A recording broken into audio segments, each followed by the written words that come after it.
Hello, chat. Hello, chat. Chat, are we ready? Chat, I can't hear you. I can't hear you, chat. Are you ready? Are you ready for content? Are you ready for more?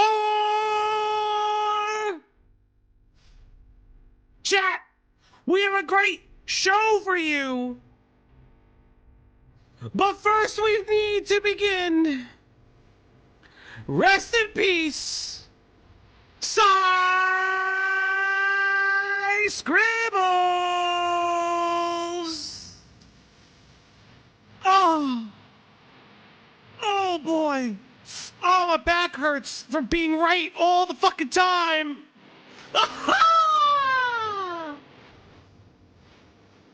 Let's get into it. Oh God, that's the wrong thing. Why is it showing my screen? Why is it doing that? Weird. Huh.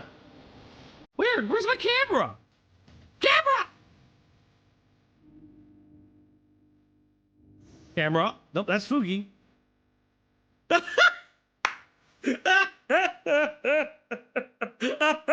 It showed my OBS for no reason and I went to... No, Hello, everybody.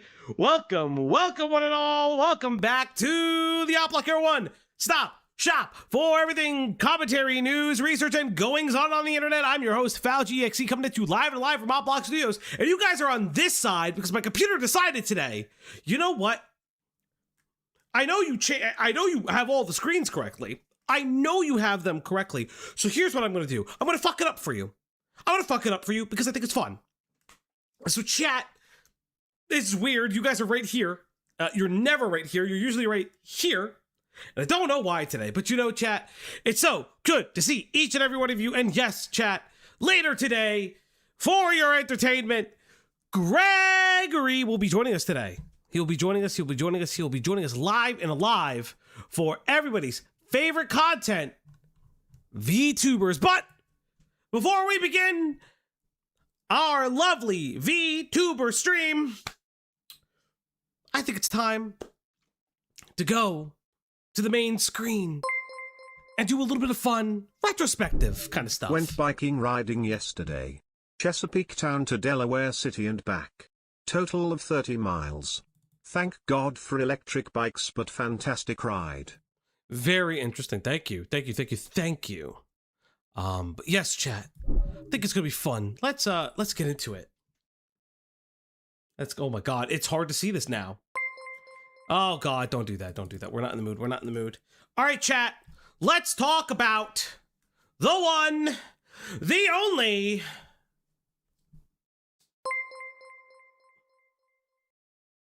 Shut up and give me Greg. He's not here yet. Greg is not in the building. He's not here. Do you guys see Greg? I don't see Greg. Look, Fookies are on. No Gregory. I don't see Gegnant. Where's the Geg tent? Where is the Geg tent? Chat can hear your Discord pings. I never have those on, though. That's not how that works. What? What did I just get sent? Me moaning? That's nice. What is this? Andrew, why did you send me moaning? What is happening? Geg! Hello, Geg Tent. Hi, buddy. I have to start with Psy Scribbles. Are you okay with me starting with Psy? I don't have any opinions. Yeah, I was going to say, you probably just want to come back after this one. Yep. All right, Greg, we'll be back for the second half of the show. But chat. Let's have a conversation real quick. Let's have a conversation. To say that I am not somewhat happy would be a lie.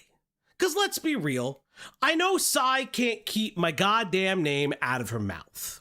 Why can't she keep my name out of her mouth? God only knows. You'd think after we quote-unquote close the network, she would just stop talking about me. But she continued to do so. Historically, she's encouraged my docs. Let's see, what else has she done? She would use different methods of grooming and call me a love bomber. I guess it's assuming that I am a sex cultist. Sigh? More like sigh. Thank you, Nim the Goodra. But yeah, just like all of these weird things, saying commentaries, cult, the usual copes. But yes, apparently, chat. Now, I want to start a little bit around town, because apparently Psy has been getting a lot of hate from, I guess, the Vizzy Popdom. Like, it's the cartoon shit kind of came around, and yes, I'll say this before we get to it. Regardless how I feel about Psy, I will try to report things the best way possible, but no, I'm a little biased against the bitch. So that's how it's gonna be. But let's talk about that, because there was a whole bunch of shit. It even popped up in my Discord, and I'll talk about it. So I went on Twitter today. So these screenshots are popping up again. And I remember when Sai and I were on good terms. She was trying to explain this to me live in my chat. So for those who don't remember, and yes, it's a white woman teaching you slurs, everybody. So this was in the Limus response video to Psy. If you haven't watched that, well, you can't, because Limus deleted that video because she's also been running from allegations. But I remember that Psy mentioned this in the chat. And I remember saying, hey, this is not a good look, and it's going to come back up. I know you're saying it's for educational purposes, but, you know, maybe saying we could call Barack Obama the first N-word with an asterisk president, it's a word that encompasses the entire community. Now, what I find interesting is that she would not censor the other slurs for individuals of Pakistani and Chinese descent, but I guess we're there. And I want to make this very clear. If I remember part of the context for this, part of the context in and around always talks about Psy hates the word queer. They always hate the word queer. Now, a lot of people identify themselves as queer. I myself, as a gay man, will use queer interchangeably. Why? Because my sexuality always encompasses a couple different things. But remember, you know, listen, she uses any word she wants. She also uses the R slur because it was a medical term. Now, listen, I don't personally give too much of a shit. You know, there are people who use slurs. It's always mainly the intent behind them. My rule of thumb is I always use the slur that is appropriate for me. I'm Italian, so if you know the 3-letter word, you know it, and I'm gay. The F slur is the one I use. I call myself that all the time because I am, and it's perfectly fine. But in hindsight, maybe Psy could have had the wherewithal in 2024 to maybe have not done this. Now, you know, I'm not policing her language. However, Psy loves policing other people's languages. Remember, Psy was very mad at Gilded Pooh and other people, hates Lyle for instance. And again, you can hate Lyle for a myriad of reasons. I wouldn't begrudge you. But you know, the hypocrisy of it all. Now, this is a very, very long picture on a recent post of Psy's. But don't worry, chat, I'll actually show you what's happening. Weird. What's this? Oh, let me blow it up for you, chat. Let me open the image in a new tab. What's this? Psy post about Alan Wake 2 yesterday. Fatty, why do you hate black people? Spooky is a harmless slur that is one of the more harmless slurs you've said. No one's joining you, you racist prick. Probably not gonna watch this since you said a racial slur directed at me and my bloodline. Oh, but don't worry. It continues. Oh no. Well, maybe we just open the tab up in the new one. Oh, look at all this. Using the screenshot again. Hey, fatty fuck. I don't think anybody is gonna do that. Why are you racist? Now, again, is Sai racist? I mean, listen, that's for you to decide.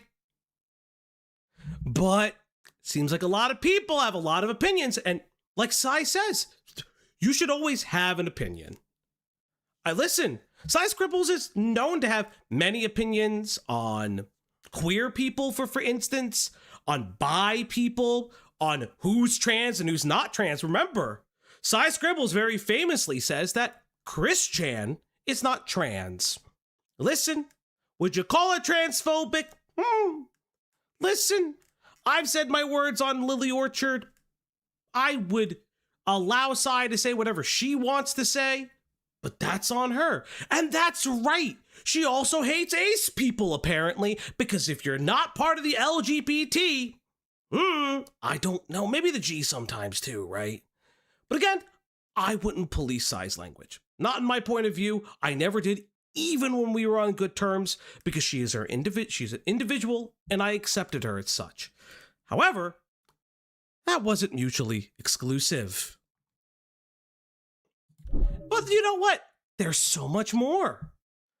Cope and seethe today. So has Sai finally snapped? Apparently, after weeks of screeching on Twitter, she's now being accused of being a racist and has been crashing out in Discord. Well, unfortunately. What are Sai's thoughts on bisexuals? Put two together, you might think what it is. But you know what, chat? We'll get to the Discord crash outs because somebody anonymously sent me some stuff. And we'll go over that. So Sai, stop trying to make this about Lio. Oh, that's right. Weirdly, and I can't believe I have to do this because Sai fucking is making me defend Lio of all people, but sure. Sai, by the way, has watched the multiple videos that myself and Beckett have produced and covered in our live streams regarding Brony, Fandom, and Saberspark, is fully aware that Lio Convoy is not involved and did narc on KP and to a lesser degree Brony Fandom. Sai is now saying that Lio is trying to recruit, of all people, the schizophrenic known as Brony Fandom. What's her proof? A feeling. Just like other people's feelings on her. But listen, again, I don't want to have to defend the guy. The guy can defend himself, but I don't know. Seems like a lot of lying is going around. Woo! But there's more. Sai goes on to say, said by the kid who didn't grow up hearing queer as a slur and thinks it's fine to lecture someone who was an out lesbian during the end of the AIDS crisis and fight in the entire fight for same-sex marriage rights who did. Sounds like an awful lot like privilege. Yes! Weird. Oh, that's right. It seems like Sai Scribble says that you really can't be gay unless you suffer. Now, I don't think that that's an appropriate thing to say, but weird. Wait, wasn't that what Sai was doing when she's trying to teach people about different slurs? No. It's for educational purposes, right? It's only for educational purposes. Oh, wait, calling a black person privileged is a choice, this Twitter user goes on to say. And let's wake up how people like you have rights you do because of people who are more marginalized than you. Now, listen, I'm not going to get into the racist LGBTQ debate. Listen, I think that it's very, very important that every person has equal rights. I am going to be a little soapbox moment for a second. I've always said this. I have weird, I guess, but like positive memories. Gay gatekeeping. Gay gatekeeping, indeed. I have very positive memories of I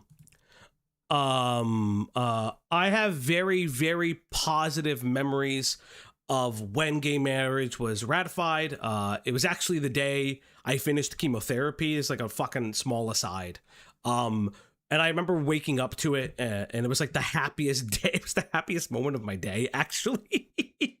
So that's like a weird thing. And I wasn't out at the time. But it was like one of those things I was like, oh, that's awesome.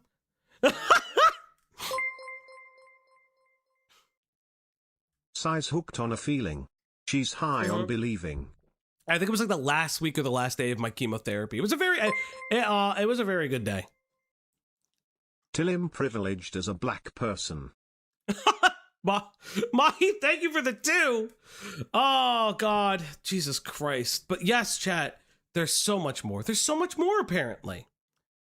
Because apparently, Cy Scribbles has gone on to say that she destroyed Lily Orchard's career. Now, she's been saying that a lot. She said that multiple times. I'm pretty sure, if I remember correctly, Lily Orchard has been a laughingstock for a period of time. But interestingly, and I do mean interestingly, I feel like there's a June the King-sized video that really was a big nail in the coffin for Lily Orchard. Now, I've had this before. I hate Lily. Lily, I've said this about Lily. A lot of stuff is dubious about Lily. I refer to Lily because that is the name that is colloquially known.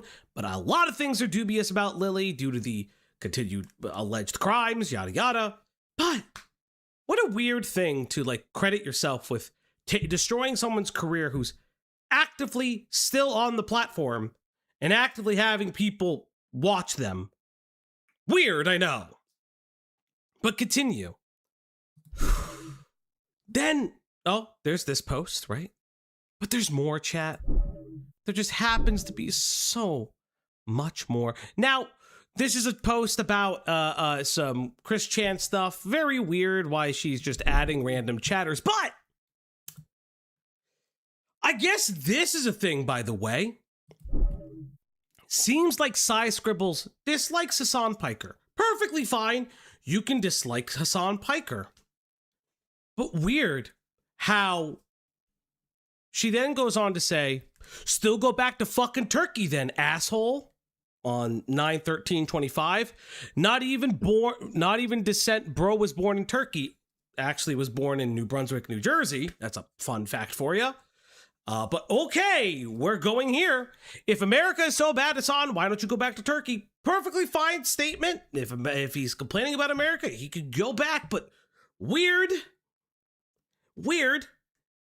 I guess, because you're being accused of racism. A lot of things are connecting, Cy. 8/22. That's robot turkey dogs, whatever. But 6/24/25. Hey, Hassan, if America's so bad, why don't you go back to Turkey? Weird. Remember when America was bad because, gay marriage wasn't ratified? A lot of other things were happening. And now I agree that you shouldn't leave your home country. You should make it better. But again, very weird that this woman from Rhode Island, of all places, continues to have a pattern of racism. Just a pattern of it. I don't know, man. Sounds racist as hell, chat, but we're going to get there. Now, there's a little bit more.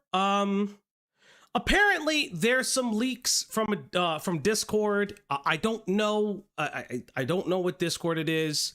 I'm getting reports that it's Malcolm's Discord.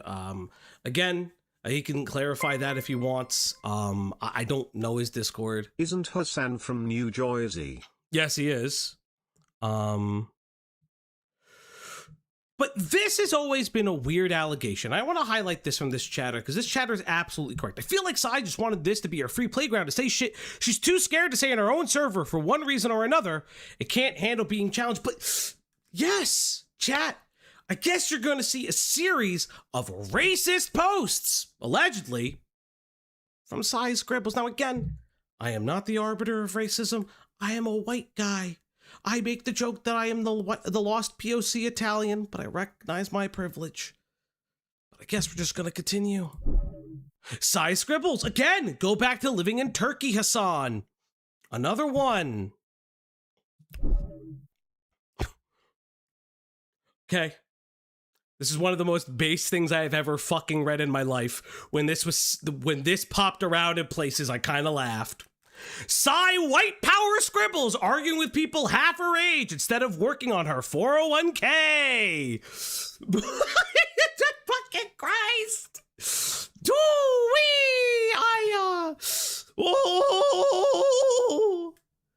This is insane. Wow, am I getting more info by the hour? We'll get there to that one. Oh boy. Oh, so this one was interesting. Cy Scribbles has a very weird fascination with Venezuela. So this goes on for a couple days, so I guess we could read these. It's good they're going to a prison in El Salvador and not let out onto the streets back in Venezuela to do the same shit there. Don't know what the context is necessarily. They're gang members from Venezuela, therefore they're Venezuelan. It's not like they said, let's round up brown people. This is a very specific group that, again, has been going around raping and murdering girls and women. And unlike you, I don't have acceptable numbers of raped girls and women before I'll tolerate before thinking maybe someone should be done. Or something should be done. It's a particular gang from Venezuela. Now, again, she could be right. She could be talking about a bunch of different things. She could be talking about world issues. But I don't know. You have the Twitter. Why not use your Twitter to discuss these realist issues? Post an article. Talk about it. You have a platform. I'd love to see the platform on this. Because there are really bad things going on in the world. In America. In all parts of the world. So, this is incredibly interesting. Now, unfortunately, and I feel bad, Anthony Gramigula, I feel bad. I guess he got dragged into this as well, so we'll kind of read his response. I just want to set the record straight due to the association because, despite the multiple attempts to still clear the conversation correctly, I have not made it clear. Cy is not involved in my channel. Her comments do not affect anything I think or say, and that's it. I have received several comments associating my channel with some recent comments of hers on a server, and I can't in good faith be quiet. My channel and hers are completely disconnected, and on a personal note, I am just fucking tired. I have tried to de-escalate and educate and explain so many things and so many times, and I'm just damn tired. Now again, I don't think that the guilt by association thing is, I think it's cringe. And I have really nothing to say about that. Like, again, guilt by association is cringe. But Cy doesn't think that. She closes the network for guilt by association. So I don't know. Listen, I guess Cy wasn't looking out for her friends at the end of the day. And then this leads to a series of crash out posts. Now, again, I was sent to these by a random chatter. Some of these are in order, some of them are not in order, but we will kind of go through these. So I'm not going to go through everything from a bunch of different chatters, not appropriate in my opinion. I am just going to focus specifically on Cy Scribbles crashing out into what I've heard is Malcolm's Discord. Again, want to make it very clear, from my understanding, they handled it appropriately and conscientiously. They handled it with the prejudice that it should have been handled with. Let Cy try to learn herself, and she didn't. But we'll get there, because Cy did something very interesting at the end of all of this, chat, but we'll get there. So, apparently, people are complaining about the amount of Cy Scribble Lio streams. But it is interesting that all she does all day is fight Lio Convoy with her now deleted Twitter. But we'll get there. Sorry, I have Twitter conversations you don't have to follow. She goes on to say, when has Cy ever not been fighting with teenagers on Twitter? This is true. She always fights with kids. Because when I look at these profiles, they're like 16 to 15-year-olds. Yeah, Cy has a penchant for fighting kids and then calling them out for being kids. Oh, God. Yee. We already knew she was a bigot lesbian grandma. Yes, apparently she was gone from there, but we'll get there. So let's see. Where do we go? Where do we start? So Sai scribbles, Danny has been seething about it since yesterday. I don't know who Danny is. I don't know the context. I'm just going to kind of go scroll through these. I guess you are the most ungrateful fucking guy I've ever met. I don't know who Danny is, but based. Why are we talking about miserable art hag? Where's my big titty anime girl failure drama? Not yet. Not yet, because Sai Scribbles deleted her Twitter. We'll get there. That's fucking based. Based. Hilarious in every means of the imagination. Someone said, "Are you smelling toast?" That is funny as shit. Oh, Sai Scribbles. The strangers call me an ungrateful cow. Sai, the mods have yet to ban you and you're obsessed with someone who isn't even talking. Do you still think you're better than Lio Convoy or Gilded Poo? You're literally on the same level. You want to know what? I would completely agree. Sai and Lio are perfect for each other. And her and Vlad are perfect for each other. It's actually crazy. A lol cow being milked by Lio Convoy of all people. Based. Sai Scribbles, they're just going to respond. Sai Scribbles goes on to say into the imagination that she's obsessed with people in the Discord. The person who is a stranger to me is calling me an ungrateful cow. Yada, sticking their neck out. The arbiter of racism tipped $1. Oh, no! Sai is looking hella sus, not gonna lie. Def on my radar after the slurs and her current behavior sure as fuck ain't helping her case. Fucking hate Easy, hypocrites. don't smoke in bed. Any of Glenn, Sai's good to see invites you to cultural guys. gatherings are now revoked. His fool isn't even allowed a plate. Thank you. Guys, very good to see you. Sai Scribbles, she continues to say it keeps going. I don't know, guys. She's crashing out. And I want to point this out, right? She's crashing out at somebody else's server. She can't even hold these opinions in her own server because it's of my personal belief. And I think someone in this thread says this.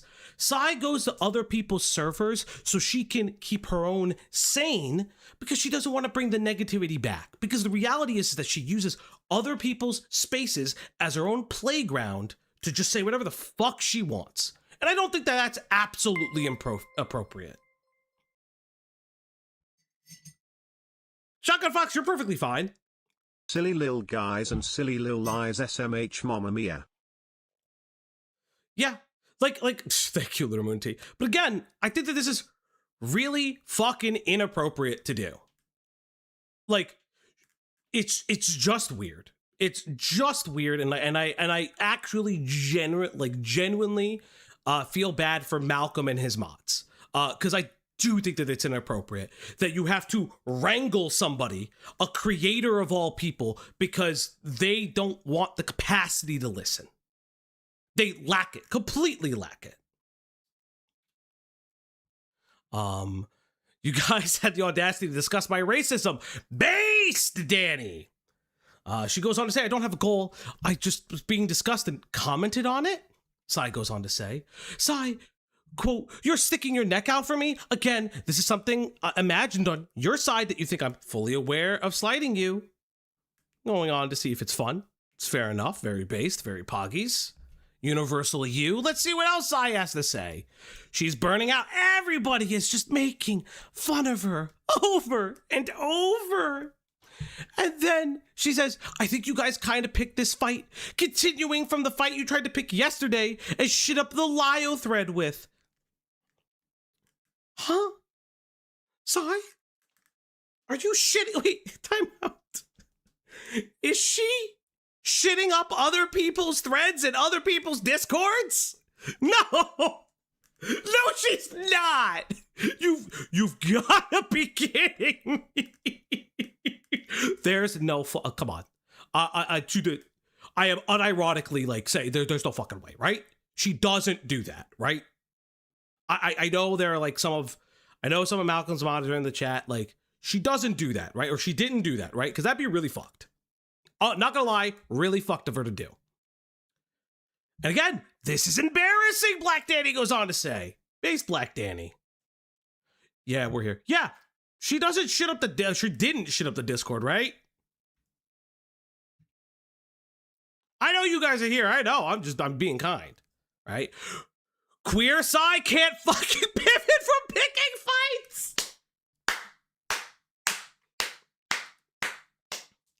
Malcolm's mods are mostly in chat. Yeah, no, you guys are fine. I don't give a shit. I just think it's, again, I feel bad for you guys. Like, this is ridiculous.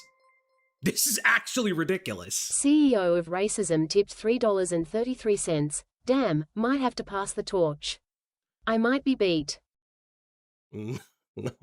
So the question was, like, she made reference to fighting in a Lio thread. Again, I just received these. I don't know what's happening. Don't feel bad. I got the caller and insufferable cow. Glenn, based. I'm appreciating this. Bro, this stuff annoys me to no end. Like, it really feels as if you just have no problems, so you gotta make up your own. Yeah. Go hug a family member, JFC. Again, she had like, yeah, she literally posts on Twitter and fights Lio like, I'm not kidding, 100 times a day. It's absolutely insane. So to take that in other people's discords, very bizarre. You have your own, shit it up. Let's see. You mean you're already discussing me and things that didn't happen this server? She goes on to say, she comes in swinging. Oh no, do I have to start calling you queer? Do you think you're gonna trigger me or something? Evidently something did. You wouldn't have had deleted your Twitter. No, you're just pretending you didn't say that weird ass shit now. Ooh, targeting everybody, swinging. Let's see, you're being told that you owe someone something. Danny is literally just trying to talk to you. Why don't you start by setting an example of basic decency? Guys, I don't know. Has Sai shown any modicum of basic decency? Of any, like, any kindness to anybody in this server? I'm not reading any of that. All I'm reading is just like very much swinging about it. I feel very strange about this all. I'd about y'all, but when I'm sad, I just hug my dad. Thank you, Lunar. It's good to see you again. A Shotgun Fox goes on to say, I feel very strange about all of this. She made like 60 replies to my messages like in one day. I would have liked to be cordial as I tried many times. Like, insane. You had to answer 60 times. Absolutely insane that you had to answer 60 times. That's absolute bullshit. You shouldn't have to do that. Like, you shouldn't just have to do that. Like, yeah, I know Shotgun is Danny. I know they said it. But that's absolutely insane. Buddy, I'm not the weird here sitting here going, you need to be more grateful for everything I could have done for you. Sai, I think you're reading a lot of attention into people's words when those are not the things that are being said. Malcolm is right, matching the energy when people are trying to have a conversation. Sai, buddy, I'm not the one sitting here, blah, blah, blah, blah, blah. Some of these are out of order. It's okay. Sai should be the... Fuck me! Sai should be the queen of black people. No. Yo, you know what? That's true. Maybe she is. Maybe Sai Scribble is lesbian Dr. Umar. Can we, like, is that what's happening right now? Is Sai Scribble's lesbian Dr. Umar? Find out live on her channel. Jesus Christ, dog. Again, this is somebody else's space. You can't even be fucking decent in somebody else's space? Sai goes on to say, when people talk about the R word, now I've said this before, I don't particularly like using the R word. It has slipped once or twice. I'm not perfect by any means of the imagination, but ultimately I try not to use it at all times, mainly because I think that it's very important. I work with people in mental health, and I don't like using that word very often. Sometimes it slips because I get just so fucking brain farted. And again, I'm not here to police Sai's language, but if I go to somebody's Discord, right? And they're like, hey, don't use this word. And then you get called out for using said word. I don't know. Maybe don't use said word in somebody else's space. Common decency, right? So I'm kind of getting called out for that. She goes on to say, we were just talking about people back the energy they give, and yet you're still shocked when it happens? This is just her talking about her being privileged, yada, yada, yada, which I don't want to read every chatter's things. It's mostly size stuff. We can actually say the R word. You're all desperate to say it in here. Insane, by the way. Sai Scribbles, slur-slinging Scribbles, It's like, listen. You all really want to say it. You want to say it so fucking bad, don't you? You really, and again, I don't fucking, listen, if it's not directly hateful, listen, they're not words I use. I only use the ones that are allotted to me. I don't love them, but hey, maybe this is not great. Goes on to say, keep fighting people with the N-word. And then when someone says, hey, if you could leave if you don't like it here, Side Scribbles goes on to say, I like it here. When there isn't someone in my ear building up some weird internet internal narrative that I owe them for their many favors. Many favors. Again. Malcolm, very base, saying if she wants to do it, go to her own Discord. Holy shit. Fucking shocker of all days. Go to your own fucking Discord if you wanna say the slurs. Don't do it in other people's spaces when they're being kind to you. It's just so cringe and so gay. I can't believe they did it every day. If someone says a slur, just as long as they respect others' boundaries. If someone mentions they are uncomfortable, PP are more than words. And yes, but it's time to feed that dog. It's time to feed that pupper. It's time to give her treats. Leia, come on. It's time to feed that dog now. On the Uplock stream tonight. Yes, everybody, it is your first time here. We feed the dog behind me. I love her very much. She's very near and dear to my heart. And if you want to feed her again, you hit that goal. Come here, girl. I know you're behind me, but hey, for the camera, call me. Good job, girl. Good job. Yes, the puppy is here. The puppy would like to eat. She pulled us on. She isn't who she portrays, so she's optics cocked, and she can't actually get her own feelings in her own Discord. Window, you're probably right. Let's see. We can actually say the R word. You're so desperate to say it in here. So again, some of these are not completely in order. Blah, blah, blah, blah, blah, blah. Be grateful, but she's a rude ass bitch. I agree with that. Oh, this isn't your second Discord server, somebody says. And when she goes, she's like, yeah, and I thought this was not a PG server where shit talk was encouraged. Excuse me? So you go to somebody else's server to say your true thoughts? You can't even say in front of your own audience? Again, this is somebody else's audience. Somebody else's audience. Just be respectful about it. Just be fucking like quite legitimately, I cannot understand how she just can't be respectful about somebody else's space. I really can't. This isn't your second Discord server. She replies to Malcolm at some time saying, I mean, it seems to be implicit that you need to be more grateful to us. Again, you are saying things in his Discord server. The implication would be true. If that were the implication were true, you would not have been banned or timed out by now. This has been for what, an hour now? Listen, it's kind of ridiculous that she is doing it in somebody else's space. She's continuing to do it in somebody else's space. And despite the level of kindness that she's being given and the level of grace that she's being given, it is insane. It's insane. We're going to go on. More things to be said about Sai. They can be grateful to my nuts. I love this one that Sai says. If I ever call someone with Discord moderator powers my staff, just shoot me. Sai, I don't know the laws in fucking Rhode Island, but it sounds like you're very fucking on the edge right now, and all I'm saying is your life matters. Your life fucking matters. The Ethiopian Empire existed uninterrupted from 1270 to 1974. This has nothing to do with the stream. I don't know. I just thought it was neat. I don't know. I think Malcolm's mods are doing a pretty good job, in my opinion.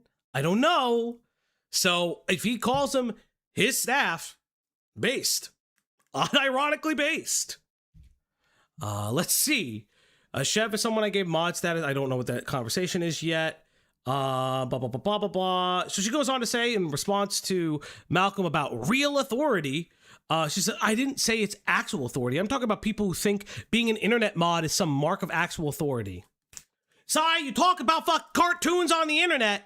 You are not a fucking gender studies, race relations person. You're a white lesbian from Rhode Island. That's all we are. I'm a shitty guy. I'm a fucking faggot from New Jersey. We're not arbiters of anything. For someone who constantly says that she's an entertainer, she likes to posture like she's a moral arbiter of goodness and everybody else's shit. And again, insane. Yeah, really convenient that Sai scribbles, again, you could feel however you feel about Hassan Piker, but very convenient that she'll say that Hassan Piker should go back to his own country, but she won't go back to her own server when she's getting pushback, and then she complains about it. Very bizarre, very weird. We don't wield authority. Malcolm just wanted us to run the server how he wanted. That shouldn't be controversial to say. No, it's not. It absolutely isn't. Listen, I'm not like the main admin of my server. Cloudy is, and I have a very dedicated round-the-clock mod team, and I'm very appreciative of them. And they are my friends. Like I treat them like friends. We're all gloop shitters at the end of the day. Yeah, yeah. And it's like it's just thank you, Lost Coyote. But like at the same time, though, you are picking fight with the mods, and you are putting the creator, whom you're on friendly terms with, in an incredibly awkward position. Incredibly awkward position. And I'll be honest, like, I've had to choose my mods in fights with other creators. I said, nope, you're done. Get out. I've chosen my mods because my mod team knows what I want for the Discord. Yes, do they sometimes get ahead of themselves? Sure. But in this instance, that's not what's happening. She is flinging shit. The shit is being flung back at her, and she just wants to swing at everybody and say, oh, it's the mods. Like, it's the mods. You're a privileged gay because you didn't suffer like me, says Sai Scribbles. All of this. Everyone's privileged. Everybody. Guys, you don't understand. The white woman is telling you you are privileged. You're more privileged than the white woman. Oh my God. Did you hear that? Insane. But let's continue on. Oh, have you been muted, kicked, or banned? Nobody said that. But again, we're going there. Sai Scribbles goes on to say, Sheev is someone I gave mod status to because I know I could trust her not to get a big head and act like she has some real authority from being an internet moderator. Implying that's what mods do. Yeah, I'm seeing it before my eyes. The mods are out of control. Guys, you don't understand. Sai Scribbles says the mods are out of control. The arbiter of racism tipped $1 to the CEO of racism. GG, better luck next time. Okay. Sucks you lost to this bitch of all people, but you did good. Talk to the arbiters of biphobia and transphobia. We have all come to the same conclusion. She's beyond cooked. Stick a fork in Sai. She's done. Hey, listen, I'll be real. Malcolm and I can have our differences. I still think this is inappropriate. Unironically, this is inappropriate. You put people in awkward positions because your own ego gets in the way. Because you're a fucking YouTuber. Your channel gets deleted. You have nothing to your name. Unironically. Because your network's getting a real bit thin. Because now Anthony Grimigula, someone that you're friends with, has to now distance himself from you because despite multiple efforts to stop you in your ways of just going crazy on the internet, can't do that. You just can't stop, Sai, and she never will. How amazing how Sai Scribbles looks when she describes getting called queer by a black person. Insane!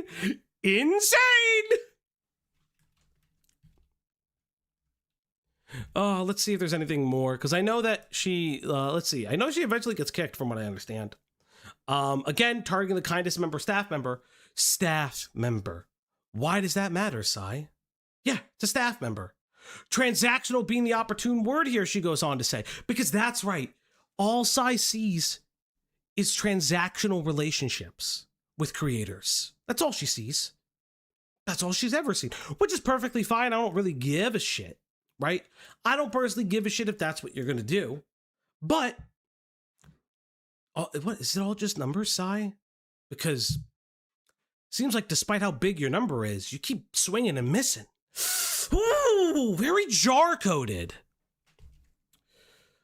And this is where that they've been banned people for less. This is her saying that it's transactional, and people rightfully, good on Danny, rightfully calling her out for it. She's constantly more worried about this like weird transactional relationship.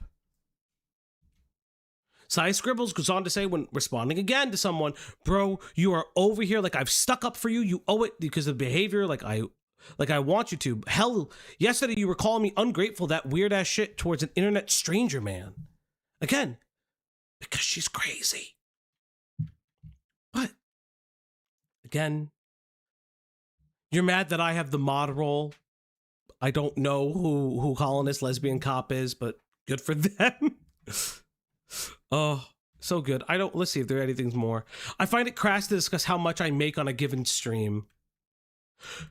So this person who tells people to get jobs and or they're jobless, then when someone says, hey, so how much do you actually make on a stream?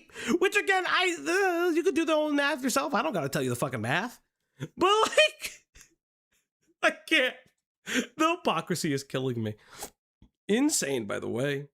Fucking sane. That's actually based. Stop treating, this isn't my job. Stop treating it like it is one.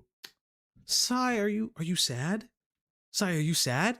Sai, you literally tweet like it's a 9-to-5 job, girl. Have you went on her now deleted Twitter, by the way? It's a wave of tweets. Just a wave of tweets, replies, wave of tweets, replies, wave of tweets, replies. It is every single fucking day. Oh, get a fucking job from the unpaid internet Channy, LOL. Is that the best you got, Sai? Is that the best you actually got? Fucking based mods.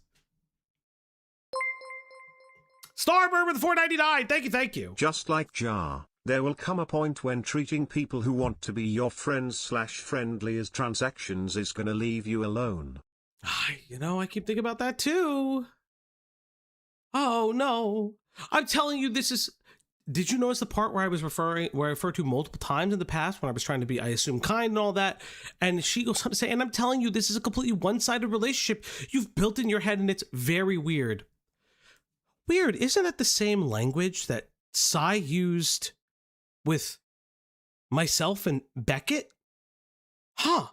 So every time she burns the bridge, it's your fault. Danny, I know you're in the chat. Or the real Malcolm mod. I don't know who that particularly is. Did you know that you had a one-sided relationship with Sai? Did you know that you were obsessed with her? That you were obsessed with every move she's ever made? Hello, that's me. Hey, Shotgun Fox, thank you. Did you know that you're obsessed with her? No, you didn't. That's fucking cringe. How could you not know? I don't know. Just weird that she constantly refers to the same patterns over and over and over and over. Little KP coded. See, we're going on. This is the blah, blah, blah. Sai Scribbles at a different time says it's really funny how people will come up to you on the internet being rude as hell and then gasp in shock when they are not treated with any decency. Sai Scribbles, everybody. There's plenty of people who would like this server if not for the company.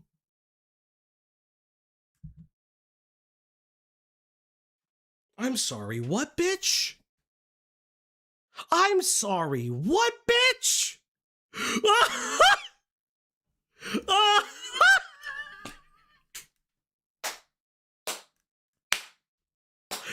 sorry.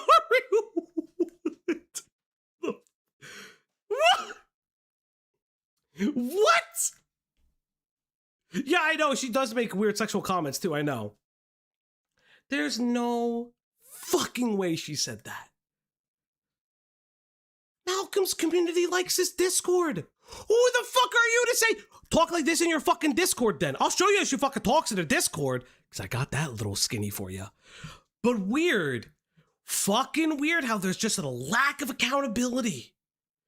Oh, I thought I could talk shit in here. This is why nobody likes it in here, because you mods are mean to me. I'm sorry. Do you not have the leave server button? Because last I heard, you were kicked out of this server for being a racist and a bigot. Weird. Let's see what else I has to say. Weird side of one-sided sticking neck out for me. I don't know where I am. There's so many screenshots. I don't fucking know anymore. Let's see. Recency bias. Wow, my stance hasn't changed. Yada, yada, yada. I know at one time she'll get banned. Enemy number 1. Accountability. What's that? Clapping emoji. Clapping emoji. I know.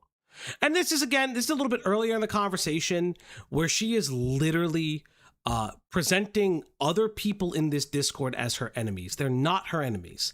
They can literally have a conversation with you and disagree with you. I disagree with the queer stuff. Again, I identify myself as gay, queer, whatever spectrum you want me to identify myself with. Leia, what are you doing? You know she's on the... Leia! Good girl. She's on the table, I heard it. She can do whatever she wants, but like in somebody else's space. Respect it. And understand why, too.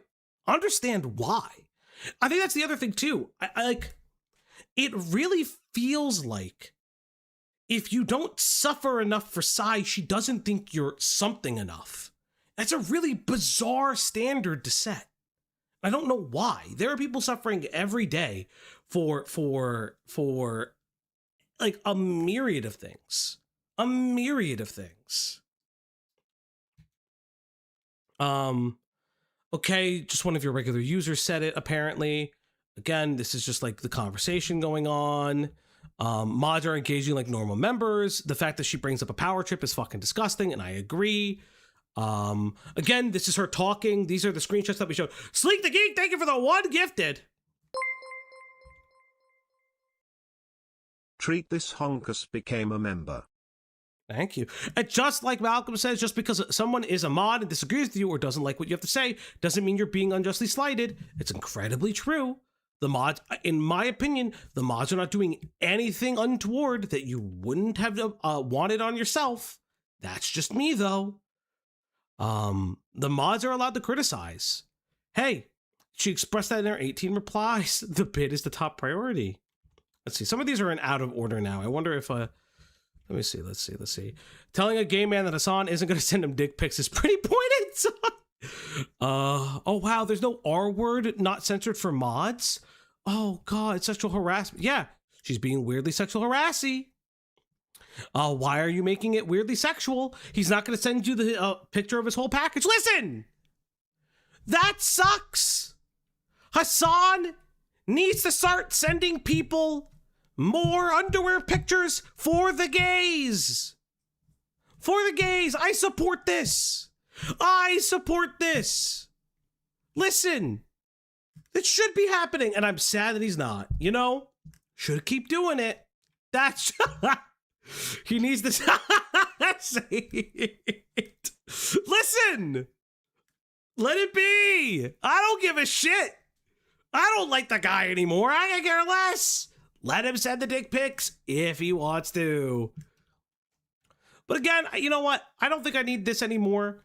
But you guys see how much Sai is fighting the mods. And I know that Sai was then removed, kicked from the Discord. And I think we're going to go a little bit more because there's chat. Somehow there's more. Somehow there's more. So for those who don't know, using the he won't sleep with you bro lamau. Sai Scribbles has deleted her Discord as of today. Sai Scribbles, after all of the heat, has now deleted her Discord. But Night, there's more. Or her Twitter. Wait. Is this? I know I said, I meant Twitter. I said Twitter. I said Twitter. I said Twitter. I said Twitter. Fuck off. Not Discord, I know. I said Twitter. I said Twitter. I misspoke, you fucks. No, she got rid of her Twitter. Twitter. Fuck off, all of you. I speak in lies. But no, I can't speak forever. I fucking biffed it. Oh, she should delete that too. Oh, no, Discord clip. Fuck off. But look, she's now on an alt account. She's on a locked alt account. Maybe, because this was just made today. But more importantly, and this I think is really important for the mods of Malcolm's community. I think this is really important for you guys.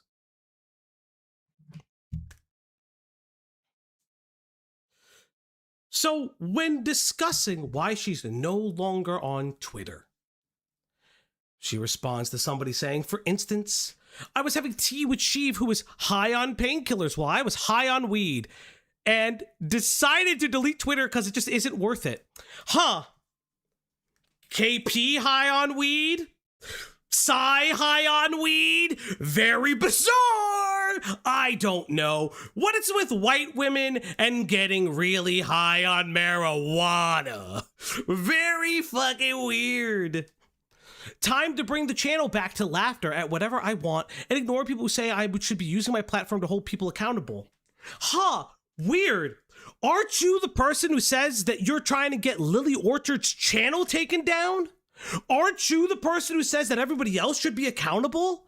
Aren't you the person who says Lyle Convoy should be accountable? I should be accountable. Becca should be accountable.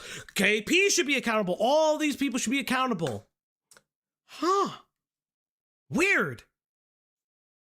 Weird. Huh. Does it get worse from here?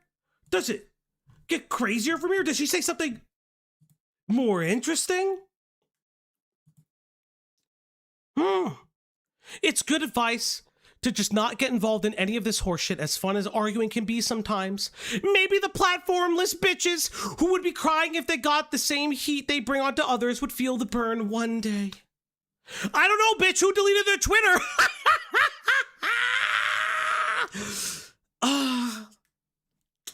I don't know, chat. Does it seem like she's coping and seething? Does it feel like she's maulding? Chat, I think Psy Scribbles is over. On Twitter for now, anyways. I'm sure she'll be back, but weird and interesting how she blames everything on Twitter. Oh, she had to get off Twitter. Doesn't discuss, fighting for the slurs that she likes to use and saying that she's the one that has to be the educator of all slurs. Weird that she polices other people's language, but then when hers is policed, she gets very upset, chat. Very, very upset. Again, people will pick this up. I know that there's a conglomerate of communities and people who don't like her. Hey, Blackish. Hey, buddy. She's a 40-year-old hag and acting like this. This is the appropriate time to use that. But I don't know. I don't know, chat. That's pretty much it for the side content, unless there's any more. Let me just double check real quick. I'm not going to open Twitter on my phone. I'll open up. I'm not going to open Twitter on the screen. I'll open it up on my phone. Give me 20 seconds, chat. I don't know, guys. Could it be the Sky Scarabbles is over? Let's see. No, it's just there. Listen, Sai will be back. I'm sure that she'll go over this. I'm sure. Hey, Sai, if you go over this on your stream, which you probably will, or maybe you won't because you're too afraid to do it. Hi, Sai. It's good to see you. I don't know what to tell you. Sucks when people bite back harder, I guess. And that, chat, is the end of the Psy Scrabbles content. Thank you very much. Also, a very special thank you to the mods from the Malcolm community. First and foremost, thank you guys for DMs, evidently. What do you mean DMs, evidently? What do you mean DMs, evidently? What do you mean there's more? There can't be more. No.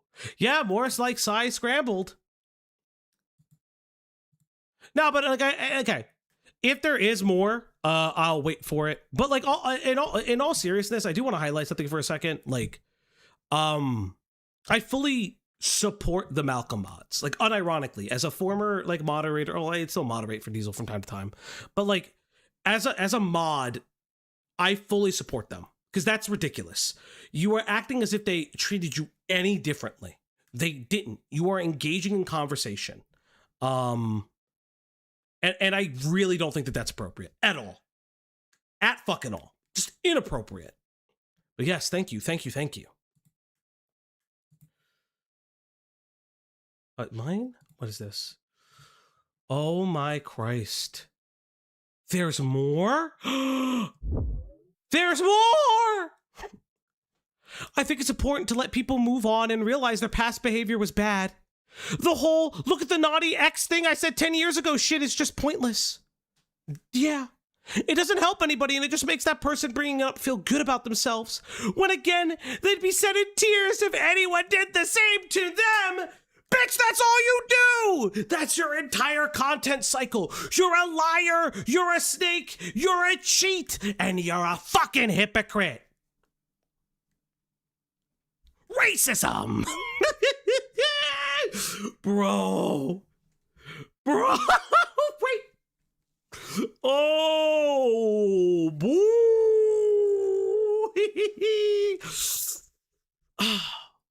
Again. I told her this would bite her in the ass. I don't know what to tell you. And that, chat, is the end. The true end of the Scrabbles content. Thank you, everybody. Thank you for being out here. Thank you. Yada, yada, yada. Thank you. Thank you to the person who sent me that.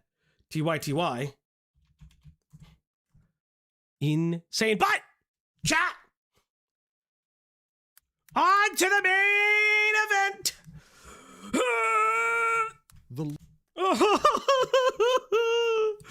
You paid for it. You wanted it. And you get it. This is the worst day of my life. It is terrible. It is awful. And I'm suffering every single day. It is, by all means of the imagination, a day of all days. Greg. It's the worst day of your life so far. Geg, I am going to share screen. For some reason, it chose to swap screens today, so I have to be... Oh, weird. Yeah, it did that today. It was very annoying. But for those who don't know, paid for by you guys, the chatters, we will now listen to a video. Greg, Pinker says something. Uh-huh. Give me Greg. Actually, I'm gonna take a leak. That your first bit lasted too long. Give me like 2 seconds. What do you mean my first bit? You had all this time to pee? You had all this fucking time to pee. This motherfucker had all this fucking time to pee. And he didn't pee. But yes, chat, it is time for Sinder. Now, let's keep things very honest. This video is going at 1.5 speed. We are not... I am telling you this right now. You are not 50 gifties this shit again. I don't want to see 50 gifties. Fucking slow down the stop time bullshit. We need to get through this stream. I can't do it, chat. I can't do what I did last time because I'll lose my fucking mind. Listen, it cannot be the 9-hour stream again. It cannot be the 9-hour stream again. It cannot be the 9-hour stream again. I'm begging you. So do not do the 50 gifties things where it slows down. Fuck it. I'll even start at 1.75 speed just for shits and giggles. Okay. I also have my Celsius. I have coffee. I'm bringing out my credit card. Pinker, go fuck off and no. Do it. So you're saying you want super chats with 50 sun emojis? No. 50 gifted for 0.25 speed is insane. No. Play CPR before the video. Oh, we should have did that, but no, because you're gonna it'll get claimed. So No, we're it gonna didn't get have claimed to last time. Didn't get claimed. Play the whole thing in perpetuity. Access. Axis 1247 tipped $3.33. I got you for 5 hours, Pastor Boy. I hope you've had your Chef Boyardee spaghetti because it's till for 5 hours of suffering. It is, it is. Oh yeah. We do a bit of trolling. No quick head in my bed, I can't have that. Want that long neck, no talking giraffe neck. Ain't no laying down, man, we about to have way fun. I'm about to make your Greg, are you ready? I have 20 years too old to enjoy any of this content. Tickle your dick, but not telling a joke. I'm not talking Periscope. In the sheets, I am a bully. Get more head than a hoodie. Every time you make me Chat, look just like you know what time it is. Please leave me, it hurt me. Then I turn around. I like next to Bury the Light by Virgil. The Virgil Oh, yeah, thing. always, always. It's on my gym playlist. It's on my. I have it on one of my. I have it on the character playlist. Chat. Let's make porn and watch on VCR. Oh. What's your go-to Celsius flavor? It would make my pussy wetter than a fishbowl. Thanks, Nime. My go-to Celsius flavor is the tropical one. Actually, not true. I don't It's like the it's the tropical pear one, but the pear one's not always. It's the prickly pear one I like. If I find pear, I'll try pear. I have peach. Can we listen to Barry Light instead? No, because that gets No, claimed. that will get claimed. Absolutely get claimed. Did you It know? does? Okay, there's a thing about that where somebody uploaded like a different version on Spotify, and Capcom like unlisted the wrong version, so the official Yes. version was the wrong version for a long I time. remember that, And yeah. the reason you can find it is because the guy who made it posted about it on Reddit and had a petition Capcom to make sure they swap it back, which they did months later. I was losing my mind. Yeah, it's insane, right? Insane. Anything goes when you open my hole. Dirty panties from the side. Oh, I got okay. no What about our holes? explicit. Long You know. stick inside my river, but we not going fishing. Know what to do every time you have a horrible day. The model of Cinny is just Junko Ishima recolored. Yes, sure. Cinder. Oh, is that her nickname? I don't know. Oh, All right, we're done with this fucking song. Let's we actually got start it, this we got it. fucking crazy video. Okay. All right, Let's start chat. In the beginning. In the Anime, beginning. It was a mistake. And then years later, VTubers. Also a mistake. In the beginning, Gooners. At the end of it all, Gooning. The Life Lord is of the powered Rings by trilogy Gooning. was written by the author J.R.R. Oh my Tolkien. It is one god, of you the- gotta turn slow Nope, it. You nope. can't do It's 5 hours, brother. It's five No, fucking what do you mean? hours. If It's they want it 6 slowed hours. down, it's 50 gifties. It's 6 hours. best-selling books of all time, selling over 150 million copies. If you want to read the entire trilogy, then it's around 1,000 pages. And considering that it's one of, if not the best written fantasy world ever created, then hey, it's actually a small price to pay. This means that for 1,000 pages, you could either choose to immerse yourself in one of the best written fantasy worlds of all time, or read a 1,000-page Google Doc about VTuber drama. I wish I was kidding. 1,000 pages, all dedicated purely to VTuber drama. How do you... I read the first 200 pages of this fucking thing and gave up. It was so bad. Oh boy. Greg, are you ready for this? No. No. even get here? What even This is got my us to this fault. point? I was Well, you know, the this is one one of the who biggest recommended incidents in VTubing history. This You see, is- Sinder was one of the biggest and most successful independent English-speaking VTubers in the world. Yes, Now, true. some people will argue with me. She didn't have tens of thousands of concurrent viewers, and she didn't have a million followers, but her community was so ridiculously loyal and held so much influence that she truly was starting to reach lengths that only other legendary VTubers had attained. For example, in the Yes. first 4 months of 2024, she had made over 65 Hey, look, it's Pirate Software, everybody. Yeah, who is this? Queso. Yeah, That's Queso Pirate Shy Lily. Software. Is that Shy Lily? No, I don't know Shy- this. That's Shy Lily far right. Is she German for real? Or Yeah, or Swedish or something. She lives in one of them, and she's the other. Whatever. I don't know all the lore. I don't care for the lore. if I'm being honest. 00 Core became a member. Thank you, Zero you. Core. No, thank you, Sleek, for gifting. But the thank you, 004. Sleek. Yes. $1,000 just in bit donations on Twitch. This ranked her as the 5th most donated to Twitch streamer on the platform, right God damn, she made 6.5 million. No, she made 65K. Fuck you.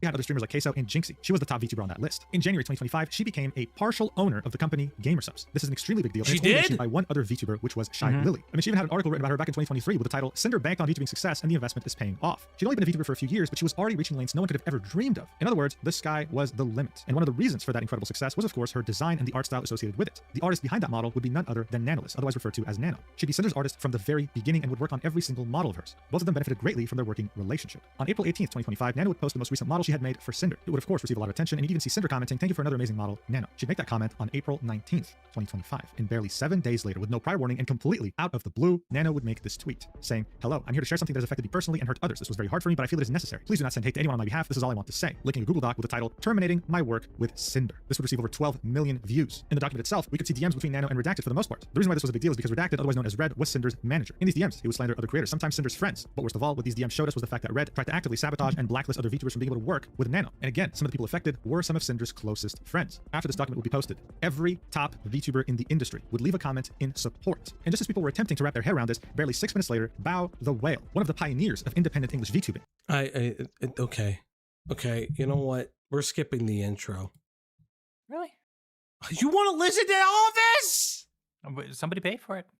And someone who is practically friends with everyone in this space would also make a tweet saying, "I was very hurt by someone I thought was a friend," referring to Sinder and linking her own Google Doc. And worst of all, we'd see that due to conversations between Red and Nano, Nano would eventually decide to cancel the model she was working on for Bao. Bao at some point would vent about this in her friend's group chat in which Sinder was a part of. Everyone would support her except Sinder. And Sinder knew very well that her model was canceled, and she also knew that Bao was very excited for it. This further pushed the narrative that Sinder was a backstabber who never took her friends. Yes. Sinder bad. Sinder very, very bad. Cinder very, very, very bad. Seriously. You can see the immense support Bao received here and how everyone in the space is her friend by all the replies on her tweet, wishing her well. Less than 20 minutes later, Bao's own music video editor would also post his own account of how he was treated by Red in DMs, and you see another VTuber by the name of Spite also make her own Red is the manager, that is her boyfriend. document, saying that for years she's been harassed by Sinder's community for being seen as a cheap copy, that Sinder wouldn't acknowledge her and would even actively try to blacklist her, even though she literally started streaming before Sinder's career even began. And finally, Silvervale, another VTuber who could be considered a pioneer of independent English VTubing, would also make her own document on Cinder, telling us how Cinder was obsessed with her for years, trying to be her friend, even though Silvervale expressed that she wasn't interested, and worst of What would you call them? I don't even know. They're like Mean Girls. Like as reductive as it is, they all feel like different cast members from Mean Girls. Yeah. There's like a Regina George. There's a oh fuck, I'm blanking all that. There's a Karen. There's just different. They're all just different brands of Mean Girl. Yeah, it's very weird. You're coming for fake 2D girly. Yeah. of all, how as her model was being canceled due to discussions between Red and Nano, Sinder would be messaging her, congratulating her on achievements, yet again pushing the narrative that she is a two-faced backstabber. As this was all happening, the pressure was mounting very hard on Sinder. This is when she'd make a tweet saying that effective immediately, Redacted will no longer be managing or overseeing my VTuber activities. He no longer represents me as a creator, my brand, or my intentions. I'm sorry everyone, I will make a larger response when I'm able. Now look, most of these DMs did have Red, but Nano would specify in her document that based on working with Red and Sinder over the years, she's sure that they speak for each other and that there's no reason to believe that Red was acting without Sinder's consent and knowledge. Regardless though, people thought this was a step in the right direction until Yeah, didn't Bao recently get into some weird drama? She's always in like drama. She had a call out post because she had like a Bowberry VTuber model, which is like her but enlarged like fat, and then people are like, are you making fun of fat people? And then she took a break, and then she came back, and her and Shondo had like some communications via Twitter about something, and then Shondo had to leave Twitter for a minute, but she's been going through a whole grip of health crisis too. I am an adult. I'm employed. I don't have the capacity to keep up with or care with any of these people. Yeah, not at all. Me neither. Peaches. Also, there's chapters still up. Why is that there? Get that out of here. What are you doing? I didn't even notice the chapters up. Motherfucker. I bet. Oh, she recently got into some drama because she was like talking about somebody. No, it was the artist. Hey, artist, don't post your like work in progresses or whatever. Oh yeah, I saw that. Oh, that's right, because it's but it's Skeb. If you go through Skeb, that's how the process is done. Yeah. So yeah. 4 years ago, Sinder had referred to Red as her boyfriend. This was not revealed by anyone else writing these documents, even though they fully knew this. But for the broader VTuber community, this was the first time they were hearing about it. It backfired on Sinder tremendously. And what made it so much worse is that this post got community noted, saying that Red acted with Sinder's knowledge and consent, both of which directly engaged in libel towards other creators. And as people thought this couldn't get worse, as they were still grappling with the fact that Red is Sinder's boyfriend and this was revealed for the first time, some dude Rain randomly comes in, posts a Google document, and reveals to us that Sinder had cheated with him on Red, showing us old DMs from her previous persona. Yeah, as someone who was watching all this unfold live, I could tell you right now, I have never seen such chaos unfold in such a short amount of time. At this point, the pressure could not have been crazier. Everyone was waiting for a proper statement from Sinder, and it would only be a day later, on the 27th of April, that she would post a Google Doc with the title, My Apology. It would be clearly written in a rush during panic, and it was very bad, making the situation way worse. But don't take my word for it. Some of Sinder's closest, most loyal friends would express this themselves. Yoklash, who has known Sinder for a long time and worked with her as an artist, would say, I'm so disappointed. You have known Red since your college days and have a long-term relationship. How can you think it's okay to just put all the blame on him and pretend you didn't know what he was saying or doing as your manager? I don't believe this. She was saying this in reference to the fact that most of Sinder's apology appeared to be... I'm gonna die. I'm not saying anything because this is just... This is all background info. We've already done this, but blame Pinker. Blame Pinker. her throwing Red under the bus, saying that she was not And aware of the majority access, of to be things he was fair. doing. Lena would express the same thing, saying Blame this is someone them he supposedly loved and worked close with as a team for years. I can't imagine for the sake of an online image throwing someone away so effortlessly, claiming you didn't know what they were doing. There's just no way. You had everything. You had a massively It supportive is community. funny. People, girls who stuff. It is funny that like the replies to both of these things were like the Avengers of VTubing showing up. Yes. Yeah. Really yeah. No, funny. they really even if you think Sinder got burned from the inside out, which partly I do think, Oh yeah. I do think that there are some people that just threw a lot at her, that I think a lot of them do privately. You got caught, bitch. By you. You're a partial owner of a company. People would die to be where you're at, and you actively sabotage the people closest to you as well as creators that had nothing to do with you. And of course, one can't mention the replies on this post without mentioning Shy Lilies, garnering over 8 million views and over 150,000 likes, in which she calls out Sinder very aggressively, highlighting the same points we saw with Yoklash and Lena, while also calling for her accountability. Look, it was safe to say that after this apology, it was over. People would go as far as burning. Oh my god, I forgot. I love this the tweet fucking so burning much. of the fucking plushie. What do I do with this now? I have to burn it. I My have to sins burn can the never be merch. on.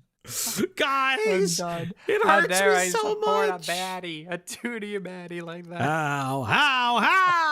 their own Cinder merch, and would of course start making memes of the entire situation. The fallout would be immense and was a good unprecedented. meme. She'd lose over 50,000 followers on Twitch and would lose tens of thousands of followers on her Twitter. She would go completely radio silent, and her name would become a painful reminder as to what could happen when you let fame and numbers get to you while completely disregarding the people who care about you. This is how things would be for 5 months. But that of course would be until Cinder would come back with no prior announcement on October 8th and post this tweet saying, "The burden of proof is on the accuser, not the accused. They lied to you. Here's 1,000 pages of proof linking a Google Doc." And yes, just like I said, unfortunately, it's real. It's actually 1,000 pages. 99.99% of people did not bother reading the whole thing, and honestly, I don't blame them. There are many people who sought to understand what the hell's in this document through summaries, TLDRs, and honestly, nothing can truly tell you unless you go through it yourself. You have to see the small details, the wording used, the way things were written, presented. And saying that I've already made a video on what happened back in April 2025, I figured that it's my responsibility to make a video about this response. Purely because I hate myself, but also because no one else would. And again, I don't blame them. So make sure to have a seat, because this is going to be my longest video ever made, where I present you this document in the most objective way possible. So without further ado, let's do this. But first, a sponsor I'm sure you'll find interesting. I love anime. No, you I'm sure should you do have. too. Problem Go is, if you want to play a ahead, game okay. that's anime themed, then most likely Go you'll ahead. Go ahead. Oh, here we go, chat. All right, so as I mentioned, this document is actually 1,000 pages. The way it's divided is in 13 different sections. These, of course, can vary. One could have 4 pages, the other one could have 230. Some of these sections are dedicated to specific people, most notably the ones who posted the most damaging Google Docs back in April of 2025. We're going to read the first 3 sections together, seeing that they're less than like 25 pages total. And then throughout the other sections, I'll be doing a combination of reading, plus summarizing, plus skipping all the repetitive parts because this document was written terribly. I can guarantee you it was not a pleasant read. And the last thing I'm going to say before I start is that after reading the first section titled An Overdue Response, I'm going to have a few disclaimers before we keep going. These will be fairly important in the grand scheme of things. So no more stalling, let's actually get to reading. Cinder would say, "Hi everyone. It's been over 5 months since everything happened. I have never been good with words, and I'm especially bad at verbalizing my feelings. I've always hid my insecurities, and it's hard for me to open up about things, even to the people." I hate it already, Greg. Can we go back? Can we go back to a different time where we didn't do this? You can refund Pinker. No. Closest to me. It was No, no nearly 2 refunds. a.m. for me on April 26th when Nanoless and Bao posted their documents together after I had finished streaming earlier in the night. I was awake for almost 48 hours by the time I posted my apology. Looking back at it, no, it wasn't good. I was not in a sound state of mind when it was written. I was blindsided by any of this coming out and the accusations made against me. No one involved tried contacting me privately beforehand. I was unable to eat, sleep, or do anything else but watch more documents and statements be released while everything fell apart. I didn't have Red. I didn't have my friends, but I had the weight of the entire internet waiting to see what I was going to say and how I was going to say it wrong. I didn't have access to search for all the evidence to defend myself with a growing list of allegations, and didn't have time to put it all together cohesively anyways. I was petrified. How could I possibly respond correctly to a coordinated effort like this in the state I was in without just blindly accepting fault for all the things I didn't do or never knew happened? I rushed to get something. Yeah, I mean, I'll be honest. I think Nanoless I think Nanoless got away with a little bit too much. Nanoless was very clearly entertaining the idea of being exclusive. Very much. Well, it's not. Again, I said this last time. I say this all the time. Artist exclusivity deals is not uncommon. Nope. In comics, you have exclusivity deals. If you're a writer, you can only write for Marvel or DC. If you're an artist, you can only draw for Marvel or DC. Sometimes it swaps. If you're a writer for books, sometimes you're licensed with a publishing company. You know, your exclusive deal to only write and publish through them. This is not uncommon at all. Yeah. Red Chaos, thank you, by the way. Yeah, this is torture. Out to defend myself the best I could in the heat of the moment and post it just so I could rest. No matter what I would end up saying, it would never have been good enough. It took me a long time to mentally recover and have the ability to face any of this again. I couldn't look at anything Cinder related without breaking down. All of my fans that looked up to me were led to believe I was evil and encouraged to destroy or donate my merch. Almost everyone I knew or cared about turned on me in an instant, and anyone who's ever had anything to say about me did. I had only one of my close friends message me after everything was out there. I received rape, docs, and death threats over these accusations, so I stepped away from the internet. I reconnected with Red, and we worked things out between ourselves. When we were both ready to, he helped me with the long process of making this document. I didn't say almost anything else. We reconnected, chat. I don't know if you guys know this, but they reconnected. They were truly Over one this. in this. Over That's this, really guys. crazy. Over this. Do you believe that? I don't know. I don't know. Like it feels a little too much to be like we reconnected and rekindled our Yeah. relationship over that. Yeah. sooner, privately or publicly, because no one would believe me until I had absolutely everything put together to post all at once in one place. So yeah, already one hell of a way to start the 1,000-page novel, right? Next up, we'd have a subsection called Purpose of this document, with 5 different bullet points. Oh, why are purposes? The first one would say, to present the full story and the facts and evidence on what happened with complete transparency, I'm gonna defend myself die, against what's been Greg. said about me, and provide mine and Red's perspectives and motivations about each situation. It can wasn't do my this choice to tomorrow. make this public, but since it is, my side of the No, story matters too. one The second stream, point would be one to take accountability for everything opportunity. that each of us are guilty One of in the past take. couple of years. Because Whether I we wanna agree do with Bernie results or fan not, out this document tomorrow. will not absolve either of us of all wrongdoing, and it isn't trying to. Point 3 would That's not true. say, dispel rumors, misconceptions, and theories about me, show how and why things actually occurred, and point out and refute discrepancies and lies in the Reconnect is a funny way to say we live in the same house because we're married. Yeah, I've heard that. claims or statements made against me. We've done things wrong, but the amount and degree of them has You been could be incredibly exaggerated or estranged and then completely made up. reconnected. Point 4 would say, this document contains I fucking hate you. speculation. Baseless accusations were made against me without evidence, so I found speculation labeled as such in this document. Most of it is supported by circumstantial evidence, but it should not be treated as solid fact. So just so you know, since I actually read the document, most of this speculation would be in the 8th section of the document, titled The Breakdown. There would also be some in Silverdale's section. Objectively speaking, when you say speculation with someone who has such a loyal audience like Sinder, the one thing that comes to mind is how dangerous that is. But anyway, we'll get to that later. The 5th point would say, this document is not to fuel harassment or spread hate towards anyone involved. I am doing what's listed above and posting this document in the same public setting the original documents were. If you have harassed anyone involved in my defense, you are not my supporter. Your actions are reprehensible, and I've never advocated for anyone to do this for any reason. I'm sorry to anyone who's been affected by any actions of rogue community members against my principles. So these 5 reasons outline her purpose, and she does make it a point at the end to tell her community members, do not harass anyone, and if you did, you're not a part of my community. That's always an important thing to add when you're a content creator with a community. Cinder then says, I have been made out to be a two-faced, greedy, jealous, psychopathic narcissist who's maliciously used, stalked, sabotaged. I also want to point out, like, she just returned to streaming like nothing happened. Yeah. And, like, there are artists who were like, oh, I can't believe Cinder did this, who are just, like, making her shit now again. Very, I mean, yeah. Her money spends, you know what I mean? It's Yeah. like, and maybe some of this is true. Maybe you are two-faced, maybe you are greedy, maybe you're jealous, but probably not to the extent that everybody Yeah. is expecting it to be. But like, it's so big, and that's why everyone's talking about it. Yes. and betrayed those closest to me and anyone around me for my own gain for years, manipulating my way to the top like some kind of evil master. You were lied to. There are things I've done wrong, but this image Oh, who reconnected? Cinder unlocked the closet. She keeps her simping. of me could not be further from reality. This was a complete public assassination of my character over what were lies and assumptions, followed by my cancellation and disappearance, with my accusers profiting from it. If I was really the awful person, Oh who my put out the leak, this God. document wouldn't exist. I wouldn't have any way to refute the claims made against me. I could have just continued streaming and profited from the drama and the over 30 million views the situation garnered. I could let everyone forget about this and come back like nothing ever happened, but it's not true, and I couldn't allow myself to move on without making things right. Everything that's come out and the stories that followed have been blown way out of proportion and turned into crazy conspiracies. Both Red and I have done nothing wrong, and all of that will be addressed here. But the story everyone was told was not the reality. Wait. So this is not to absolve us, but we haven't done anything wrong, by the way. Greg, this document not going to again, absolve. Nothing. None of this is illegal. Mhm. I don't think she's accused of doing anything illegal. Same with music. Yes, exactly, If you Brian sign with Isaacs. Capitol Records, Perfect. you can't Yes, release the record yes. with Columbia. Yes. Perfect example. What did this person even do, girl boss? She girl boss too close to the sun. sun? Her boyfriend, husband, partner / manager, may have been lying about A lot of lying shit. to an artist about other VTubers being mean or being catty about Yeah. that artist. Yeah. To possibly convince them to not work with them. Yeah. What happened? Every single person I've interacted with in the past almost 5 years, even those closest to me, and every single interaction with them would have to have been fake for the story told about me to be true. I believe that there were 2 people responsible for how things played out, with the third person merely having an axe to grind against someone they never liked. Nanoless lied overwhelmingly about what happened between her and Red, sat back and played everyone, including my friends. Shy Lily lied about me from the start, orchestrated things behind the scenes, and manipulated the public to their side. Silvervale took the opportunity to lie all about our interactions together, making things even worse for me. They had the most to gain from my cancellation, including their own satisfaction. None of them could take accountability for their own actions and pushed it all onto me instead. The only 2 people that could disprove their lies were just made it to lying manipulators and wiped off the internet. She's of course referring to herself and Red. Aside from the labeled speculation, everything presented in this document is true to the best of mine and Red's knowledge. I have nothing to hide, and there isn't a reason to hide anything anymore. The bulk of what's shown here was over the past 2+ years. Keep in mind that no matter who you are, opinions, thoughts, and feelings can change a lot over such a long period of time, for better or worse. I went back and forth on a lot of things to put in here, asking myself if I should just leave them out for the people I still care for, or keep them in for my own sake. No matter what evidence is included in this document, it wouldn't be surprising if it's claimed that even with all the evidence, all of this is just me trying to lie, manipulate, and gaslight my way out of what happened, and that no one should possibly believe me again. To show that I stand by everything written here, and that I'm sorry for the things I've done wrong, I made a very hard decision. I'm giving up my part ownership position of gamer subs. I've worked so hard for them since December. That shit's crazy. That's That is crazy, crazy. actually. That's crazy. That's crazy mean- because the attachment to the brand is like insane. That's a lot of but- money lost. But the thing is, like, she's saying, like, I'm voluntarily doing this. Like, nobody is saying that she's being forced to step down. Nobody at the company said that either. Maybe it is. Maybe she. But as far as we know, she is voluntarily stepping down. You know- from, you know- you from know who- owning part of a company. You know who also did that?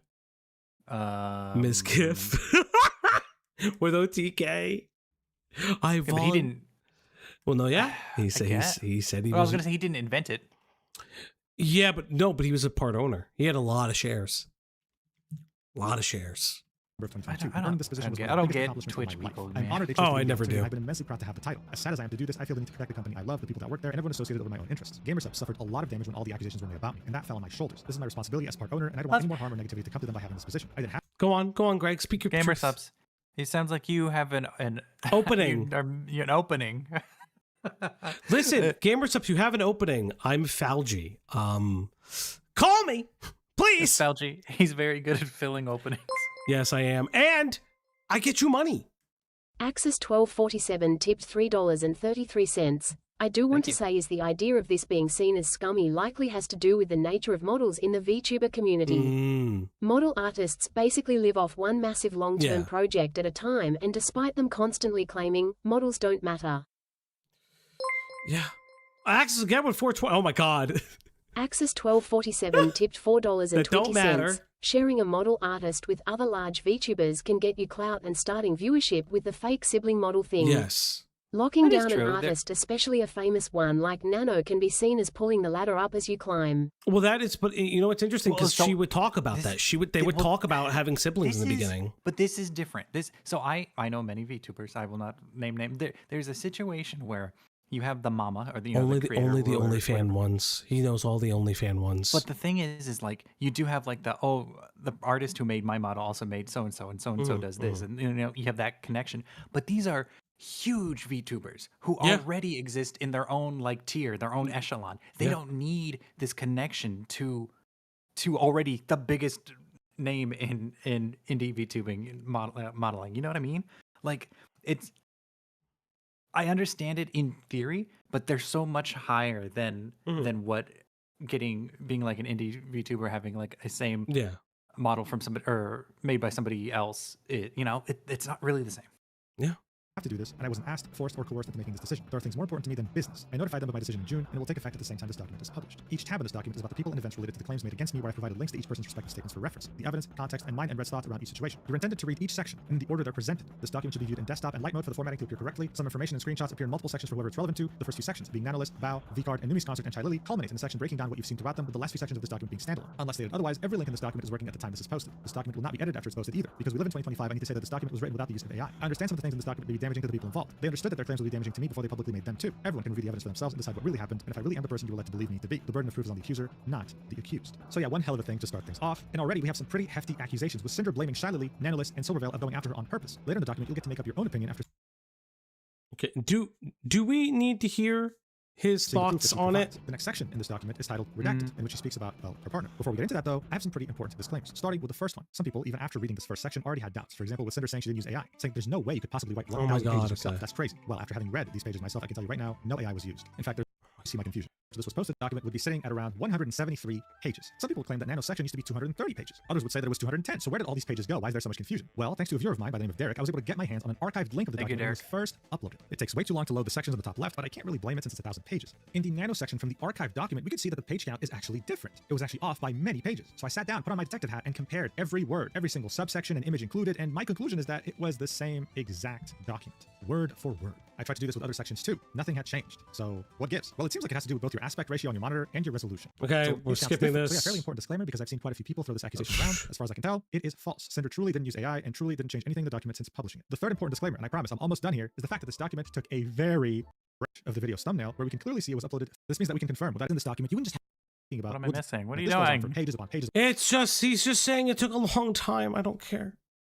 Most worrying degree. And the final disclaimer I have to tell you as we head You said that there were only the three! second section titled Redacted is the fact that, well, barely 5 months ago, the public was made aware that both Cinder and Red are together, but under the pretense that they're girlfriend and boyfriend. The reality, though, is that they're married as husband and wife. Now, I know this might come as a shock. Mugen, why would you reveal something like this? Isn't it private? Well, it actually used to be. It's just that someone unintentionally revealed that. And that was shortly after this document came out. Around a week after posting her document, Cinder would say, "Hi, Pyropups, I'll be streaming tomorrow at 4 p.m. EST. I hope to see you there." There'll be over 1,400 replies. Why you gotta focus on the boobies? Why you gotta focus on the He's boobies? focusing on the replies. Why are you focusing? No, he's focusing on the boobies. You're He's saying what focusing you on the wanna see. boobie. Some of them very supportive, some of them not so much. Now, one of the people leaving a very supportive comment is none other than Shonda, a very well-known English VTuber. In her reply, she'd say, "Cinder, I think everyone deserves a second chance, and everyone deserves the opportunity to learn from their mistakes and grow. I hope that your time always helps. I really Oh, hope that fuck! There's Shondo again. Shadow! Leaky! Shondo has our own dramas that we don't have time to get into. So we're not Leaky gonna talk about- Shondo! Leaky Shondo! You found a better state of mind, both for your sake and your husband's, but most importantly, for the Oh, Pirate Folks, and we wish you no. nothing but the best. All right, so overall, very wholesome, but I don't think Shondo knew that this was not public Oh, info. This was only no. known by some of Cinder's closest friends, which are now not her friends anymore. But I don't think Shondo did this intentionally at all. If anything, I'd be very surprised if she did. She meant well with this comment. Now, of course, I'm sure some of you watching will think Why to is this yourself, proof they're married?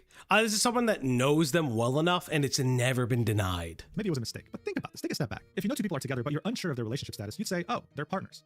Ain't no way I'm hearing you complaining about boobies, Fauci. I love boobies, don't get me wrong, but like, why he focusing on the booba? Or hey, they're in a relationship. You would never, and I mean never, Listen, if you want to send me boobies, go for it. I don't give a fuck. refer to a couple If as husband and true. wife unless Not you in were the- 100% not in the sure Discord. that was the case. Because why would you? Yeah, not in the Discord, obviously. If true, Just say they're partners or in a relationship. like them being married or them being together, it doesn't change that much. Yeah, for it me. doesn't change because they still live together. That was the thing. You found out that they lived together for years. And that was the big oopsies. Was like, oh, they really do live together. But it is what it is. Okay. What are you doing? No, I'm just Wait, record. no, I Wait, was just charging what? my phone. I was Come, charging my answer me. phone. You can answer me. So yeah, overall, very interesting revelation. Unfortunate that it was Don't be mean to unintentional, me. but it is what it is, right? The cat's out of the bag. This is definitely an important disclaimer to keep in mind as we go through this section because they're not just boyfriend girlfriend. They can't just break up on a whim, right? They're committed to each other until Yeah, death they does them also part. This means okay. Even if they were boyfriend girlfriend, she lived with him. There was a whole big thing about that, and there's a thing in this document. I remember reading that it. not only Red was in a relationship with Stop asking for nudes, bro, Jared. Listen, he has the receipts.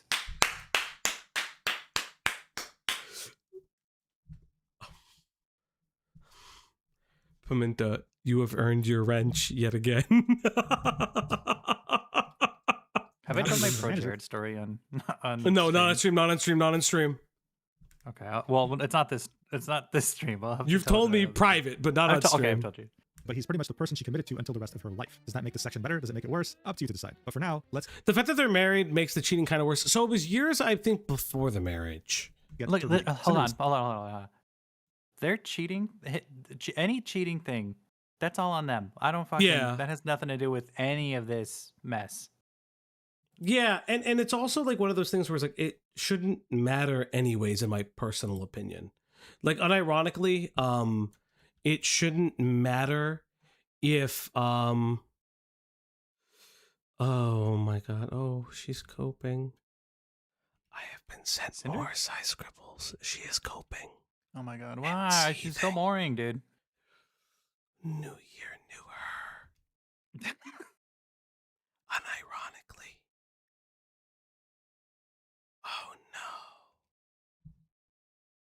We're not diverting. Just I'm not we're not diverting. diverting. We're not diverting. We have to get to based. this. say, Red helped me put this entire document together. We want to be upfront and honest that this was a two-person effort. His own commentary is present throughout it and is labeled as his and highlighted in blue. Red would then chime in and say, hello, I'm Red. I'm Cinder's longtime partner and have worked alongside her since she started this career. I helped her put this document together to set the record straight. Over the past few months, I've had to come to terms with being the reason why Cinder's image, her relationships, and her career were all ruined. I heard people who were our friends, I effed up, and she had to answer to the world for it by herself. My actions ruined everything for her, and I'm taking responsibility and helping her pick up the pieces. I didn't want to put out something sooner. Without her, that could have made things worse. See, like this sentence right here, if ChatGPT wrote this, at least it would have added a comma, right? But as you can see, this is written by a person. He then ends this by saying, I ask that you don't I hold what I did. sneeze. I'm so sorry, chat. Oh boy.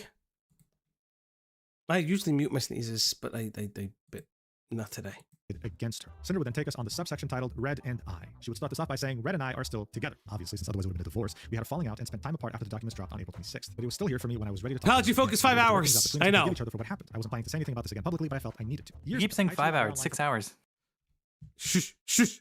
I was also raising you behind the scenes because you were too low on the end. my own selfish reasons. I And the don't things I care. said about him were out of my own frustrations and past experiences. Yeah, that's because in Rain's document, the person she cheated on Red with, there wouldn't just be adult conversation. She'd also be talking crap behind Red's back. Yeah, she says, Oh yeah, in that fucking doc, she was like saying our dick ain't big enough or some shit like that. Was insane. Or like he'd be in the bed fucking jerking it while she's just there.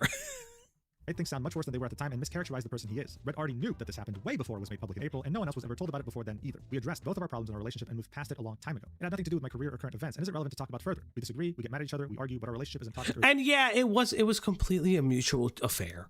That was the other thing with that Rain person. It was a completely mutual affair. Really fucking obvious, and it was just silly. Abusive in any way. I would appreciate it if the speculation around it would stop. Red and I have always had some level of communication problems, even with each other. Neither of us are good communicators beyond surface level. It's hard to open up and we get in our own heads about things. We butt heads and disagree with each other sometimes, and even more so working together all day, every day. It's gotten so much better over the years, but it's never been perfect. So the idea that anyone in any relationship would know about and agree with everything their partner feels, says, and does is crazy to me. I'm not the only one who's ever Greg, we agree all the time, right? Nope. What do you mean we don't agree all the time? You love me.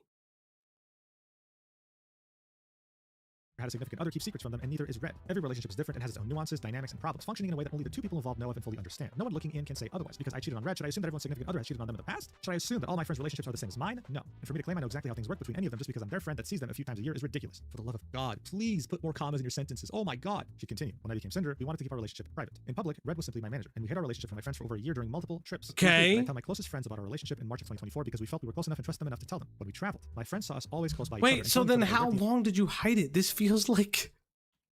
Oh, yeah, silence of a lot of words to just yapping! On our phones, almost all the time from chats we were both in, instead of talking about things out loud to keep up with projects while away and to keep them private between us. It's easier to say, look at this, to keep each other on the same page, rather than have a verbal conversation while we were around other people at almost all times while away. What they saw at conventions... Hey, Ashley, thank you so much for upgrading to an assistant operator. Wow. Thank you. At Ashland Terrace over 7,545 became a member. Thank you so wow. much. Thank you so much That's for very nice. upgrading your Very kind of membership. That is incredibly based of you. You will regret it. You will.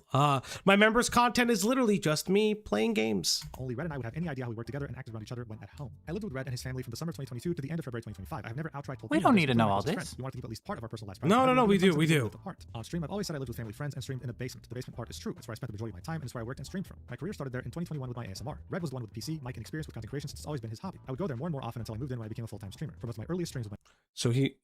So she moved in to his home. Just want to point that out. With They his lived parents. together for years at his parents' home. His parents' fucking home. PNG model. Yeah, but you're always worth it, Valji. Well, thank you. Wow, sir. that's the kindest thing anyone's ever said to him, ever, in his life, ever, forever. Thank you.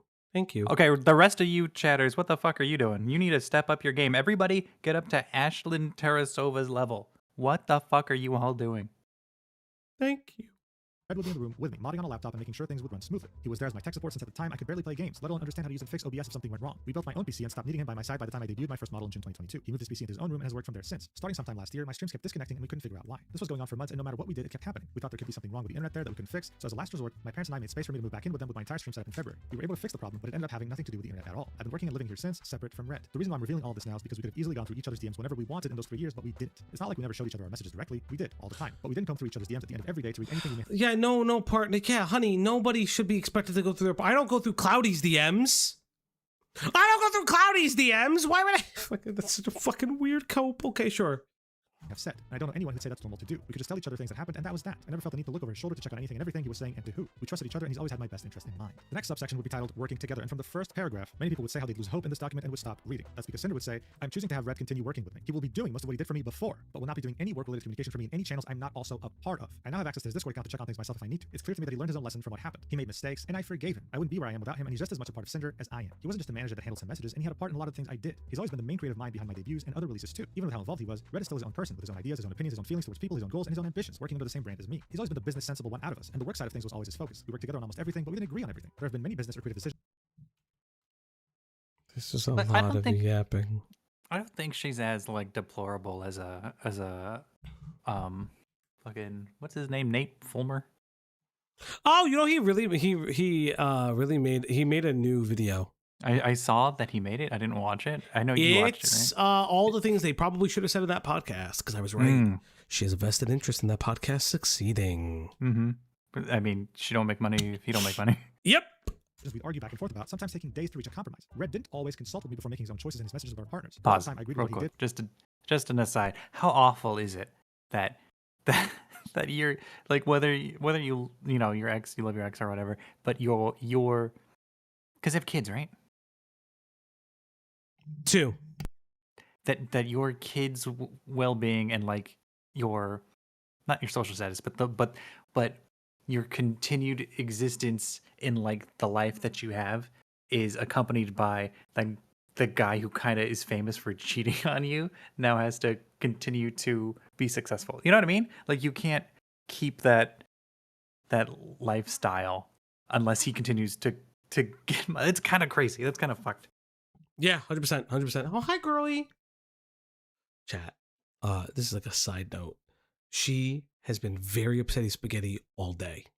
Somebody's not here anymore, and it's very adorable but sad.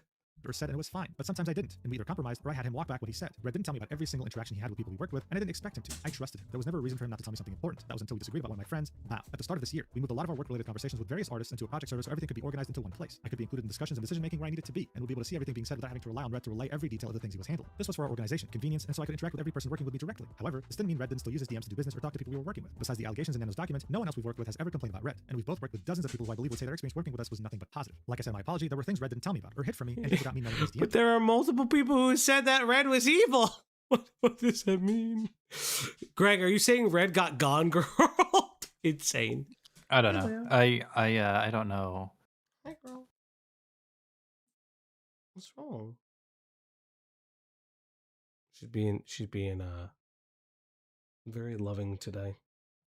Hey, Also, no. this document in the order below. I didn't know about these things beyond what I was told, if I was at all. Those things would be Red's inclusion of Bao and Cotton in his exclusivity deal with Nano in January 2025. Red telling artist one Bao was someone he considered competition while discussing exclusivity deal with Nano. Red's As Angie says, it's time to feed the dog! Feed the baby, red heart emoji. She was actually grabbing for the treats, actually.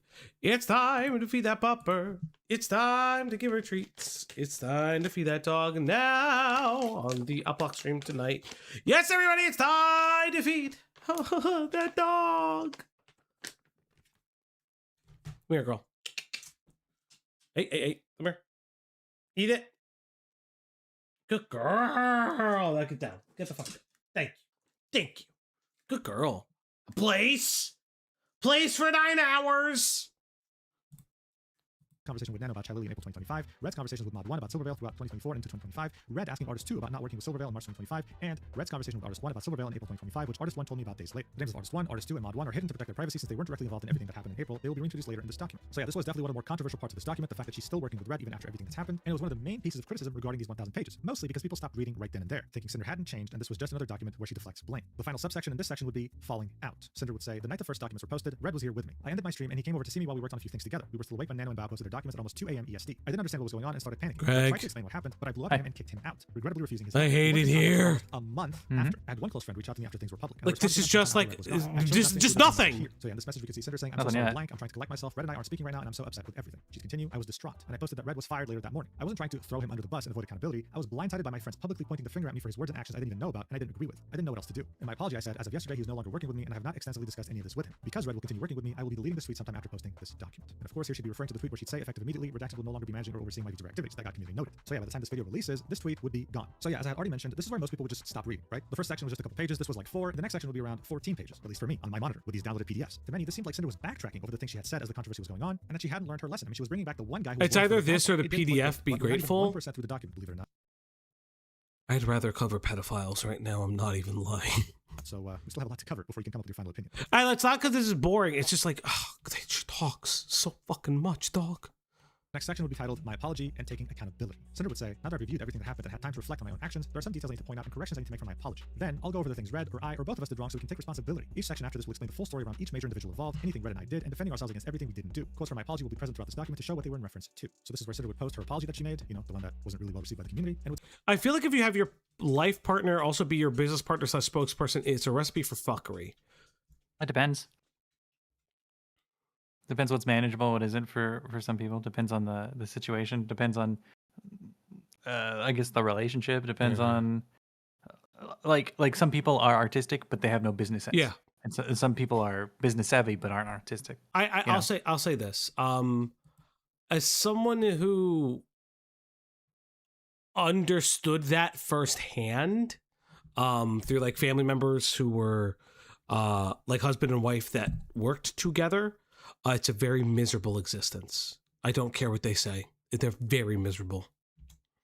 Incredibly miserable to one another. say, the things I claimed and admitted to in my apology were based on what I knew at the time, what was published in everyone else's documents, and what Red told me right after. I shut him out when I shouldn't have. I made my apology without his help, without all the info in front of me, and without knowing the full scope of what happened, how it happened, or what to believe. I was under extreme stress and pressure to say something as soon as I could, and was expected to accept fault for everything I was accused of, but not guilty of doing. Some of the things I wrote were overly apologetic, and I made things sound worse than they actually were because of the severity of the situation. The main takeaway people had from my apology was that I pushed everything onto Red and didn't take accountability for anything myself. She would then have small different sections with a couple of bullet points each. The first one would be, but I blamed Red for in my apology because he was guilty of doing them. Him telling me how great it would be to work together with Silvervale, and the second point would be him holding a grudge against Bao. So these were the things that Sinder was blaming Red for that he was guilty of. The second section would say, but I blamed Red for in my apology when I was also guilty, saying Red was the one with the business-oriented outlook on things from the start. I adopted that same mindset myself from working together as time went on. I wrongly made it sound like I was brainwashed into thinking this way in my apology. The next section would say, what Red was guilty of in my apology that I didn't know about until writing it. Red and Nano ever talking about a model for Geary in November 2023. That's another VTuber.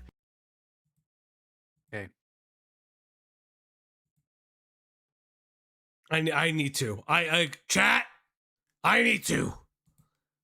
Red including Bao and Cotton in his conversation and eventual deal with Nano around exclusivity in January 2025 and bad-mouthing Mao in their DMs as if they were our shared feelings. Red talking to Nano about Chai Li and her model in April of 2025. The next section would say things I said about Red in my apology that I was wrong about. The first thing being he did not manipulate Nano. So Cinder was saying she was wrong thinking that Red manipulated Nano in any way. And the second thing would be he did not push Nano to not work with Silverveil and she was not a constant topic between them. Cinder would then show us another subsection saying things I took accountability for in my apology, listing 15 different things. The first one being agreeing with Red to talk with Nano about exclusivity, agreeing to specifically name Silverveil in the terms and knowing a deal involving her was made. The second one being guilt tripping Nano. The third one being feeling overly attached to Nano and her work. The fourth one being not knowing about what Red had said about Bao to Nano and I should have. The fifth one being not speaking to Bao about Red's feelings towards her and letting it spiral to the point it did. The sixth one being upset and taking it personally when Bao hired my video editor. The seventh one being upset when Sakamore told us he wouldn't be working with us again. The eighth one being confiding in Red about Shali's behavior towards me. The ninth one being becoming resentful towards Silverveil. The 10th one.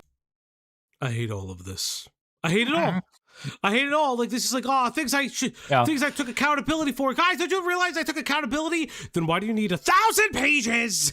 I took accountability for being resentful. This really was a she-girl boss too close to the sun. 100%. 100%. Being letting my insecurities and public comments influence my feelings towards Silverveil. The 11th one being assuming Spike copied me. The 12th one being very possessive of my design details early on in my career. The 13th one being overreacting to Ninetales Hellhound OC design, which was apologized for in the past. The 14th one being cheating on my boyfriend. The 15th one being neglecting or leaving behind. I don't know why that. Cheating on my boyfriend.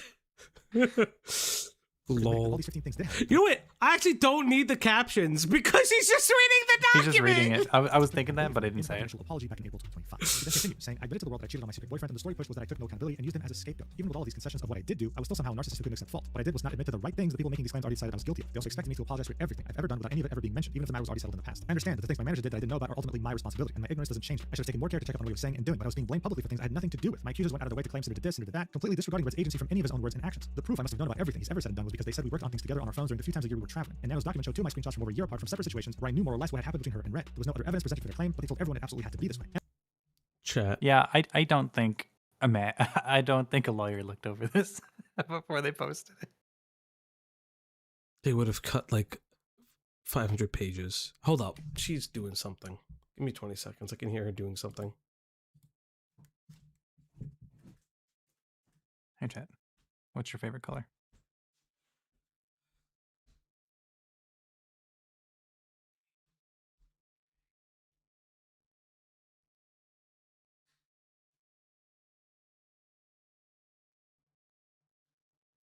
Fuse, good color. Perp, good color. Blurple, good color. Purple, good color. Red, good color. Yellow, good color. Orange, good color. Pastels, good colors. I need a new Dieter question. No, this is what Cloudy and Fauci were told works. So this is what gets everybody answering. Maroon, good color. Indigo, good color. Color green pastels, understandable. She just Orange, ate a good color. plate for like no reason. The plate was fine. A paper plate? Yeah, paper plate. Yeah, well, she's gonna be shitting that out later. She always does this. What are you This chewing? placed on That's Red's so usage of loud. we and our, as if they could know for a fact that it meant Red was always speaking with my knowledge, approval, and oversight every single time he said it. This was necessary for their narrative to work against me. This is why I said my apology about this. I do not condone anything about what Red said about Bao these DMs either, and him using we and our in this context is abhorrent. Oh, yeah, Correct. stop. What was done to gain greater credibility behind what he was saying. And now here's what Red had to say about this. I've always been more or less the creative lead on things we did, like model designs, project ideas, and art in general, and Cinder often agreed with my creative judgment. She trusted me to do the communication I did for her without oversight. For example, a lot of times I would be the one talking to the artists we were working with who only knew me as Cinder's manager. If I knew the direction I wanted to take something with or without talking to Cinder beforehand, and I said, I want this art to be like this instead of Cinder wants this art to be like this, then it felt like an awkward thing for me to say. In my mind, to the person we're working with, I'm just the manager, not the creator, not the streamer, not the client. What I myself wanted wasn't important. What Cinder wanted was. So in order to give weight to what I would say, I started using we early on, without speaking for her directly saying Cinder. If we wanted to do something a certain way, then it would give me agency by implying that we both agreed on and made the decision. That Cinder was aware of the decision being made. Greg. I'm hating it. I'm like you got it. I understood with the first two sentences. Why are you still talking? Yeah. It's almost like they have to re-explain themselves over and over and over and over and over.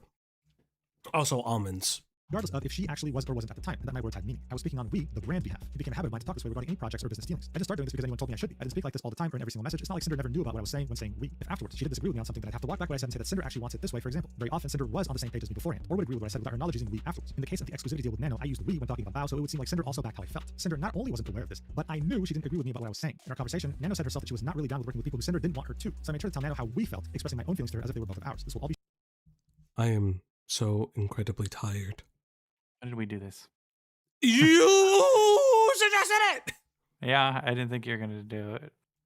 Shown in Nano's section. So in other words, if someone had bothered to read the rest of this document after Red's section, they would probably be even more shocked that this guy right here was going to work with Sinder again, right? I think all this could have been avoided if Red didn't just say he was Sinder's manager, but if they made sure to officially announce that he was the creative lead. But who am I to judge? Sinder would continue. There are 3 things in my apology I need to correct that will be shown in full detail in this document. She started off with a subsection titled Missing Information, Lies, and Incorrect Statements in My Apology. The first one would be, I left out a lot of information regarding my experience with Silvervale and trying to... Greg, Yeah. I'm at the point where I kind of want to just play Sonic. It's really sad. I'm not blaming anybody. God, I hate that it repeats. overly apologized to her and ended up making things sound much worse than what really happened. The second point would be, I lied about not knowing that Red spoke to Nano about Spike in 2023 to not make things worse for myself by revealing more than Nano or Spike did about what happened in the garden. That's already a very big revelation, obviously because her apology was terrible to begin with, and the fact that she was lying to make things even worse. The third point would be, I was wrong about which year the situation with Niantails took place in. I wrote that it was after my debut, but it was actually an entire year earlier. She then continued my apology, and the accusations made against me did not cover everything Red and I have done wrong. I've laid out everything below that will be presented throughout this document so we can address them and take responsibility. Explain the motives and reasoning behind our actions are not meant to justify or diminish them or the feelings of those affected, but to understand why they happened. The next subsection will be titled Everything one of us or both of us are guilty of. That accountability is taken for or shown in this document in the order that presented. We both became neglectful with many friendships and personal relationships online and IRL. Red and I became consumed by our work and prioritized my career over all. What Ashlyn said here.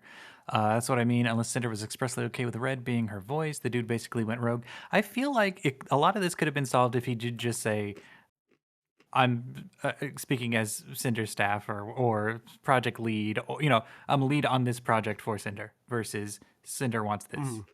I feel like that could have solved a lot of the issues, but then you blur the lines of Cinder being a project and Cinder the person being like wanting to be friends with these people, but also they've disconnected with that because they're just kind of working in the same field more than they are friends with a lot of these people. This feels like misunderstandings gone horribly wrong, but also there are expectations to not be catty when everyone is catty. Can we get Game Dude? Maybe. Zero separation. Perfect. What you're saying there.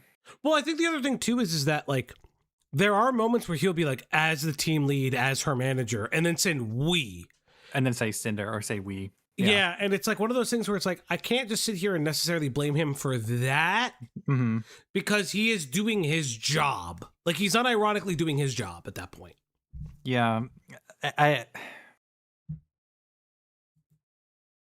the job is to get the work done, I guess. I chose to distance myself from contact what happened between her and a friend. I tried going back on my agreement with the artist Nixu in April 2025. Red asked Nano to not work with Spike in January 2023 and told me about it afterwards. I lied about not knowing he spoke to her about Spike in my apology to avoid talking about it. Red initially dissuaded Nano from accepting model from Geary in November 2023. I guilt-tripped Nano in November 2023 and February 2025, but still sided with her. Red reassured Nano about her considering and canceling Bow's model in August 2024. I knew Bow's model was canceled in August 2024 and didn't try to do anything about it. Red and I agreed to talk with Nano about exclusivity, including not to work with Silvervale specifically on any more models in January 2025. Red and Nano agreed to a deal for her not to work with Silver, Bow, or Cotton in January 2025, only telling me about Silvervale's. Yeah, it's exactly what Axis says. He's a manager, and your manager speaks for you in business. 100%. I agree with that. I agree with that wholeheartedly. To Nano about Charlie in April 2025 after seeing Nano work on a model for her and never told me about this conversation. We asked our video editor about exclusivity after Bow started working with them in September 2023. Red convinced himself Bow kept her video editor to hurt our future music video projects in December 2024, then held a grudge and list of grievances against her. I didn't speak to Bow to clear things up, but I knew Red held against her, and it led to me being an awful friend to her for months at the start of 2025. Both Red and I mismanaged the planning and communication with Numi about her concert at the start of February 2025. I pulled out of performing her show and almost didn't go after choosing business over my friend. We both grew to dislike Silvervale over the past few years for various reasons, including harassment and comparisons, my own insecurities, and how Silvervale acted towards me. Red asked an artist not to work with Silvervale in March 2025 and never told me about it. That's hilarious. Spike was copying me in 2022 and early 2023. Finally finished listening to everything on 1.25 speed. God bless. I'm at 2.5 speed. Yeah, get ready. I overreacted to Niantails' Hellhound OC design in 2021. She'd then say every claim of wrongdoing that was made against Red or I that isn't listed above is not true, whether it was an assumption or a lie in someone's document statement about me or verbally on stream. I would list the false accusations here, but there's been such a ridiculous amount at this point that I don't even know where to start. I will let this document speak for itself. These actions were not over years like the public was told. The majority of these actions happened in an 8-month span from August 2024 to April 2025. How each person was affected, if they were affected at all, is explained throughout this document. Nothing was black and white, and none of these actions were motivated by jealousy, envy, greed, or being malicious for the sake of it. The next subsection was called My Friends. It's been falsely claimed that I was using, manipulating, sabotaging, betraying, and backstabbing all my friends for years in an effort to deplatform them and ruin their careers. There was never some kind of years-long grand conspiracy of deceit against anyone, and I have never pushed the ladder down behind me. I've never been jealous or envious of any of my friends or anyone else. My friends were not stepping stones I used to further myself. I love my friends. Our experiences together were real. Our memories together are real. It hurts that I even need to say that here. There are plenty of things my friends know I've done for them, helped them with, or included them in for no other reason than that they were my friends. I've always answered their questions and offered them advice when they asked, done my best to be there and support them in their debuts, their own endeavors, and I personally bought some of their merch for myself without ever saying so. I literally brought brownies my mom made across the country to share with them. I spent my own time making one-of-kind cosplay pieces of their VTubers for them for no other reason than that. Kill yourself. Why? Why? I brought the brownies! I saw the cosplay pieces. They were nice, but like, I brought brownies! Oh, they should love me forever. Sometimes you're friends for now. Sometimes you're not friends forever. That's just life. Isn't that right? Sigh, scribbles. Bitch. More than the 3 finished pieces below were planned for more by friends, including Bao, before I put all my crafting focus into my nihilistic cosplay. It meant a lot to me that I could make things that meant a lot to them. And here we can see different examples of different cosplays that she made for her friends. She'd then say, I don't know what they think I do other than what I listed above, or where these ideas came from, or what rumors they were hearing about me, or how my friends collectively agreed this must have been the case after everything we've done and shared with each other. I absolutely could have been a much better friend, but I just can't believe every single one of them thought this little of me at a moment's notice. There were about a dozen of my friends involved before Nano's document was posted, and still not one of them said anything to me before they were posted publicly. So one thing I'll say is that months leading up to the drama, some of her closest friends were starting to have doubts that Cinder even cared about them over business. You'll see that in Numi's section, and you'll also see that in Bao's section. To Cinder, they turned against her at a moment's notice, and to them, this has been brewing in their minds for months. They were hoping it wasn't true, but when they saw the DMs between Red and Nano, everything exploded. Anyway, Cinder will continue. A lot of my friendships did suffer due to where my priorities have been, especially over the course of 2024. Because my focus was overwhelmingly on work, and less and less on my personal relationships outside of it, many neglected people I cared about. And so did Red, both online and IRL, even my closest friends. Unless it was about work, I didn't put as much energy into just talking and hanging out. But that's not to say I never did, never wanted to, or disliked them for any reason. I had my things going on, and I know they had theirs. When I wasn't streaming or working on something, I'd be isolating or hanging out with Red to decompress, and I didn't have the energy to socialize. I tried to plan collabs with friends as often as I could, and it was a way to hang out while still appeasing my content brain. My collabs with my friends were made into YouTube videos, but they said I was using Why was there a knife on screen? She made cosplay shit. She was showing cosplay stuff. Why does it matter in her 1,000-page documents? I don't know. Because she was a great friend at one time. Don't do the same thing is crazy. When I was traveling to see my friends, all I wanted to do was hang out and spend as much time together as I could, and it was the happiest I was. Red and I always loved, valued, looked out for, and appreciated our friends, even if we didn't show it as often as we should have. I'm sorry to those of my friends who I haven't given the time they gave to me. I'm sorry for those I haven't spoken to in a long time for no other reason than my own negligence. And I'm sorry to my friends that I only focus on work with and didn't spend enough time being your friend outside of it. So yeah, overall, unfortunate just for about everyone involved. The next subsection will be titled The Business Mindset. Red and I slowly became more closed off and neglectful of people over the past couple of years, but especially throughout 2024, focusing more and more of our time and energy on this career. Work became almost 24/7 for us, never taking a break. It was our job, our hobby, and almost all we talked about. We loved what we did, but we both became consumed by the content grind. Our work-life balance became non-existent. We were going all day, every day, as a team, working to an obsessive degree. We were always trying to do more with more people. Somehow this is worse than me reading it. Somehow this is worse than me reading this again. And I already did this, Doc. Well, this part of it anyways. Fuck me. About doing bigger things, achieving more, accomplishing more, growing bigger, launching more cool things, having more opportunities, while keeping up with at least 4 to 5 streams a week. Our problem wasn't greed, like it was claimed, it was ambition. Ambition that was wearing us too thin to keep up with everything. It's the same thing. Ambition and greed can be the same thing. I don't care. Also, I don't give a shit if you're greedy. I actually don't care. I don't care. But it was never enough to take a step back and relax. We were always looking ahead, always had to be progressing, and never stopped to appreciate where we were. Listen, if this is your main business and you want to be greedy, I really don't see an issue with it. People who actually, like, I will say this: if people see an issue with it, cope and see then mauled. I don't fucking know. Like, I didn't care that. So I don't care that Psy treated me as like a business stepping stone. What I care about is the fact that she like treats it as everybody else got mad at her for it, when like we just called her out for it, and it was just cringe. Which was like, which she would be like, but you're doing it to me. Like, it's just cringe. For the people around us. The money was nice, but it's never been the driving factor for anything we did. It was an indicator of a successful project, event, or merch drop that anyone understood. The majority of what I've made and spent went back into my work, towards the house my dad has been building. I've released a lot of merch, and it's something Red and I have both been passionate about. Coming up with and releasing cool new merch products is one of the most fun and fulfilling things to work on. And being on new products like a drink flavor or a trading card game was super exciting to us. It was always about launching cool things for my community over the money it made. I've turned on merchandise opportunities and many more sponsorship opportunities than I've ever accepted, only taking on those I really wanted or had a strong interest in, even though a lot of them were paying very well. Being a greedy, money-hungry person has been falsely projected onto me. It's never been all about the money for either of us. One instance I had to be called out for regarding this was during my Heaven Hell model debut. During my lore video, I had an intermission where my chat needed to fill a gold bar on screen with bits to progress the video. It was the easiest way for me to implement interactivity into the debut, and my chat having direct involvement by cheering me on was important to the story being shown. The motivation wasn't to have people giving me money for the sake of it. This mindset got myself and my career to where it was, but it took over our lives to an unhealthy degree, leading to the deterioration of our health and relationships with people. Being canceled and away from work gave us time to address this problem in our personal lives. For example, I have my own dog now who's been keeping me busy. I've gotten back to cosplay after not working on my list for build for months. I've been trying to lead a healthier lifestyle and I've been going to the gym regularly. Despite finding it difficult to be motivated about things since April, I've been making changes so I don't fall back to the same unhealthy work mindset I was in. Alright, so it's never been about the money. Cinder has turned down many sponsorships before, more than she's ever. Okay. Okay.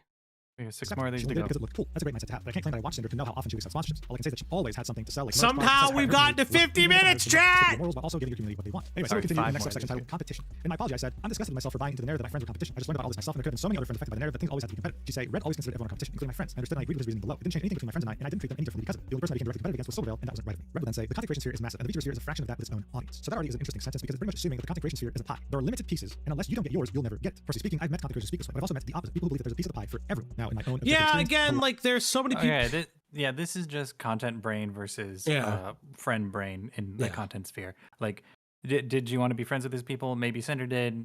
Red clearly didn't. End of the day, he's speaking for her in a professional sense. She's speaking for herself in a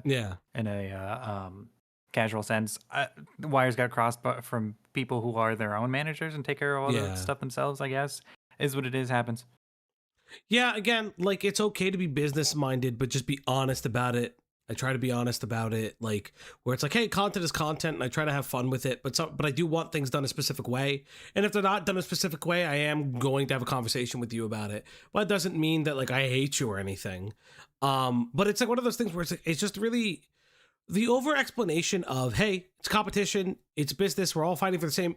You are literally fighting. You are vying for the same attention. You just are.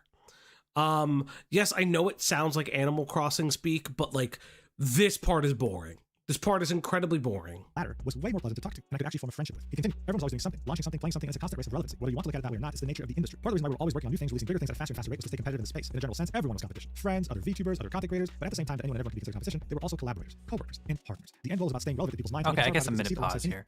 So there, like it's if you are content creators in the same sphere with shared audiences, your numbers are going to dip with multiple people are Yeah, streaming. yeah. We know this. We see that whenever Beckett's streaming, there's a split sometimes. I mean, right now there's a split. Like, people There's a left split right Beckett's now. stream to go see the Psy stuff and then left to Yeah. go back to Beckett because That's he's fine, covering the too. Star Giant stuff. And I was like, yeah, I had planned on covering the Star Giant stuff Yeah. by the end of this week. Just didn't have the chance to. It happens, right? But at what point for Red is your okay, we're good here number, Yeah. And not only that, that's where at it gets what- lost. and then at that point, what I would say too is like, at what point does Sinder take responsibility for that? Mm. Um, I mean, she brought him in, and and it's like, yeah, his actions screwed me over, sure, but what actions are his and what actions were yours? well, it's not only that. Furthermore, my argument would be like, you dated and started the channel because you knew that he was fixated on content creation and like Yeah. creating. And he knew this. So where's your responsibility? Yeah, if he's the brains and she's the face, is she now she has to take responsibility for all of it, Mm-hmm. or or then we're splitting hairs, and then this is them splitting hairs for 1,000 pages. Yeah. 100%. thing going on at any given time while also topping our own things we've done in the past. At no point was this ever motivation or an excuse to hurt, take advantage of, or put down creators around us, especially friends. This is a business, it's a job. But keeping the business aspect of things in mind didn't affect the way I saw our friendships with people or the way I treated them. They were my friends too, and we both cared about them, supported them, and helped them out when they needed it. I've always had the backs of the people closest to us. The only people I've ever considered as direct competition in a negative sense were people either we had something against, or they had or did something against us, and were working with artists important to us. By April 2025, this was only Silverville and how she acted towards Cinder for years. Bow after what I thought she did to us and our other friends in December 2024, but only until sometime after my deal with Nano in January 2025, and potentially soon to be Lily by the way she was treating Cinder and coincidentally getting a model from Nanoless at the same time. It was wrong of me to feel this way, especially towards Bow, and I'm sorry. So yeah, there you have it. Yeah, The you final just gotta section. This move section on. would be three person- Like, you can't think. I mean, you're in the same space, but you have to like sink or swim. Yeah. You got to make your own waves. Otherwise you're fixated on. Or this happens. You're fixated on everybody else. Or you're as competition, which you are in a sense competing, but you don't have to be competition. Yeah, I guess that's a good exactly. way of putting it, right? Yeah, like, we're all competing, but like, I don't see people as competition. Like, I like when my friends stream. I like when Chris, Beckett, Diesel, or anybody else streams. Like, it should be that way. I don't know. I don't have that same, but I've never had that mindset. Even when I was doing singing stuff, that was like one thing that kind of like took me out of it. Like, the only way to do professional opera stuff is constantly going to competitions. I just really didn't like that. I didn't like that mindset. I just didn't like that motif, and I didn't want to be a teacher. So I was like, this is not for me anymore. It's a thing where like you can do better on your end, but like it's not always gonna equal to being better than somebody else, because I don't. That's in a lot of spaces. That's kind of like not poor thinking, but you can get in your own head if you're not doing better than so and so by whatever metric you're running it. You can only do better than yourself, really. Yeah, and I think ultimately that's what it is that like, I want to one up myself. I don't want to one up other people. I just want to one up myself for the most part. I'm sure I'd like to get a story first, but like, that's like, I want to cover the Psy stuff because I want to cover the Psy stuff. I find it incredibly interesting. So for that, like, because you have experience, you have Vested interest because she's a bitch. To me specifically. So like, that's understandable, but there's other things like this that we set on, mostly because the story's kind of dead, but also because we're not as invested in that. Yeah, 100%. 100%. Apologies to three different people. The first one would be Tricky. Yes, the one they mentioned earlier that they had abandoned at a hotel in Japan. I'll just sum this up. They went to Japan to explore the country with their friends. One of them was Tricky. Red and Cinder barely had time for themselves. So they woke up around 8 or 9 a.m. They waited for an hour in their hotel room without hearing from Tricky and just left without her. They only ended up meeting up with her again at the end of the day. Cinder would say, Red and I are sorry to Tricky for leaving her behind and hurting her. We didn't think she'd be left completely alone with how many of us were together in Tokyo, but we still should have waited for her instead of going off on our own. She was one of our best friends and we're both so sorry. So I really genuinely don't know why this is here, but maybe someone talked about it publicly or something and I just missed it. In any case, in comparison to everything else that's been alleged and actually done in this document, this is nothing. Anyway, the next person they'd be apologizing to is Cottontail VA. Cinder would say, I'm sorry to Cotton for the way I avoided her and turned down to laugh together for a situation that had nothing to do with me. I thought I was being a good friend to someone I was close with, but it was unfair to treat her that way. I did not agree with how Red included her name in his deal with Nano, and I wouldn't have let him if I knew about it, regardless of how I felt about her at the time. Red would say it was wrong of me to ask Nano not to work with Cotton. It was a spur of the moment thing. I hate this part of the I hate this part of the fucking thing. This is just going to turn into Red approached Nano and somebody pulled up somebody else's name. Yeah. Red shouldn't have done that. I had a working 100%. relationship with him. 100%. They sling somebody else's name constantly. And it's very annoying. Like, actively incredibly annoying.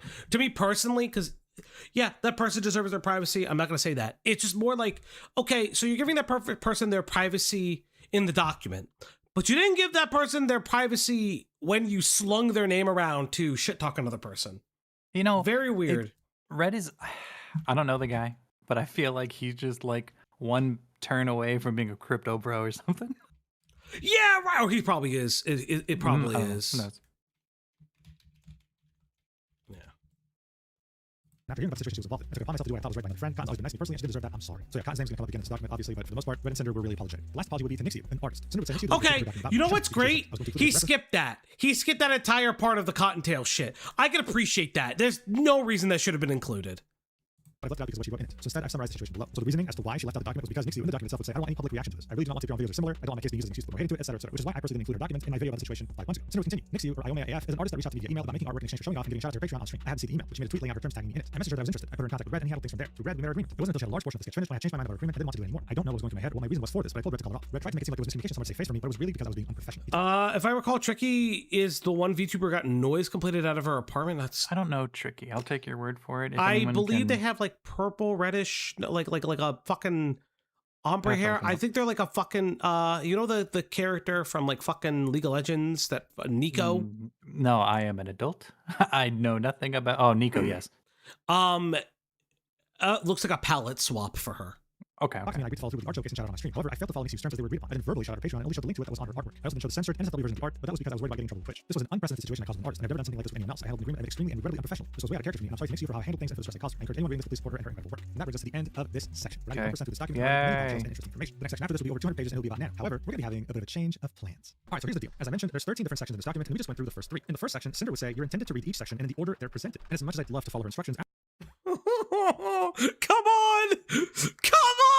the whole thing, I can tell you right now that going right into the 4th section titled Nanoless would be a bit counterintuitive. Instead, I'm choosing to head straight into Bow's section, which is the 5th section. Why? Well, there's multiple reasons for this. One could argue that the most important sections in this entire document are Silvervale section, Nanoless section, and Bow's section. However, in Nanoless section, you're mostly seeing things from Red's perspective, with Sinder chiming in every now and then. When it comes to Silvervale section, it's mostly Sinder talking about her perspective, with Red chiming in every now and then. When it comes to Bow's section, not only is it significantly shorter than both Silvervale's and Nanoless, but there are many repetitions. There are many things in Bow's document that will repeat in those other 2 sections. Additionally, you get to see this from the perspective of both Red and Sinder, with both of them having different perspectives and even logic. Finally, when it comes to Bow, her reputation precedes her. Before this controversy, most people didn't really know much about Nano other than the fact that she's a very talented artist. When it came to Silvervale, yeah, she's been here for a long time, but for the most part, she keeps to herself. She doesn't really collaborate that much and is a fairly private person. When it comes to Bow, though, not only has she been here since the beginning of the VTubing boom in the West, but she is quite literally friends with everyone. Yeah, she has her own friend group, but she's someone who interacts with large and very small creators. Like, it doesn't matter how many followers you have. She has And the irony of her getting into her own like fucking like self-made controversies is kind of hilarious. Like I have no issues with Bao. I think she's completely fine.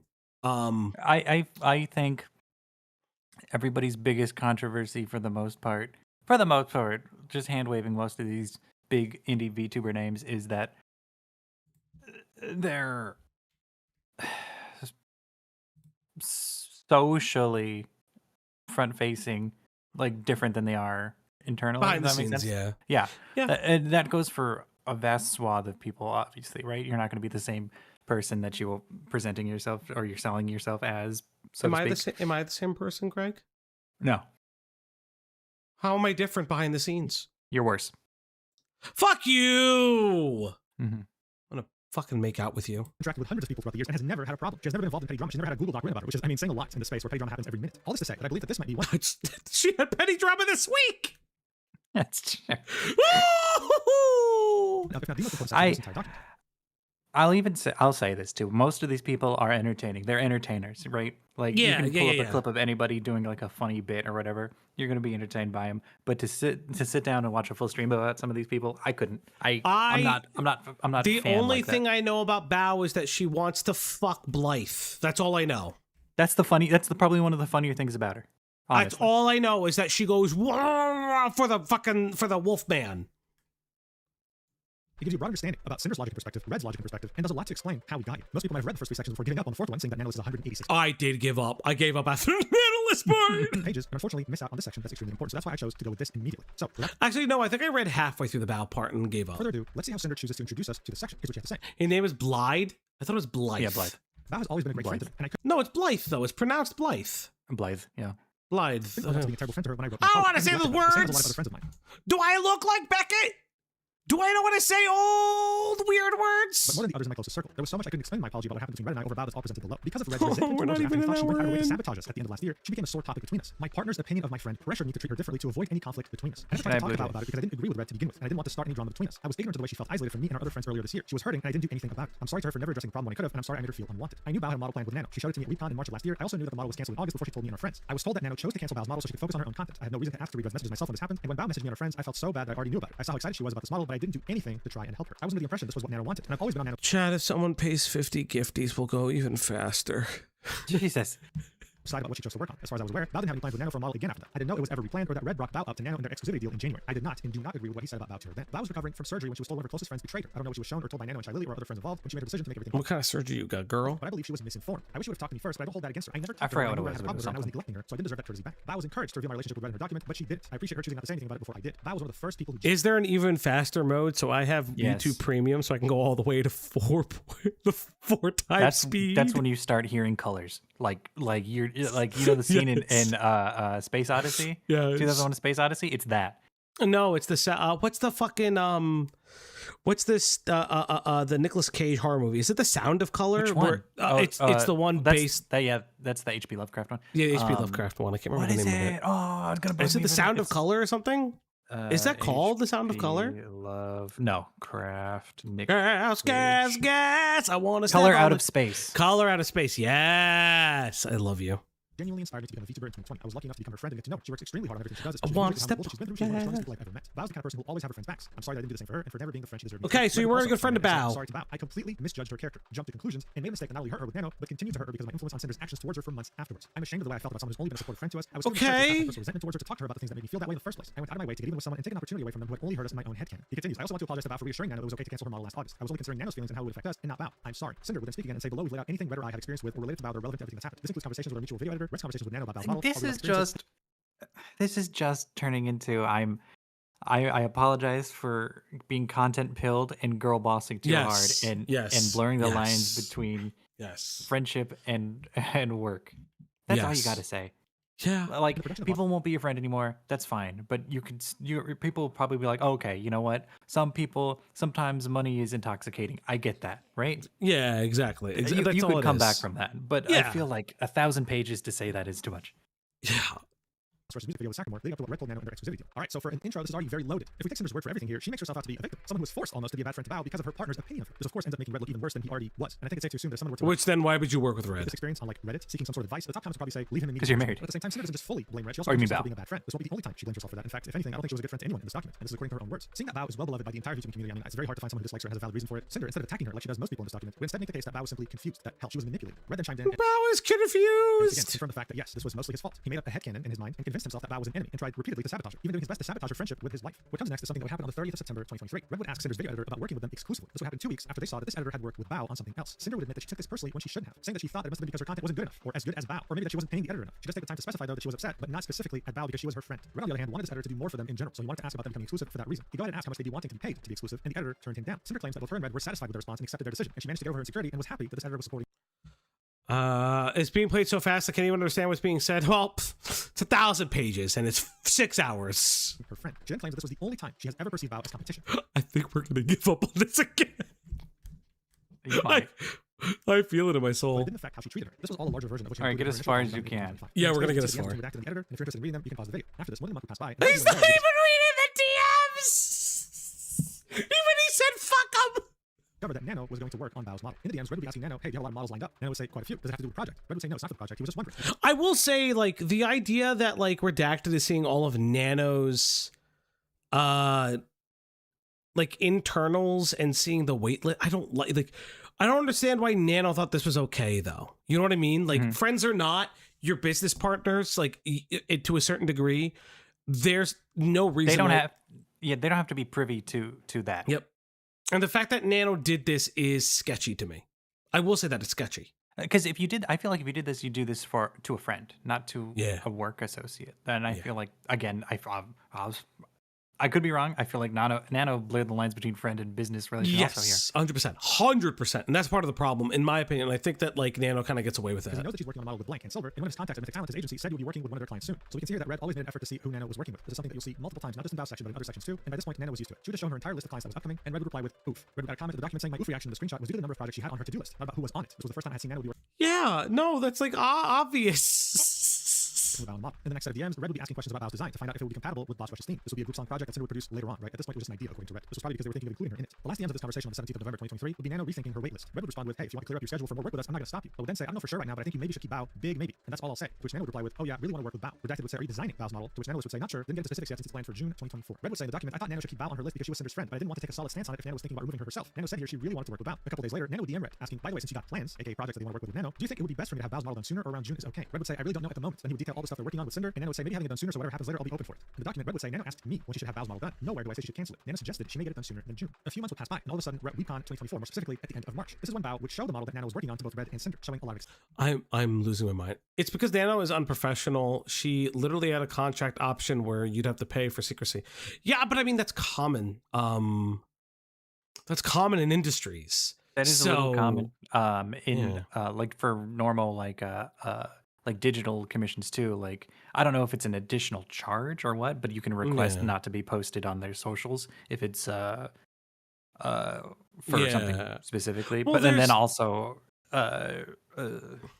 I don't know, like secret NDAs. Like you don't say NDAs. I was just about to say NDAs. But there's also the thing where like money was offered if they were able to pay the fuck up about it. I mean, that's on Nano. Nano entertained it for a period of time, in my opinion. Another few months would pass by, and in July 2024, Bao would message Red about doing a cover of She-Wolf with her for her Halloween cover album. This was the first and only time she went to Red specifically in their DMs to plan something with her. She would first tell Red that this song would be a duet. In the DMs, Red would say she's streaming, but I'll ask her. Some miscommunication would start to take place. 8 hours later, Bao would say, do you mind asking Cinder if she's down sometime soon? If not, let me know so I can let Numi know. It'll just be us two. Red would say, I think she's down. She said he could just message her. But then would ask, is the song just you and her, or is Numi doing it too? 3 days later, Bao would message Cinder to add her to the project server for the song, and Cinder would express confusion, saying, wait, I thought it was just the two of us. Maybe Red didn't tell me everything. Bao would say, Red, it's you, me, and Numi. I told Red if you didn't want to join, then it'll just be me and Numi instead. Now look, throughout these 1,000 pages, sometimes you'll have Cinder or Red talk about an event like this without adding more context and just moving on to the next event. I'm here to tell you though that this will be important later on. For now though, I can definitely see how confusing it must be to have this simple misunderstanding between friends be aired out like this. Things like this could definitely discourage someone from continuing to read. But don't worry, because now things truly do get spicy. Shortly after this, literally just a few days after being added to the project server, the first DMs between Red and Nano leading up to Bao's model cancellation would begin. More specifically on the 23rd of July 2024, when Red would ask Nano if she knew when Bao's model was going to debut so that they could plan their schedule around it. As you might remember, it was meant to be done by June of that year, and they saw the early design in March when Bao showed them at WeCon. When Red would ask when Bao was meant to debut her model, Nano would reply she planned for Valentine's, so February 2025. This was more of a 6 months delay on the initial release date. Around that time, Nano would open up a commission form where people could apply to have her work on a project if she found it interesting enough. A couple days later, Nano would message. We could skip through some of this. I told you! No one literally asked about the Shakira cover drama. Okay, we can skip through some of this. I told you! Committed to them. This is when Red would start to inquire more about what she's currently working on and how many models she's worked on that haven't debuted yet. Nano would say there's like 4 models. One of them is meant to debut around October. Red would specifically ask, is that Bao too? To which Nano would say, didn't start Bao yet. Red would talk about this in the document, saying, I asked about Bao being one of the finished models that hadn't debuted yet because I was under the impression Bao was already done. Nano told me her model wasn't even started. Me saying to her, we'll find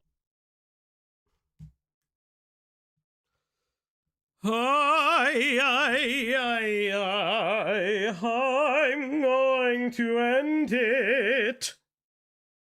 Your mama for being busy was a joke, like earlier in the conversation when I joked about firing her. Now look, this was a fairly long conversation that would stretch into the 26th of July, but that would be when Nano would ask Red, do you think Bao would kill me if I cancel with her? To which she'd reply, no, but she'd guilt trip you 100%. But if that's best for you, then I think you should. Nano would admit, I'm very guiltyable, to which Redacted would say, I mean, the sooner you don't have model work, you can work on your own debut and stream stuff. And Sinder and I can help you out. So I'm not telling you to cancel her model, but it sounds like that'd be best for what you want to do. Nano says, yeah, I'm thinking about it. Red says, is Bao the last of the 3 you still have to do? To which Nano replies with, yep, got blank too, which I'm considering canceling too. In the document, Red would describe this as, out of nowhere, Nano asked me, do you think Bao would kill me if I cancel with her? She was already considering canceling it on her own. This was a huge difference from how she felt about Bao's model last November. Linking the message in which Nano said, oh yeah, I really want to work with Bao. Red would continue his explanation, saying that he told Nano to do what was best for her, and that he and Sinder would gladly help with her stream. He then added from his own experience with Bao, he thought she could be whiny and pushy when I'm on tonight and my hips don't lie and I'm starting to feel you, boy. This didn't go her way, so he thought she'd complain and guilt trip Nano. His logic was that he was being honest with his friend about but that he never asked her to cancel Bao's model or any other model. His argument would be that this wasn't targeted towards Bao. He would have done this no matter who the model belonged to, and that at the 2025. Around a week later, Red would DM Nano and ask her if she decided to cancel any model projects like they had already talked about. Nano would say she hadn't canceled anything yet, and then saying, actually, give me another moment. 6 hours later, Red would reply to that message saying, did you check on this yet? To which Nano would say they're replying right now, just give me another moment. 20 minutes later would be when Red would send the infamous message, did you cancel models? To which Nano would reply with, I did not, with a crying emoji. Red would explain that it was in all caps because the previous message is sent and the fact that he still hadn't heard anything from her about it. She said she didn't, and he said Nano arced late 2026 in regards to what she wanted to do, right? Becoming a VTuber and stuff, joking with her like he always had. This is when Nano would say, I'm scared to cancel with Bao. And like the other conversations we've seen so far where Red would be taking more of a backseat, letting Nano do her thing, here he would encourage her to do this, saying, you shouldn't be. She has so many connections, she'll find someone super fast. Did you already design the outfit? I remember her showing it to us at WeCon. Nano would say, yes, I can give her the design for free as an apology gift. And yeah, this doesn't make you look any better. Red would say, don't sell yourself short. I think she'd be fine with taking the design and finding someone else. I wouldn't offer it for free, maybe half price if she starts shit. Lol. Now look, the drama was 5 months ago, but if you remember it slightly, you'd remember that this was one of the main messages in Bao's document. This made Red look really, really bad. Because it didn't just sound like he was telling Nano to cancel Bao's model, he was also talking shit about her. He was also kind of making it harder for her, right? Her model was already being canceled. Nano wanted to make it up to her, and Red was still insisting, no, don't even give it for free. Give it for half price if she starts shit. From Red's perspective, this is what he would write in the document. He'd say, I was not the one to bring up Bao again. I didn't specify anyone we had previously talked about. I reassured Nano about it and told her I thought she should at least be somewhat paid for the design she made and the work she put into it. My thought that Bao could possibly start shit over this was the same as I said before, where I thought she complained or guilt tripped Nano over it. All of the lead up to this conversation was left out of Nano's and Bao's documents. And yeah, to be fair to Red, that was the case. The full context, the previous conversations were not included. In the grand scheme of things though, does that truly make a difference? Well, I'll let you, the viewer, decide, because we still have a lot to go through. 45 minutes after what we just saw, Nano would say that she would be able to start on Sinder's Angel model right away. Earlier in the DM, she had mentioned that she could only start on it maybe in October, but at this point we were still in August. I'm dying. To which Red was very excited about. 2 minutes later, Red would message Cinder saying Nano's able to start the Angel model right after the summer fixes and dances, to which Cinder would say, yay. From Cinder's perspective, Red would tell her that the reason why Nano canceled Bao's model was because she wanted to focus on her own VTubing.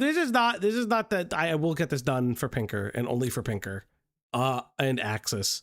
But like, oh my god, I didn't realize how redundant this fucking was. He also specified that he and Cinder were going to help her out in that career. Cinder would say that she felt bad for Bao because she saw how excited she was when she showed them her concept back at WeCon. But at the same time, she was under the impression that this was what Nano wanted. She was her friend too, and she wasn't going to pressure her to do something she didn't want to do. She didn't see Red's messages and only knew what he told her. Red would also chime in and say, if I really wanted Nano to cancel Bao's model for some malicious reason and knew I could make her do it through some kind of manipulation, why would I have waited 8 months? It's like listening to a hamster. Why?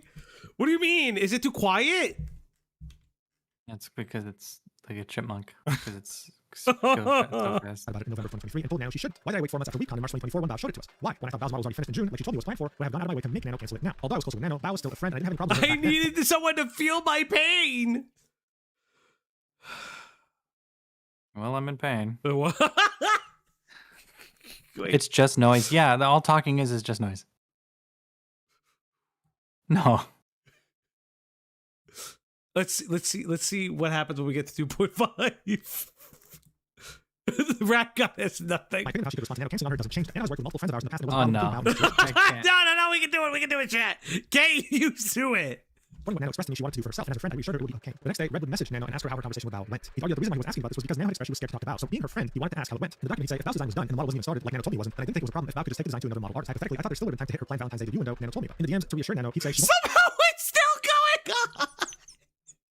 Somehow it's still nothing. Okay. Pinker, when can we stop? This is for you. Axis, when can we stop? I get it. What points do we need to hit? What are the at the end? hate you forever, just for the next few days, but she still has the design. I don't think it's a big deal. Nano would say, okay, it's sent. Red would reply with, I'm here for emotional support. To which Nano would reply with, thank you, it hurts my soul. Red would say, Oh my god, I'm gonna fucking crash out. I'm gonna crash out. Situation was wrong for both of us. Nano shouldn't I have asked me got you for 5 hours, pasta boy. Fuck you. to do with other commissions, and I shouldn't have weighed in on what I thought. I'm sorry about my actions, and that this happened at all. Cinder would continue and say, it was after this one Bao message or group chat with a friend saying that Nano dropped her as a client. I felt guilty knowing about this before Bao had told us. I didn't know what to say, so I didn't say anything. I was the one who was known to always work with Nano, but if this was her decision, I didn't want to get involved. I should have been a better friend to Bao and at least try doing something for her, but I did. I picture this. I think this is like a group of friends of like 6 people. Imagine revealing such sad news, right? Like Bao was completely heartbroken over this. Everyone would leave a supportive message except one person in the group, and that person happens to be the one who has worked with Nano the longest. Now good look, right? Cinder would continue. After I posted my apology on 27th of April 2025 as she was being canceled, Bao tweeted this, talking about her model being canceled last August. It was a standalone tweet, not as a reply to my apology, and not quoting it either. If you follow the drama, I'm sure you saw the tweet. And Cinder actually took a screenshot of it barely after it was posted, back when it was still at 7,000 views. It would be Bao saying, how can you say you didn't know? I showed you both my base model sketch from Nano at WeCon. We walked on stage and performed together. You were in the group chat where I shared my sadness over Nano suddenly canceling my model after we were so close to being live TV and rigging. And then now find out that just a day before her sadness, Nano and Red would be talking about it as if it was nothing. That gutted her. She'd say, if you want to apologize to me, please do it properly and stop hiding behind Red. In the document, Cinder would say, I was aware that in this instance, Bao's model was canceled, and before she said anything, I haven't claimed otherwise anywhere, and I didn't say anything about it in my apology. I was not aware of Red getting Bao's name to Nano in his exclusivity negotiations in January 2025. This is what she would say in her apology that she wrote back in April. After Bao had posted this tweet, she messaged one friend that could get a message to her since she had already unfriended her and she had no way of contacting her. She'd say, Red and I have fallen out the night the documents dropped, and we didn't live together anymore either, so I had no way to access his DMs myself to go back and see everything he was saying and doing to make sure it was right. How did you not live with your husband anymore? How? How? This happens. I mean, people get No, but I mean like it literally says we didn't live together anymore when the document dropped. The document dropped the same day. Or like the day after. This doesn't make any sense. That doesn't make any sense. We have so much detail about that, but not this. And I don't know if I care or not. Like Axel said, I'm pretty sure her ass just lied. I have to go off of was what Red told me in August about this, but was posted in Nano and Bao's documents, and now Bao's tweet after my apology. I don't know if she ever got this message, and she never reached out to talk. I told this friend I didn't know the model was canceled because of Red's conversation with Nano, and not that I didn't know it was canceled at all. This message would be sent on the same day. Cinder would say, I just saw Bao's tweet, I have no way of She contacting her. kicked out Red. But like, again, my argument is this doesn't make sense. You can be married in long distance. They just lived together. That's what I'm saying. And they've lived together since 2021. Yes. At least. Like, okay, so this guy's your husband, right? And your business blows up. You're not talking about it. You just immediately kick him out. I mean, I'm sure they talked about it, and then there was a kick out. But yeah, it would mean a lot. I didn't know her model was canceled because of with Nano. I know it's hard to believe I wasn't informed on every conversation he was having. You saw that, right? I was gonna scream if that just. Oh God, I almost killed myself. I controlled her constant approval because I trusted him. We all lived together for me to make sure everything he was doing was right. I'm so sorry to you and all the girls. The friend would say that they were going to ask her. In fact, the same friend would message Cinder asking if she was okay, and Cinder would say, I'm sorry, blank. I'm trying to collect myself. Red and I are speaking right now. I'm so upset with everything. Cinder would then go ahead and refute some aspects of that tweet. She said we were so close to being live TV and rigging, and Nano was We have 40 minutes of this left. her document that Red asked her to cancel Bao's model mid. Can we Cinder skip argued the that's false. Bao? Nano had started there, and she said that in DMs in July 2024, when it should have been done by June 2024. Additionally, Bao's document said it was Sunday back and forth on whether or not Nano had the physical and mental capacity to continue her model. Cinder would say this lines up with what Nano told to Red, and how Nano repeatedly I got it. She was a bad friend. She lied. She's a whore. Well, hold on. Don't be misogynistic towards 2D women. To 2D women. Okay, he was a whore. We don't. There's no proof of that. You show me proof. Well, he I was a agree. cuck. She was a whore. Could Yes. that make it? He was Any a more cuck. obvious? She was a whore. Can I make it any more obvious? She wanted fans. He wanted more. Something's got to rhyme with that.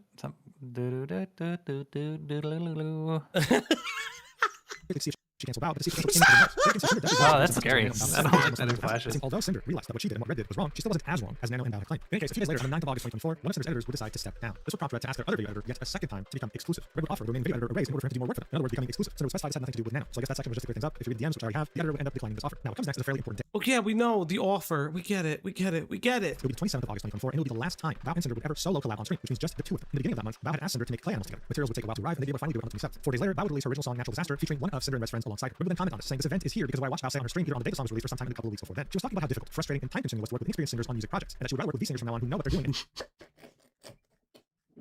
Oh my god, I almost spit my water out. Are they at more during? Where are the Eagles, chat? Why couldn't Muja take the Flying Eagles? Because the Nazgul. Everybody says that, but nobody remembers the Nazgul. Like, Well, that's the joke. That's not a joke. That's the answer. Ah, Sleek the Geek, thank you for becoming a Thank boom you. operator, buddy. You've been around for a while. At Sleek the Geek 6669 became a member. I don't like how it said your name. It sounded racist.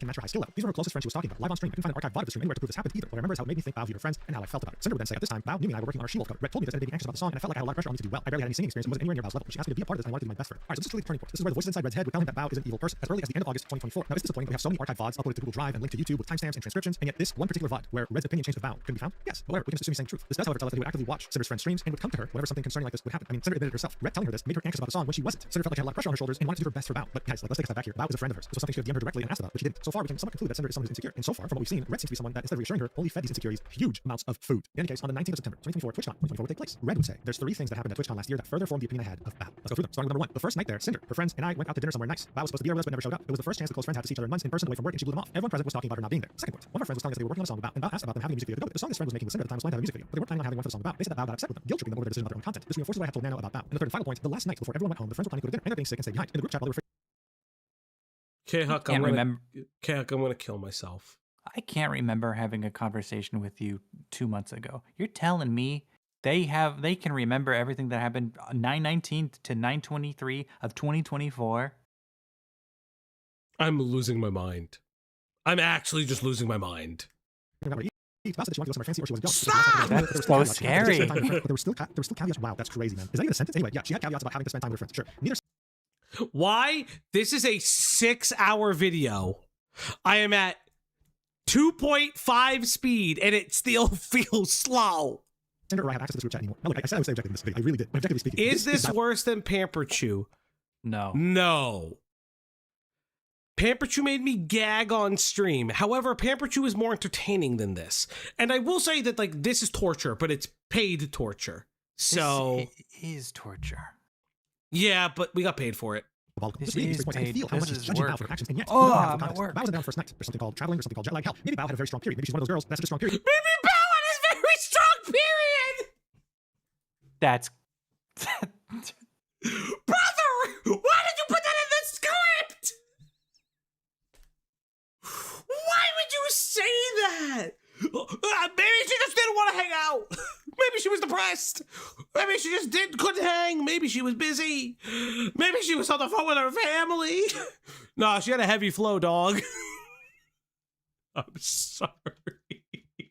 That is an insane sentence. I completely zoned the fuck out. Oh, I'll replay that for those in the back. Run it back at regular speed. Just for the clip. No. Just for the clip. No, it's gonna happen. Neither Sinder or I have access to this group chat anymore. Now, look, I said I would say objective in this video. I really did. But objectively speaking, this is diabolical. Just reading these 3 points, I can feel how much she's judging Bao for her actions, and yet we don't even have the full context. Bao wasn't there on the first night. There's something called traveling. There's something called jet lag. Hell, maybe Bao had a very strong period. Maybe she's one of those girls that's such a strong period that for the first 2 days she's practically handicapped. In any case, Bro is period investigating Bao. That's fucking crazy. What is happening? What are we How did we get here? How did we get here? How did we get here? See, Layla didn't even know. We run it back at normal speed. Run it back at normal speed. Just for the clippers. For you, Layla. Because I love you. Only you. Bao wasn't there on the first night. There's something called traveling, there's something called jet lag. Hell, maybe Bao had a very strong period. Maybe she's one of those girls that has such a strong period that for the first 2 days, she's practically handicapped. In any case, Bao was Cinder's friend. Yeah, maybe. But why? Oh, God! Imagine, yeah, so she got that handicap style period. She gets a little placard 1 week of the month. I just can't. It's a 6-hour video. Not every line is a winner.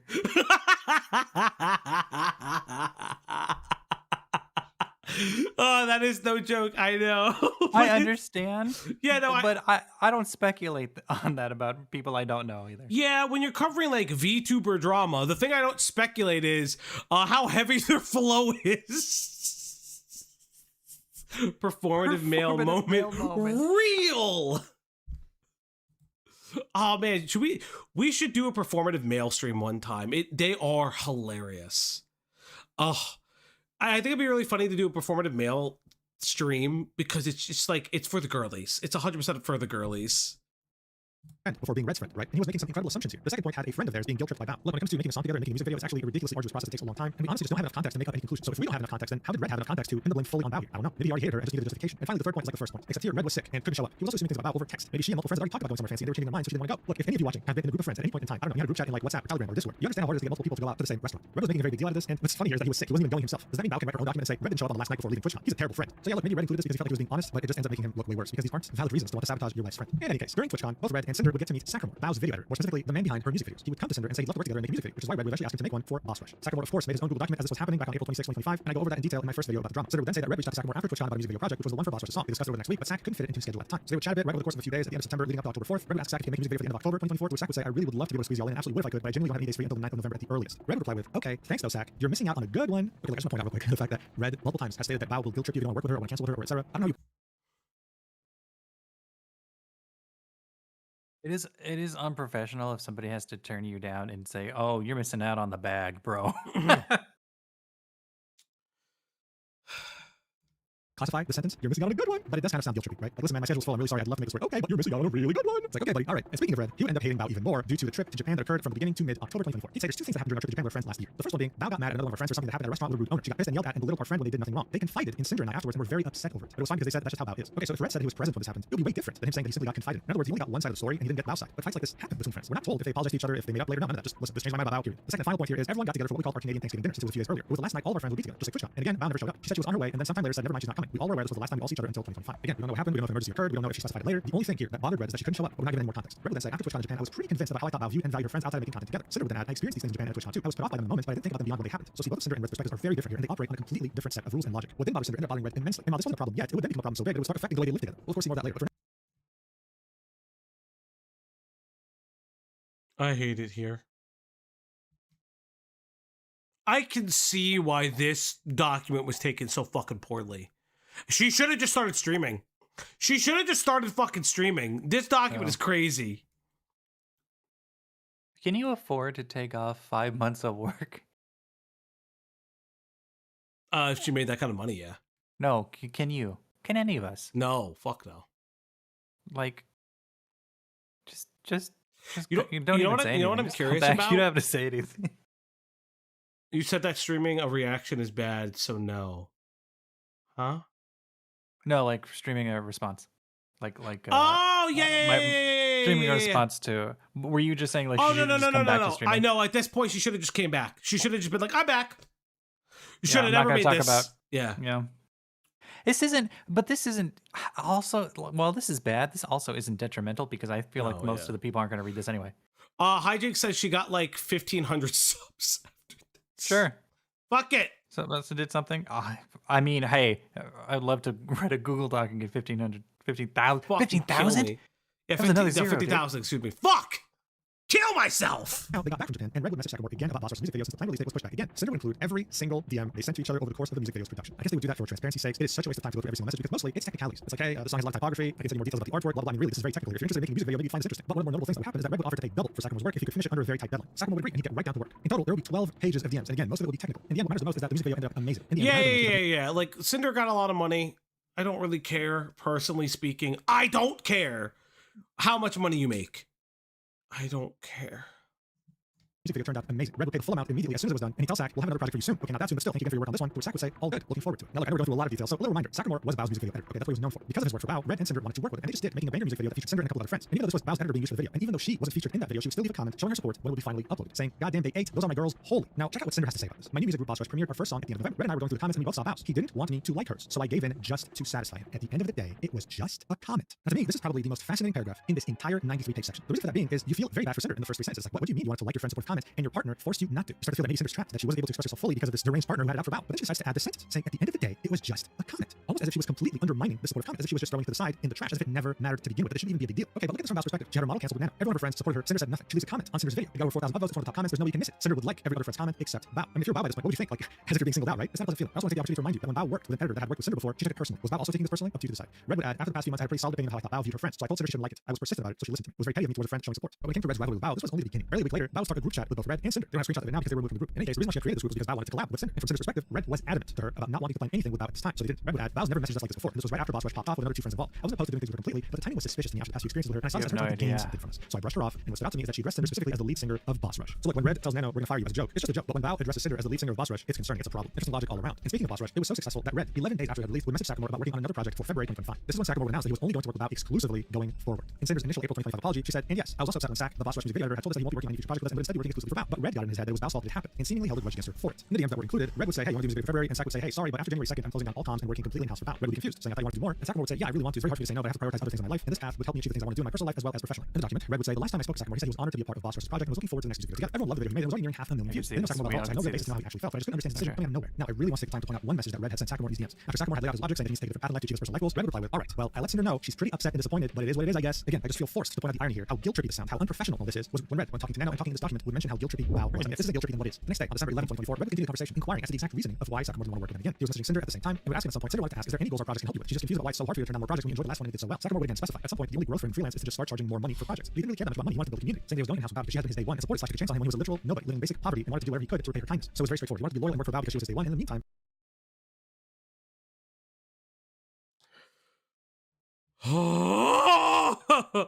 I get it. He wanted to work for them, but he wanted to work for Bao because the money was good. The money was just good. The money was good. It's okay. Yeah.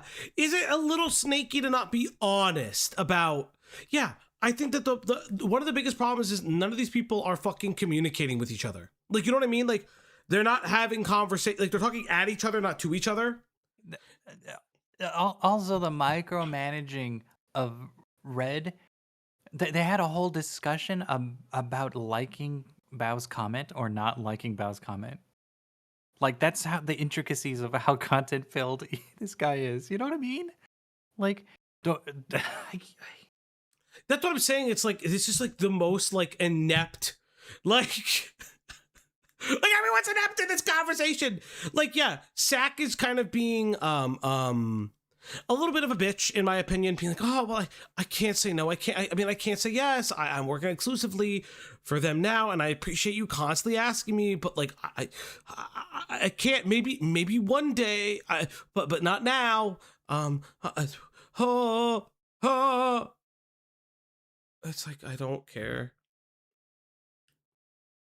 Focus on his own stuff, not letting some freelance gigs get in the way of that. Red would act even more confused, saying, I'm not sure what you mean by your personal content if you're just working with Bao. I mean, this kind of came out of nowhere since you seem pretty eager to work with Sinder at TwitchCon, and even after the last project, especially since it did numbers. But if that's how you feel, then you won't try to change your mind and respect your decision. Thanks again for your work. Good luck on your goals. Red would say in the document, by the end of our conversation, I was suspicious of his reasoning. Sinder would then say, right after this, Red messaged our video editor about music video editors and what happened with Sack. They're close with and works with Bao and her other editors, including Sack. Yeah, again, this is how you can confirm this wasn't written by AI. What the hell was this sentence? What Sinder meant to say is that Red messaged their video editor, telling them about what happened with Sack and asking if he knew any other music video editors. The video editor would say, I know he's been wanting to make his own videos for the past year, but got caught up with doing a lot of editing work, so I guess he's really wanting to focus on moving forward. I mean, it was right there. It was the same exact thing that Sagamore had told Red. And instead of taking it as fact, Red admits he didn't, and still thought something else must have happened. I wish I could summarize this next page, but there's no way to summarize Red's logic without you having to really listen to every word he says. What really made him suspicious was when Sagamore said he's going in-house with Bao because she has been his day one and supported him when he was a nobody. Red would say it was this message from Sackmore that made me suspicious of what his actual reason was for going exclusive with Bao. He only said all this after he was pushed about his decision. It was only days after Sinder and I turned down Bao in that group chat where she calls Sinder the lead singer of Boss Rush. Because of my experience with Bao in the past few months, I had confirmation bias. I convinced myself Sack was doing this because Bao must have guilt tripped him and convinced him not to work with anyone other than her, including Boss Rush. And I was mad that this wasn't even just against Sinder and I, but Tricky and Vienna too, two other singers of Boss Rush, who I cared about as much as Sinder did. He would then link an image of what confirmation bias means from a Google search. It's where people.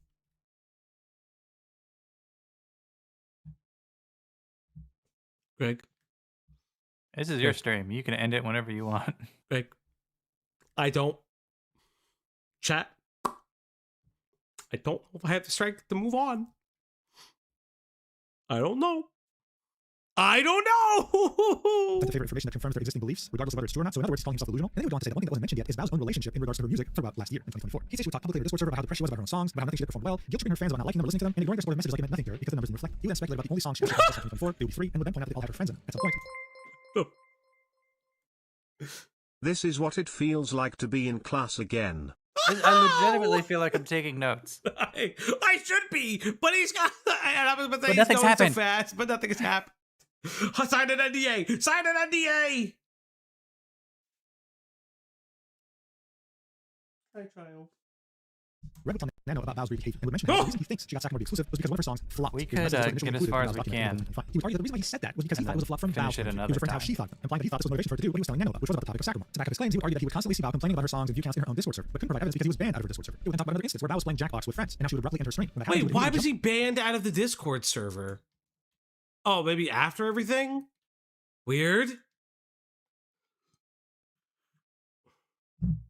her Discord server to see what was happening, and would see Bao chatting in a public channel saying that her view count was too low to keep streaming and that no one cared about watching her. He said that she was very rude to them, especially her most supportive fans, but again, he has no evidence, he has no proof. He would say, I don't know if these messages still exist. But this right here is a glimpse of Red's reasoning in regards to Bao. But Red would go even further. He found a tweet from Bao that was made on the 15th of March 2025 that indirectly supports the above. Bao would say that she had learned a hard lesson about work-life balance. She'd vent and say the fear of falling behind and being forgotten outweighed all the joy and fulfillment she was supposed to feel as a content creator. Never really feeling like she was getting anywhere, and she did it wasn't enough, and that she had to reevaluate how to be an actual human being again instead of a machine. She also spoke about some job pain she was experiencing in this tweet, and Red said that he hadn't even considered this when forming his opinion of her at the time. So Red says with everything he'd seen, heard, or experienced with and around Bao over the past few months, all added up, had come to this conclusion. Last Rush's song came out and was performing great right away. Bao, who was upset with her own music performance throughout the year and who really cared about numbers, saw how well the song and musically inexperienced friends made was doing, justified that her video editor Sack had made the music video for it. These made her upset. She messaged Sinder and I about doing something better in the week that followed, calling Sinder the lead singer of Boss Rush, but we turned her down. She was also turned down about doing music video with another friend recently, was guilt tripped about it, and now us refusing to be caught with her made things worse. She must have spoken to Sackmore sometime after about how depressed she was over all this, guilt tripping him about everything she's done for him and not working with anyone else going forward. When Sackmore told me when he made the decision to go exclusive, he emphasized how indebted he was to Bao, which would make sense if he was guilt tripped into this. So over the course of this entire period, Red thought he was going crazy for being the only one to see all these different patterns of behavior, saying that he had thoroughly brainwashed himself into thinking there was no way that this pattern.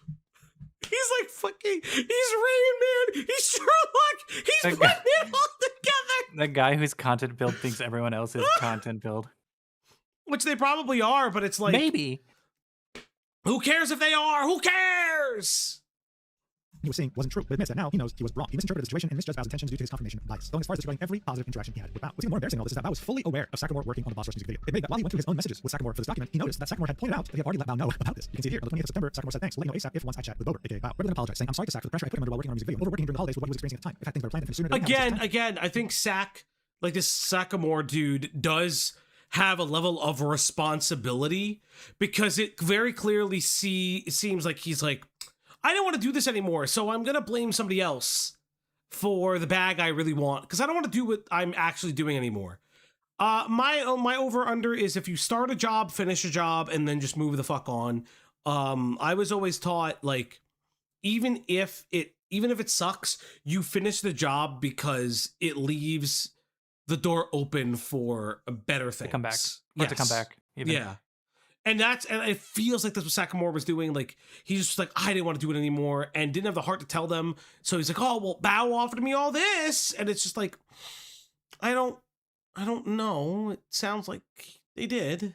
Like, when it's just business, it's just business. There shouldn't be like, everyone's just doing the best thing that they can for their own business. But again, it's what decision is a business decision, what decision is a friend decision, and that gets blurred when you're a VTuber, and then that gets blurred when you have a manager making decisions that are business decisions. You know what I mean? So like, I feel like that's the takeaway more than another 700 pages. I also want to apologize for the hostility in my message to him when he told me he was closing his commissions. It was just at the start. But see, as I mentioned earlier, it would also affect his relationship with his wife, Sinder. No. I feel like it went No, faster. it didn't. He sped up. He did it. On the 12th of December 2024, Sinder would say, Red came up with his theory about Bao and Vtubing. This was a verbal conversation, so I have no evidence, only of the events around it. She'd say, I didn't believe Bao would pressure her editor just to hurt us, and didn't believe that Bao's past actions were as big as Red was making them out to be. She caved on not liking the comment, understood what Red was saying, but completely disagreed with his conclusion. She was already stressed about multiple things coming up in her career, and now Red was telling her that he knew one of her friends had purposely done this to her. She claimed that she defiantly told him it wasn't true and to get over it. Red told her to ask Bao about it, but she told him to do that instead since he was the one with the problem. She had a collab on another friend's channel the next day that included Bao, and Red wanted her to cancel it last minute because she was involved after she had already made the announcement about it in her Discord server earlier. She didn't want to hear it, she got upset, and she went to sleep because of deflect. As proof, she would show us a tweet about her missing out on a very important announcement for a game she liked. She would then continue the document saying neither her or Red ever spoke to Bao about this. She had opportunities to clear this up, but she didn't. She just wanted this to go away by itself and keep the peace between her and her friends. Red would add, regardless of how I personally felt about Bao now, I was still friendly with her the couple times I talked to her afterwards. She was still Sinder's friend. I asked Bao for advice about I have to do something. Give me 1 second, chat. You okay? No, I'm fine. I was asked for content, so content I give. What does that mean? Tell me. Tell me now. Tell me why ain't I didn't say tell me nothing why, I said tell but me now. a heartache. Answer me. Tell this. me why. Do you think in an ain't alternate universe the nothing Riddler but isn't called the Riddler, he's mist? called the Diddler, and he says, diddle me this. Diddle me this, Batman. Diddle me this, Batman. Ain't nothing but a mistake. I'm gonna start reading. Tell me why I never wanna hear you say second Oh, second opinions? green cap. Second opinions. Tell me why. I like NSYNC better. Tell me why ain't nothing but a mistake. Now number Last time I spoke to her was at the end of the year when her, Sinder, and her friends were dealing with okay. some Oh, so we don't get to learn what it is that you're doing? up when going to Nano about exclusivity. A day later, Bao would message Sinder about their collab that had just happened and apologize. For No, a British YouTuber has asked me for a specific screenshot.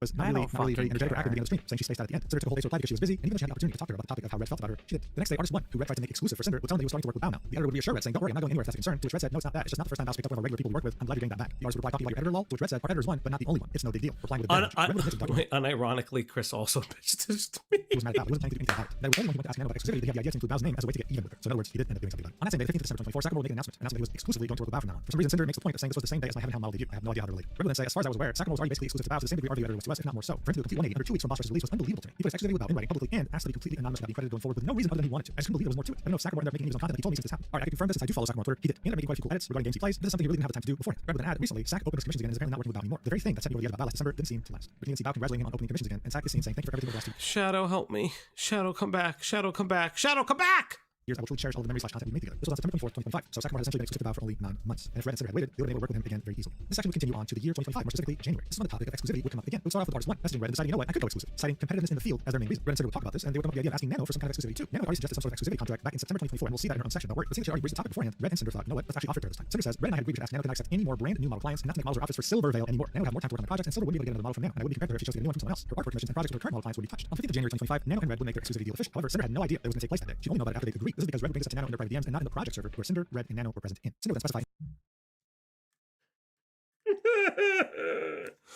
Oh, I don't care. Nano's and Bao's documents, this conversation was presented out of order and purposely left out information. So in these DMs, we can see Red bringing up the exclusivity deal with Nano just as he had discussed with Sinder. No more new clients and not working with Silver Veil anymore, who was already a past client. So here we can see the exact outline of what the deal is. Red says, well, I think the main things we're looking for are for you not to take any brand new model clients and to not make any new models or even outfits for Silver Veil ever again. You still be able to work on Write a models and outfits for all the contract. existing clients. Write a contract. Write a contract. Write a contract. Write a contract. NDA. God, this fucking guy. I'm so content build. Fucking get your business shit down first. Fucking idiot. Oh my god. NDA. Would say something that was extremely controversial with the art community and honestly in the VTuber industry in general, which was one of our concerns is that more nano babies means nano models don't have the same value anymore. This was the second time he brought this up. There was another instance that was even more explicit, right? We'll eventually get to that. Then he'd say, and second is that there's a few people that we just would rather not be able to have a model from you. Nano would ask, may I know who these people are? And Redacted would say Silver, Bao, and Cotton. So even though he had explicitly agreed with Sinder that it would just be about Silver, he also decided to add Bao and Cotton. Nano would start to panic, saying I have Bao on my list. Red would say it's okay, now I don't need to make any changes. Which Nano would reply, are you sure? I'm not really down on working with people who Sinder doesn't want to. But then Red would specify, yeah, but wouldn't this be the second time you're canceling on her? Plus none of this can leave our chat. In the document, they would explain what's going on, saying I chose to include Bao's name to get even with her for what I thought she did to us. And I threw Cotton's name in there for hurting a friend because I knew she was on Nano's waitlist in the past. And so even though Sinder completely disagreed with how he felt about Bao, he would still make sure to tell her how we both felt, right? When we would tell her there's a few people that we just would rather not be able to have a model from you, he was making it seem like both him and Sinder didn't want Nano to work with Silver Veil, Bao, and Content. Red would admit I took advantage of that and made it sound like Sinder agreed with my feelings about her when I knew it wasn't true. It was the only time I lied about anything to Nano. And it was wrong of me to do this. Everything I said in this conversation were my own thoughts. My hesitancy and Nano's reassurance were both left out of Nano and Bao's documents. Sinder would then mention that she was completely unaware of what was going on in this conversation, and the DMs would continue. Redacted would start spilling the entire tea to Nano, telling her about how Silver gets more priority and buys gamer subs, how Bao has been getting on our nerves for a while, hijacking Sakura from them, and how Cotton hurt one of their close friends real bad. Again, we have no details on that, like none. This is also when he would say, oh yeah, I think Bao did this because her music video flopped, etc., right? And Red would mention in the document that the reason why this all sounded so harsh was because he was angry about it. And he was venting to someone he trusted about something he genuinely believed happened. He thought if Bao was going to gatekeep her editor, then he was going to try and gatekeep his artist. After seeing how much pain and anger her friend was going through, Nano would say, you know what we can do with you? I'll cancel my model with Bao like forever. As Red would start to ask detailed questions questions, Nano specified that they have to make a separate deal for new clients, separate from her proposed idea about canceling Without. According to Red, that deal is what she earlier said she wants some kind of payment for. Instead of focusing on new model clients, I chose to focus on people I listed to her and offered the deal above. She said she wanted some kind of payment agreement for the model exclusivity, which would be another deal, but I didn't refuse to pay her for it like it was claimed. The original proposition was only for models, but since I pivoted and new model clients were off the table and we were just talking about these three, I suggested that it include all work. I told her she wouldn't have to pay us the few thousand for her rating back from her offer, and I guarantee her as many projects as she wanted. She worked with Silver occasionally, never with Cotton, and only with Bow on her model, so she wouldn't be missing out on income and wouldn't be ready to replace. In the DMs, Red would be specifying the deal. Okay, cool. We can pay blank for you, the rigor, and you don't have to discount it from the next payment. You don't work with Bow, Cotton, or Silver at all again, models or arts. And then Nano would ask, is there any way to add a little bit more since Silver still asks for art every now and then? And Red would say, well, hey, listen, when Silver asks for art, tell her no, and tell us about it so that we commission another art piece instead of her. Nano would say, okay, sounds fair, but can I also ask for a demon Cinder figure? Red would say, I'll ask about it right now if you want one, and Nano would say, yay, deal. When Red would confirm she was getting a demon figure of Cinder, this is when Nano said, then we have a deal, and Red would make a recap of the entire deal again. No work at all with Bow, Cotton, Silver. We'll continue getting you more work. We'll pay for the rigor, and you're sent a free demon figure. Nano says, yes, yes. There was no official contract involved, and from Red's perspective, this was a negotiated deal. There was no manipulation of any sorts. He'd argue, why did I bother making a deal with her if I could just manipulate her to do what I wanted for free? After this happened, Cinder would say that from her point of view, she was told that Nano had agreed that she wouldn't work with Silver at volume, but that Red never told her that Bow and Cotton were ever talked about or included in their agreement, or that Bow was having her second model canceled even though her first one was already canceled back in 2024. The deal didn't include the part about Nano not taking any new model clients they had talked about before, but Cinder was completely fine with leaving it that way. This is why in her apology in April 2025 she said she had nothing to do with the exclusivity. She had no idea what the real terms were. So what Cinder did know is that Silver couldn't work with Nano anymore, right? That's it. That was the entire deal. They'd be paying for Nano's rating on her model, and the whole thing was about Silver, and Cinder was completely fine with that, even though the deal didn't include anything about not taking on new clients. Red would say, I didn't tell Cinder everything because I knew she disagreed with me about Bow, and she Like they're admitting to some scummy business workings dealings, but they angle it in a way where they don't sound as bad as it comes off, but it's still not as bad as I feel like the audience's perception or reaction to it is. But this is also unnecessarily long. I think I'm losing my mind. Bad friend to Bow. Next section. This section will be called V-Card and Numi's concert, and here's how Cinder would introduce it, saying, I messed up and hurt one of my friends, Numi. I agreed to be part of a concert in New York City in February, but I let her down and canceled my performance. I'm sorry, but if I have to hear the redundancy of being a bad friend to Bow one more time, or they're both being fucking content pilled, I will actually commit suicide on stream. Like, I don't care. They're all not good to each other. The end.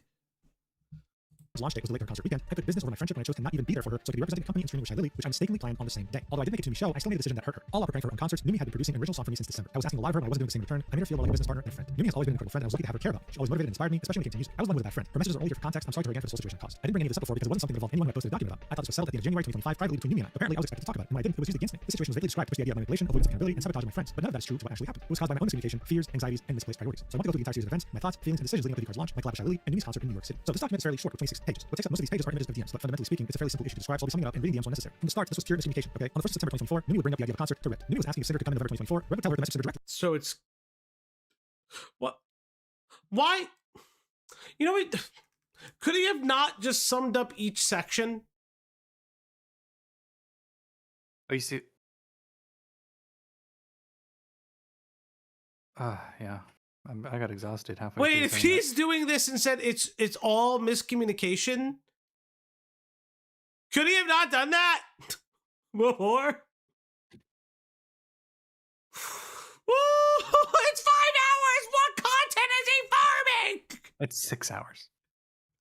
Since she was her friend. Cinder doesn't really remember if Red brought this up to her before Numi messaged her, but regardless, a couple months later in November 2024, Numi would message Cinder and would invite her to her New York concert. Cinder would specify that she remembers that Numi had brought this up to her in person somewhere before this, but couldn't remember where, when, or even what was said. Numi most likely assumed that Cinder remembered the conversation they had IRL, so the only thing she sent her was, by the way, the New York concert will be February 1st if you still like to come. So Cinder would say, I'd love to, where is it, and we get the details. A month later, on the 26th of December 2024, Numi would message Red about Cinder's attendance to the concert and would specifically say that she'd be performing with her on stage. At this point, Cinder would say that she was shocked when Red would tell her about this because she thought she'd be an audience member. However, instead of actually trying to clear it up with Numi and hell, maybe even laugh about the misunderstanding, she chose to let Red handle everything for her and commit to singing. Cinder's logic here was that Numi had never messaged her directly about the concert, so you know what? Let Red handle this since he was talking to her about it anyway. The next day, on the 27th of December 2024, Cinder would bring up a collab idea over a new product launch of Gamer Subs, which was VCard. It was supposed to release on the 17th of January 2025, and she wanted to make it happen around that time. Around January 6th, 2025, Red would message Numi about the hotel so he could start planning the trip for the concert, and Numi would reply. The next day, Cinder would message Shy Lily again about the VCard collab to make sure that the initial plans were going to go through. They would normally have the collab on the 18th of January, but then VCard's release date would be delayed until the 31st, which would of course delay the collab as well since it was meant to be on the release date of the product. On the 10th of January 2025, Red would finally get back to Numi on her question about whether Cinder wanted to perform. He'd bring up the fact that Cinder isn't 100% sure about performing live, and would make a few different excuses as to why coming in person will prove tough, like how Cinder only likes to go on stage and cosplay, how they're worried about fans finding their car if they drive there, etc. Numi goes as far as proposing that Cinder could just join in virtually from her home as her VTuber model. She didn't have to actually come to New York. She also reiterates that she doesn't want to pressure Cinder to do anything that makes her uncomfortable. Now, I really have to point out here, Numi reiterates this multiple times, and unlike Red's discussions with Sacramore, she wasn't guilt trippy at all. Red would then ask who's coming to New York other than Cinder, and when Numi would say that multiple of her friends were flying out, Red felt pressured, saying, oh, so we're the bad friends. Even as Numi reiterated, you guys don't have to be obligated to go to either, by the way. I hope it doesn't sound like I'm pressuring y'all at all. I know everyone's tired from 2024 travels. And Red would say, well, now we're like the bad friends if we don't. Numi would again reiterate, I don't care. If you guys want to come, it's not a big deal. And yet Red would still insist, even though he knew that Cinder was very uncomfortable performing on stage. On the same night, Numi would message Cinder about matching t-shirts, and again, Cinder says nothing about her being uncomfortable regarding singing live. In the document, she admits she should have just gone to Numi to talk to her about this, but she didn't. A few days later, on the 13th of January 2025, Cinder would ask Red to message Numi on her behalf to let her know that she isn't comfortable singing live, but would still be showing up to the concert to support her. The excuse Red would make up was she's nervous to sing with a live mic, to which Numi would say, no worries with a smiley face. In the document, Cinder would outline 4 reasons as to why.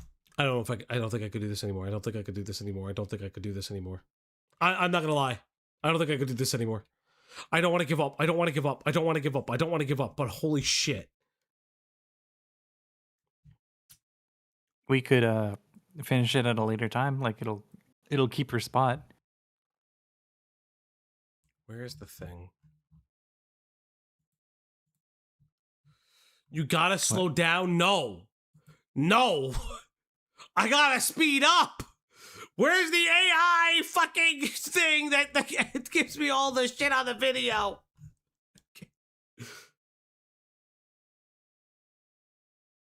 It's too much too fast. No, chat, it's not. It's too much in general. I can't do this to Pinker. I can't do this to Pinker. I can't do this to Pinker. I can't do this to Pinker. I can't do this to Pinker. We can do it to Axis, though. I could do it to Axis, but I can't do it to Pinker. Your brain can't handle the... okay, so here's the thing. I listen to videos faster than this. Greg has heard me listen to it faster than this. I don't go faster than 2.5 because that's when my brain turns to slush. You could do it in 2 streams. Oi, Axis says.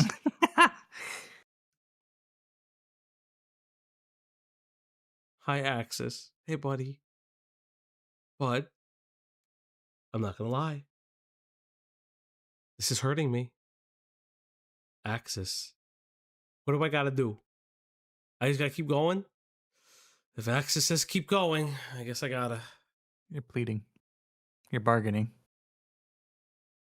Why she chose not to perform. The first one being, I was too anxious to get on stage and sing with a live microphone. This was the biggest reason I made the decision to not do the show. She even chose DMs with another friend back in April 2024 of her almost bailing out on her performance at the WeCon concert because of her being nervous. The second reason was she didn't really want to make a public appearance on stage without being in cosplay. It took a lot of space in her luggage. It was a hassle to bring with her. She still would have been okay just wearing her Sinder wig, but that didn't fix her problem with singing live. The third reason would be, I didn't think my part of the show was that important or integral to the concert. You got 2 more hours! Die! As far as the others knew, there weren't any songs planned for me to do yet, and the set list was done in December. Sexy Drug was the only song Numi and I had covered together, so I assumed that would have been the only one. Any other songs on the set list that may have been intended for me to perform when I communicated. She suggested to Red that I could perform one of my songs, but I only had 2 songs to choose from. Even if we sang them all, that was a total of 3 songs. I didn't think it'd be a problem to fill in that 1 to 3 song gap in the set list if she even had to. I don't know anything about the prep work that goes into planning a concert, though. And finally, 4, Red told me that Numi reassured him that I shouldn't feel pressured or obligated to perform or even go to the concert 3 days before this. This furthered the idea that my guest performance must have not been that integral to the overall concert. It'll be okay to her if I pulled the hours. So would then say I kept putting off making a decision because of my anxiety of performing versus the stress of laying down Numi. I should make my choice sooner and message her myself to talk about it with her instead of Red. And she never messaged me to ask about my decision either. Maybe we would be able to make something work for me instead of letting my fears get the better of me. Red and I were still going to the concert even if I wasn't performing. That would end up filling my spot in the show at last minute, being a much better friend than I was. Gamersubs, V-Card, and my collab with Shiley had nothing to do with my decision not to perform, only about not going to the show later. My collab with Shiley was not scheduled at this time, and absolutely no way was I trying to somehow sabotage me in her concert. So yeah, it's definitely unfortunate so far. Cinder just thought that she wasn't that important to Numi, right? But this entire stress and anxiety and her saying that she didn't want to let down Numi, I don't know, it felt more like it was performative. Numi tried her best to accommodate her, saying she can cancel, there was no worries. But Cinder kept talking about letting her down as if she was her boss. In reality, a true friendship means you can be honest with each other. It also didn't help that most of the communication was done through Red. Cinder wasn't even the one who told Numi that she couldn't sing. In any case, 2 days would pass, and on the 16th of January 2025, Cinder would officially make her announcement that she became a partial owner of Gamersubs and would single-handedly start to pressure herself to live up to the expectations of what a Gamersubs partial owner should do. This of course would be in reference to Shiley, the first VTuber to ever become a part owner of Gamersubs. V-Card was about to be the company's first massive drop of the year, and she of course wanted to be present for that. More specifically, in the collab with Shiley. In her own words, she would say this would be a great way to do that together, the 2 VTuber part owners side by side, while sharing something we both were excited about. This is why she had reached out to her about this in December. On the 22nd of January 2025, in her song production server, Numi would tell REDACTED and Sinder that the shows that are coming up will affect her schedule around the song she was making for Sinder. You can see Red talking about the release date for the song, but eventually they pushed it back to her birthday sometime after this. A few days would pass by again, and on January 26th, Sinder would tell Shiley that she's still down to collab the day after V-Card's release. This confirmation would effectively be throwing Numi's concert under the bus. Sinder would specify that Red had nothing to do with this decision. She was the one who had chosen business over friendship. Shiley could have very easily rescheduled or been more flexible, but it was Sinder that confirmed the date with her and wanted February 1st, the day in which Numi would be performing her concert. From Sinder's perspective, Red telling her that Numi said it was okay she could go to the concert was also a factor in her decision. She'd say in her document, I come to find out that this was just Numi being Numi, and it really didn't mean a lot to her that we'd be there. She'd then continue and say, my brain goblins told me Numi would have lots of our other friends there cheering her on, and that my presence would be missed if I wasn't. I never told this to her either. So on January 27th, Sinder would message Numi and tell her, hey, sorry, I can't make it to your concert. I didn't expect V-Card's release date to get pushed back to your concert date, and I feel obligated to be around for the launch weekend as You know, we should call your Gamersubs when inevitably when we get our Gamersubs flavor. What should we call it? Italian spices.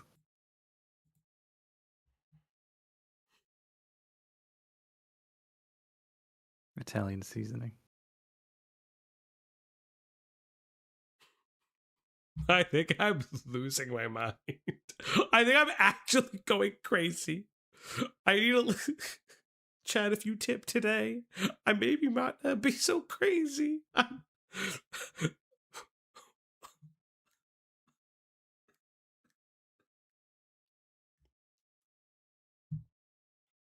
No, if I got one, it would be called vocal stim. as a Gamersubs owner. I'm sorry I lose so much and I miss you. The next day on January 28th, Red would find the last minute train ticket to New York that would allow her and him to show up to the concert as it started. Numi wouldn't reply to Cinder's initial message, and the next day she messaged saying, hey, I think I found a train that can leave later. Red and I are trying to figure it out. When does your show start? That was my Red nickname in high still school. reply. On that same day, Cinder would ask Lily if they could start to collab an hour earlier so that she can make it to the train. She didn't tell Lily about the concert, she just wanted everything to work out. And to Lily, that was completely fine. On that day, she would stay up very late until close to 4 a.m. She'd make a tweet talking about how she feels like she's been neglecting her friends and how she was very stressed about this. Adding things that are so crazy in my life and I'm trying my best. Then in the evening of January 29th, Numi would finally respond to Cinder, and it would be a message loaded with a lot of emotions, thoughts, and feelings. Before we get into that, Cinder would say, I've never been able to open up about my feelings, anxiety, self-esteem, or insecurities, and I never even tried to go to Numi and talk things out sooner. She was getting mixed signals from Red and I wish I had communicating with her better. I think it's really important that we read Numi's message even though it's a bit lengthy because it has a lot to do with how she felt in regards to Cinder and how many of Cinder's friends were feeling too, including Bao. She'd say, hey Cinder, I wanted to apologize for my late reply. I was in the mountains for a few days at the concert and watched to focus on spending time with friends that were here before really checking my messages. I just want to say I appreciate you trying to make time to see the concert, and I understand you've been working hard and a lot of focus on your business, so I wouldn't have rolled against you if you felt obligated to be there for people. What did disappoint me though was when I asked you about the concert months ago and you said yes and kept reassuring your commitment to the concert until last week. I understand every single anxiety and fear that comes with performing and knowing how your comfort zone as well. So I completely felt your reasoning and would never want to put you in a situation where you felt uncomfortable. What made me sad was that I had to hear it from Red and not from you about all your thoughts. While you were texting me about being excited for the concert and off collapse. Even when checking my messages when I got home yesterday, Red was the one telling me about you feeling guilty, whereas you were telling me you felt obligated to be around for the launch of Gamer Subs. The messages between you both were completely different, and ultimately it felt as though I was being treated like a business partner rather than a best friend. Right, this is important to specify. To me, Cinder was a best friend, not just any friend, not a coworker, not an acquaintance, a best. Go for it. This is perfect example of somebody actually reaching out to Cinder about this incongruity between Cinder front-facing friendship with other VTubers and Red manager making business decisions. This is what obviously there shouldn't have been this disconnect between the two decision-making heads here, but if something felt wrong or off, Numi approaching like this to Cinder as a friend, completely valid and completely fine to do, rather than forming a three-party Google Docky assassination. Yeah, it's just like kind of crazy. Like where like this is like I'm not gonna lie, this is like parody levels of like this is just parody. Like unironically, this is parody. I'm so confused. I feel like this Google Doc was created to kill me. Because like I'm thinking about it like realistically and logically, like yes, there's a breakdown in communication. Yes, Cinder should have been more honest. Numi is right to feel hurt. Yes, I think that Cinder can feel some kind of way based on their discussion, and being like, hey, I did clearly explain this. And I don't like that that Numi is bringing this up. But I feel like they had an adult conversation. Maybe Numi shouldn't have brought it up. Maybe that's my personal opinion because it sounds like you guys resolved it, maybe? But who knows? Friend. Anyway, to continue, I truly understand all the reasoning, but I had me feeling frustrated and confused about whether or not you truly cared about how important this was to me, or how much Lank and I spent planning the New York concert with you as a guest in our minds and having little real time to find a replacement. I didn't hear anything from you or any of your actual thoughts or fears. I only heard about some feelings from Red. I also apologize if I ever made you feel hesitant to share your feelings, or if I gave off the impression that I did anything other than empathetic towards the reasons I was given. Yeah. I truly hope in the future we can be more open to communicate our feelings. I feel like, I don't know, we're leaking a lot of DMs. Oh yeah, no, these are just logs. I realize that like this is to save herself or save her career, Yeah. what have you, right? But we're leaking a lot of DMs with a lot of different people here. You know what I'm really curious about? What is like Cinder's average now? What is her average? I don't know what it was before. I don't know what it is now. I mean, we could. I would love to know. I don't know how to check it. I don't want to be the guy to look that up. Numi said she didn't accept the apology, which is why she brought it up after the docs dropped. Well, I'd love to see what she said in this thing. So that the other feels less nervous or upset about it. I know you've never given a reason to doubt the strength of our friendship until this year, so I want to trust and believe that it isn't as bad as I was imagining when I received the messages from Red. I hope that things can be okay, and that you know I'll still be here to listen to you if you ever want to talk about it all more. So as you can see, considering her mind so far, I mean, this wasn't a big deal, right? Like, oh, she can find a replacement. It was probably not a big deal for me performing the concert anyway. It was only like 1 or 3 songs. And she'll probably have many more friends there anyway. She doesn't need me. It could be insecurity. It could be the idea of work taking over your mind. It could be many factors. But there's a huge difference to how Numi perceived their friendship versus how Cinder perceived their friendship, right? To Numi, this was a best friend, would have meant the world if she was there. To Cinder, she has a bunch of other friends. Yeah, she's a good friend, but I just can't make. I'm sure she can find a replacement. Cinder would reply saying, it's okay, Numi. I hope you had a good time with everyone after this past weekend. I'm really sorry for being in this situation, making you feel so frustrated about everything. I've been so stressed out with things going on in my life and career lately that I haven't stopped for a second to consider how my actions are making me feel. She would agree with Numi that Red should be the one telling her about how she feels about this. That she's a friend, that she deserves to hear things from her mouth directly. She would say how it's always been extremely hard for her to voice how she's feeling with people in general, especially when she's anxious about the situation. She would reiterate that she wasn't comfortable with her singing skills at all. Okay, I actually just want to see what Numi says. I don't care. Oh, come on, I want to see what Numi says. She then said, I'm really sorry about all this, Numi. In the document, she would specify what she meant when she said she didn't think the announcement made the splash she thought it would, saying this was such a major massive accomplishment to me, and it felt like a lot of people, including some of my closest friends, didn't notice or care. Now again, Numi would reply with a very lengthy message, but again, I really have to emphasize that's very important because it shows. Go ahead and read it. Despite the fears I've had over our friendship, I've tried my best to stay kind, silent, Like I said, you don't have to do anything to make things up for me. I truly just want to hear your thoughts. It's okay. Thank you again. I accept your apology. Okay, well. Well!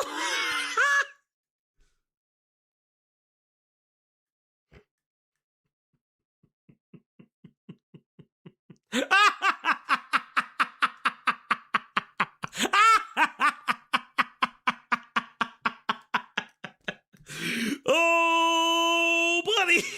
Okay, you can't tell them you accept it and then. Typical woman nonsense. I can't believe you said that, Hijinks, after you said Numi was the adult one. You fuck. That's insane. That's insane. Oh, fuck me. How she That. felt, how multiple Cinder's friends felt, including Any thoughts, Greg? Any thoughts? Look, I'm just going off the doc. If Numi has gone back on her acceptance of the apology later, now she's still the most adult one, which is the worst. Okay. But Bente, you can't say that. What is this fucking essay? Motherfucker, this is everything. Get in line. I don't have time to explain why I don't have time to explain. I have no mouth and I must scream. She's like, all I really wanted to know this was to hear how you felt, so I really appreciate you being open. You have big mouth and you must scream. Yeah, it's true. I watched Big Mouth and I must scream. That's got to be the title of the video when I deep dive into Big Mouth and in my 6-hour video essay on Big Mouth. I watched Big Mouth and I must scream. That I could do that. I could be the next Isaac Ribbles talking about cartoons. Greg! I mean, just don't be racist. Oh well, never mind. Blarna, what do you mean by that?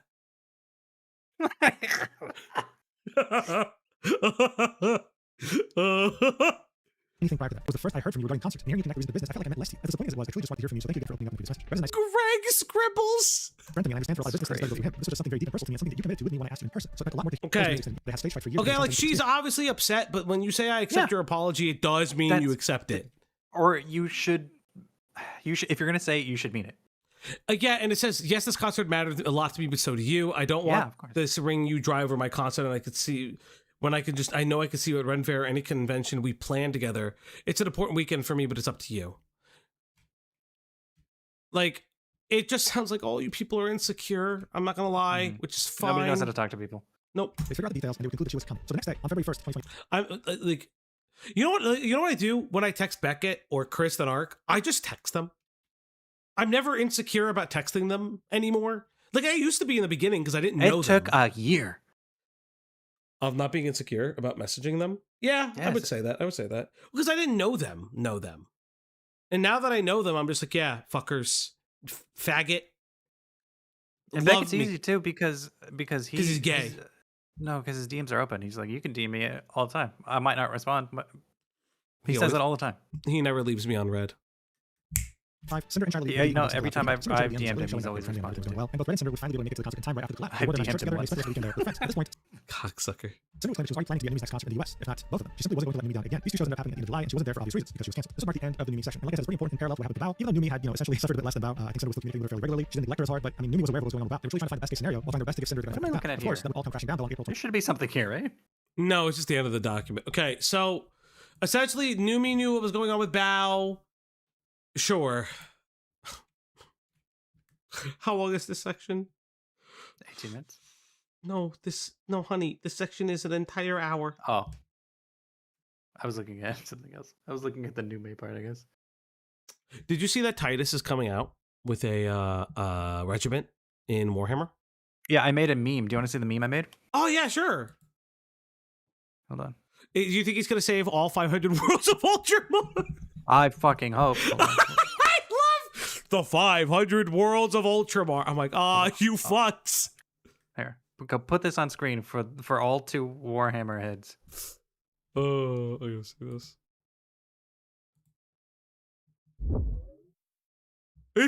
Oh no! I don't know. I don't think it. I don't remember who. That's Loken fine. That's is. fine. This is for the 2 people in chat who know what I'm talking about. 40K Loken? Who the fuck is Loken? Don't worry about it. That's not for you. That's for 2 people in particular. You know who you are. Hey, Devil Advocate here. Have you never accepted an apology and then you found out more about the person and kind of canceled it? Yes. However, I wouldn't say I actually didn't accept the apology. I wouldn't have. Yeah. If I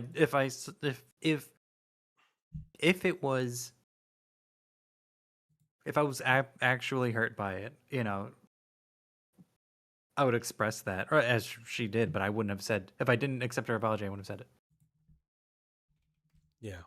That's probably that's the big difference, because in that case, in Cinder's mind, then we're good. We're copacetic. Or, she said what she needed to say to make things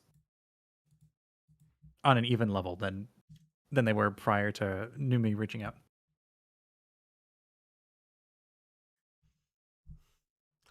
Loken is a Luna Wolf from 30K. There's more. Okay. Loken is kind of the main character of the Horus Heresy in some respects. I can't get into it other than that. Other than he's John Space Marine in 30K, and Loken is John Space Marine in 40K. You mean Loken is John Space Marine in 30K, and then Titus is John Space Marine. Oh, did I say it the other way? Yeah, Yeah, you just said Loken twice. Oh, did I say Loken? Yes, Titus. Yes. Yeah, but I love Titus though. I love Titus. But again, fuck, you're right. Everybody loves Titus. People like him because he's also his level up episode is the fucking raddest shit ever. Oh yeah, it's all only testosterone. That is metal to the. Well, it's also like oh, brother, Horus Heresy is 20 books. Excuse you, Pimenta. It's 57 books and growing. So jot that down. What do you mean growing? They have more books. They have the scouring books, right? But they have more books, and they're doing stuff in between stuff, and they're re-releasing the old Horus Heresy books with new covers because the new covers are kind of dope. It doesn't matter. Don't worry about this. But then they're like, here's the 10 books you need to read for Horus Heresy. Bitch, no, there's way more than that. I'm looking at the reading list. This section would be around 203 pages, one of the more lengthier ones of this document. Kill yourself. Start off with Sinder posting the tweets that Nanoless had made and saying this. Nanoless documents claim both Red and I manipulated, used, and dragged her into drama, while slandering multiple YouTubers, including our friends. If you want a 40K tangent tip today. For everything else, 50-50s for 40Ks. Who do we watch? Oh, we'll sit you down to watch the Bricky videos. We did some 40K stuff with the 40K drama. But yeah. The drama, but we got to sit you in front of I don't know. It don't matter. None of this matters. He posted his validity. When I wrote my initial apology in April 2025, I said I was not fully aware of the extent of manipulation over Nano's commission decisions. When I wrote this poorly worded sentence, I hadn't seen any of these DMs. I was in a panic and didn't think Nano would be lying about anything. And now that I've read Red's DMs myself, I can say that Nano was not manipulated, abused, used, lied to, mistreated, expected to take action over any drama she was told about, or incapable of making her own decisions regarding her commission. She was never forced to do or not do anything. Has always been in control of her own choices and always had the ability to say no. She was quite understanding and faced no repercussions, professional or personally from either of us when she did. Nano's messages were read, were deceitfully presented, narrative that never happened. I don't believe Nano ever showed the full context of the messages were read to my friends. Her claims were backed by Shiley, and I believe they were misled into blindly supporting her. Nano was a close friend who respected and was a massive part of my success. I believe ever praised her privately publicly. There was nothing she could do for me to hold anything against her or to stop working with her. Red and I always encouraged Nano to do what was best for her, not us. Red, who handled our plans with her, made sure to work on her schedule. Push projects back if she needed more time on them, or to take a break, and give her first priority on projects she was interested in. He trusted her, and the extent he liked her about the other people involved was in telling her his own genuine thoughts, observations, and experiences with them as he knew them. The same way my accusers to the public with how they assumed how Red and I had to have operated together. The claim that Red and I worked to sabotage projects Nano had is a lie. We both would praise her for the work she did for other people, and I've always celebrated and supported the Nano model siblings when they debuted. Even if Red was really asking Nano to cancel every model she had, it was ultimately still her choice to do it or not. But all the blame for her actions was somehow put on me. This next paragraph is in purple because it's going to be mentioned multiple times in the document. I don't see a reason to read it. And she continued, we've worked with Nano for 4 years. She's an incredible artist who I've treasured working alongside for my entire career. I put my faith in her at the start when we were both much smaller creators, and she saved me from me. There are multiple failings on both parties involved with the Sinder persona. End of Google Docky. So I can't do that. I trust us now. We've gotten used to 2.5. Year-long struggle to get my first model, and she's been with me every step of my journey since. I wanted Nano to be a part of anything she could, and chose to make her artwork the backbone of my brand. I appreciate every single thing she's done for me, and I'm proud of everything I've been able to do for her. In April, I believe Nano found herself in a situation she couldn't back out of, and then chose to do what would result in the most beneficial outcome for herself. Hide the truth. Below are a large portion of Nano's DMs with Red and I over the past 2.5 years that show any situations brought up in Nano's document in full context. Show the relationship we had with her, how she felt about us and other people involved in everything, and any other relevant conversations that were included and what was posted to the public. I've also included some of my own messages with her and some messages with other people. Some of these DMs are repeated and included in the following sections of this document. I'm telling you right now, I still hear everything, and none of it, and all of it is the same words. Nano's profile pictures different. Some of these screenshots can be taken at different times throughout making this document. So yeah, as I said at the beginning, this document was written over. Like, you know what I mean? She's just gish galloping herself. It's bizarre.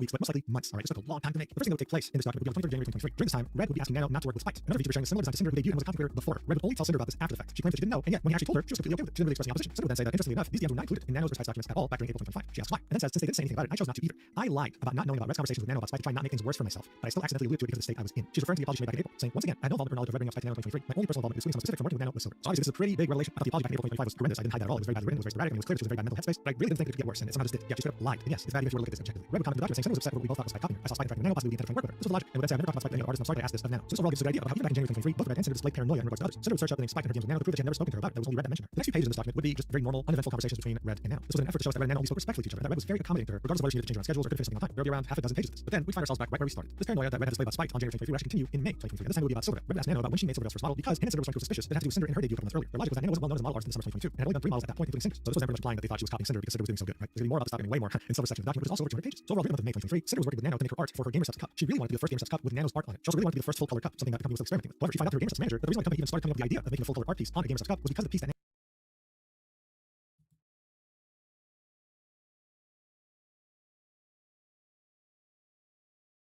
What if you just ended stream? I thought about it. No, like you just pressed the button. My fucking mouse mouse was hovering over it. My fucking mouse was hovering. Think about it this way: if you end stream, you get to go play Sonic Fall Guys. Chad, I believe in you. Join me on this ride. Headline for Silverville, something that hadn't released yet. When finding out this news, both Sinder and Red tried to rush Nano to finish art ASAP so that she'd be the first creator to have a couple games that had Nano's art on it before Silverville. So you feel special, but also because she didn't want people to compare her to Silverville like they've been doing for a while now. At the same time, what was even worse is that in Sinder's opinion, both her art and Silver's art was very similar, but both of them making heart shape with their hands. Nano was forced to wonder why they were rushing this cup, so this will be when Red revealed to her for the first time about the unspoken drama. A diversion into the horse heresy. I say nay. Thank you, Nova 10 Games. Love you, love you. Between Sinder and Silverville. It says that, for example, Silver was rated by Sinder multiple times on Twitch, and she's the only one that Silver doesn't thank by name. He also mentioned that Silver refuses to acknowledge Sinder by not following her anymore because he's assuming that Silver dislikes her for copying her. This one he would really give her the entire backstory, right? The people who were allegedly unfairly targeted were Cottontail and Cottontail, Silvervale. Sinder wasn't even Sinder in the beginning. Her feature model was meant to be her ASMR persona called Tashi, but No she relation. didn't want to copy Silverville's model at the time. And this was also the first time Red revealed his obsession with having Silver and Sinder collab and interact, showcasing how well they fit together due to their design, and revealing how Sinder always feels like she's Silver's shadow. These DMs would last for a long time. And even then, Red would say something interesting here. There's more drama that happened over the past couple of years, but it's all from Silver's side. At some point, he realized just how long this conversation has been going for. And would tell Nano, oh wait, it's late for you, you should sleep. To which Nano would reply, don't worry, I love gossip. Red would comment on the document and say, Nano's always been talking about drama and gossip. I guess he felt the pilot, he wouldn't force me to listen to any of this. He wants to talk about the first interaction Sinder had with Silver, which was a complete misunderstanding. It was supposed to be part of her character with Silver's, and mistakenly put the hashtag Cinderville, which was seen as a shipping hashtag, right? Don't worry, we'll look at this entire backstory in Silverville's section. In any case, Red proceeds to share speculations and theories about Silver, going as far as monitoring the viewer list during Cinder's debut, and seeing that Silver was in chat for an hour while not saying anything. He also adds that a few weeks after Cinder's debut, Silver would go to Nano for a model after her art has significantly improved. But as long as he was taking credit for that, this is something you'll see more than once in this document. Overall, a lot of these topics will come back in Silverville's section, definitely later in the document. Nano's section is the first section about someone else involved in drama that Cinder wants to read. And this is doing nothing but showcase to us how obsessed Red was with Silver, typing about her for hours. In any case, we go back to the topic of the gamer stuff. And he said that Silver is probably racing to release her gamer stuff before Cinder, and would add a small remark saying that he wouldn't mind if gamer stuff had a booth at Annex, though both Cinder and Silver are together. Purely because it'll just make Silver mad while adding the laughing emoji. It is speculated that Silver stalks Cinder's page, which is why she has to for a model. Going as far as saying that Silver has too much ego and will never get Cinder validation because she believes that Cinder is a copy. Now, look, so far this is gossip, but you have to understand, Nano and Red have been talking for a while now. They both consider each other friends, and of course talking about this as a fact. When it's just speculation, none of this has been confirmed so far. But to Red's credit, at the end of this conversation, Okay, so they're not friends. They just talk a lot. I'm sorry, even I can't say that. I can't say that. It's not all business. This conversation is not all business. he would say, now listen, I want you to think of absolutely not. It's just not all business. They were friends. You showed, yeah. There's no, I don't believe. Even if you're not friends or friendly, some of the conversations aren't business oriented, and you wouldn't do that with somebody who you're exclusively talking business with. So unless like Nano is just happily willing to talk this way to anybody, like I don't believe that either. Well, and if Nano does, that's bad on Nano as well. Just straight up.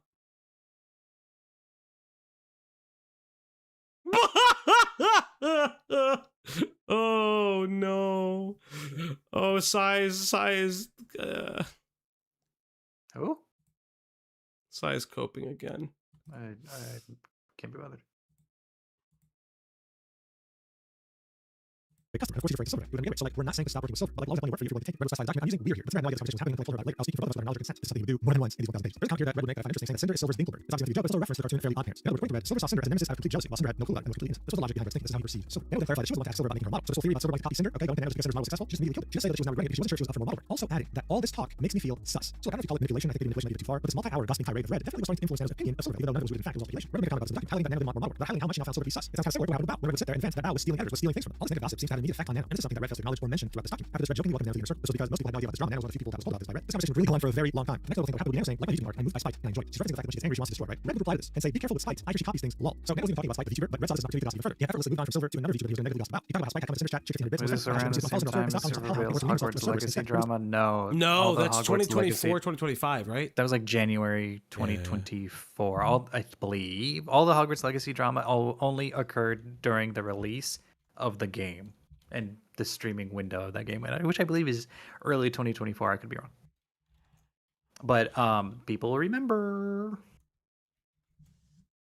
Specifically described this happening because Cinder, quote unquote, blew past her, aka became more successful. You would then say that this one Spike will start to copy Cinder non-stop. It would get so bad, she make a tweet about how she's not copying anyone with her design. But the end would go on for another maybe 10, 20 minutes, and it would still be Red talking about Spike in a negative manner, sometimes making fun of the way she talks. Like, Cinder is copying me. And you can already see this conversation how this is starting to affect Nano's opinion of Spike, even though she probably never spoke to her or knew much about it. After this conversation, Red would tell Cinder about it, respond to Cinder, to message Nano about it the next morning. She told her that only 3 other people know about her situation with Silver, and this would be in her live ever since she released her design. She also specified she didn't tell Nano about the cup design being similar because she didn't want to make her feel bad, so more miscommunication, and this really feels similar to what happened with Lumi, even though this was almost 2 years earlier. Cinder then include DMs of her showing off what her figures look like to Nano. She's got a physical figure made to be sold to her fans. Nano would say, if I had a good smile, think a demon, and Cinder would say, the good smile didn't want Silver, which Nano would get annoyed at and say, stop talking about Silver. Cinder felt the need to include this in the document and specify the reason why she said this was because good smile was very hard to work with. When she said they didn't want Silver, this is something she heard from another friend. It was a reference that Silver was a much larger creator. So good smile didn't work with her, they started talking about Cinder. So 5 days later, after refusing to communicate about this and letting it fester until the last second, Cinder would ask Nano to officially change one side of the cup art with gamer stuff because it was way too similar to Silver's. So the reading gamer stuff didn't want any issues, especially since they were releasing them fairly close to that. So far, this subsection shows that Nano was part of Red and Cinder's obsession with Silver and Spike since 2023. It definitely allows us to take word of key as the logic and feelings. Just put it at 4 and walk away. Like, who fucking cares?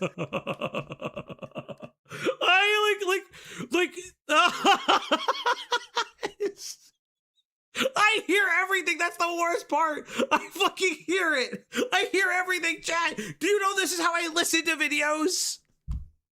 I'm zoning in. Thank you, Cherry. It's been good to see you. We'll be back to yet again show how friendly Sinder and Red works now. When I sometimes ask for money, they simply get that. It doesn't track the feature permissions. Like, all stars work with all artists. Now Sinder always include Nanoless logo or reference for every stream background of hers. You can see Nanoless logo. Well, see, that's the thing. Like, this is clearly showing that they were all fucking friends. They were all fucking friends. But friends to you and friends to me and friends to them, that's all. They're all different descriptions, definitions, different levels of friendship. You know, and then you get business involved, and then you get Red speaking allegedly speaking for Sinder, lying speaking for Sinder. It all gets blurred. Nobody knows how to communicate.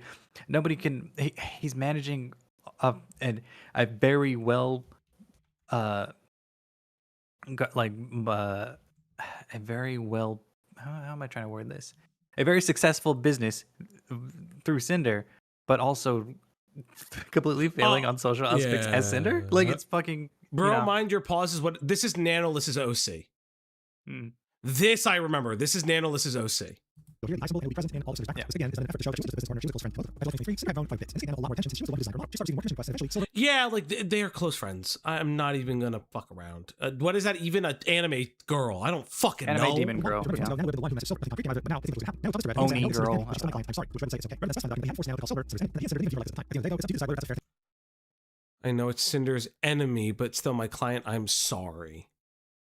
Yeah, Nanoless is engaging in this. Is what I keep saying. To say, especially after the hours of gossip Red had laid on. Now, but during this conversation, Redwood, like almost a broken record, mentioned the same things about Silver. We posted the same image with Silver and Sinder side by side. This really seems to be one of his biggest passions, right? Uniting Sinder and Silver together. Even though Silver was pretty distant from Sinder, we see that in our document. Later in conversation, Redwood congratulated now on her successful using high inquiries. But then say, I think Sinder and Silver will always be fighting through your work behind the scenes. Already showing us that he was worried, if not already panicking. According to Red, was the first instance of implying that he'd be competing directly with me. You would say he has some problems going on and things we fix. And there's some drama getting to us, but yeah, it's not some crazy things. So the reference to that earlier saying there's a lot we have to take care of before that they do. So now it's against stake, now it's up, kind of like gossip. Again, Red takes opportunity to say now it's always talking about drama and gossip. With brings the gossip session. Redwood said that Silver's couple so soon after Sinder's has been gained. At this point, now I actually realize, you know what, maybe she doesn't like gossip that much anymore. She simply didn't want to hear about Silver again. Jokingly saying, I'll slap you about Silver stuff. Forget about her. I swear.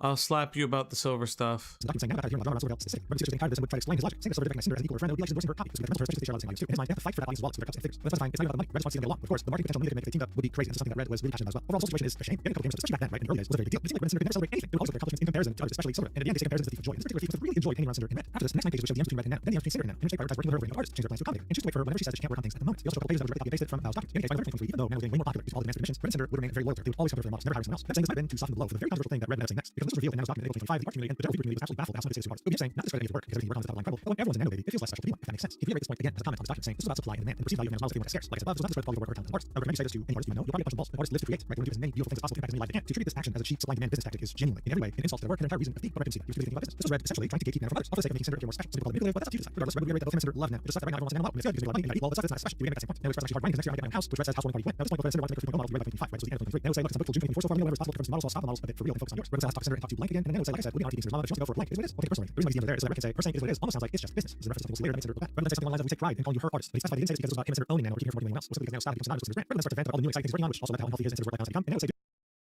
Chad, I'm sending you over to Beckett. Fuck this. I can't. It was fun while it lasted. I feel so bad. Like, I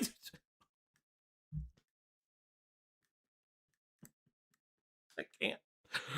Like, I'm sorry. I'm just not invested. Like, I'm just not invested. I'm really not invested. And I don't want to give you guys a piss poor performance. It's just like, I'm not invested. Cinder's a bitch. Good luck, fuck.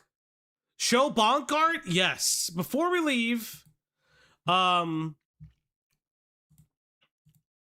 will show you guys the 2 bonk arts that you guys have made. They are really amazing. Thank you guys so much for even making them. I thought it was really funny. So, this one is by Rosie Pollo, and this one right here is by Pancake Floves. Where's the Pancake Floves one? Where is it? Because I posted them both on Twitter. But let me just grab it real quick. Where's the Pancake Floves one? Am I crazy? Where is it? Where is it? Where is Deleted. it? Gone forever. No, you know what? It might be like in stream chat. That might be why. Oh no, it's right here. So Rosie Pollo made this one. I love it. It's super, super duper good. And then obviously Pancake Floves knocks it out of the park with this pixel style. I love Pancake's art so much. You guys fucking destroyed it. This is great. Continue to do this. Not gonna lie, I get this success. Yeah. Maybe Greg and I will return to it Up to you.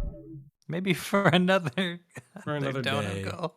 Another Donegal. We return to the fucking video. But say hi to Beckett for me. Tell him I died. And goodbye, chat. I'm sorry.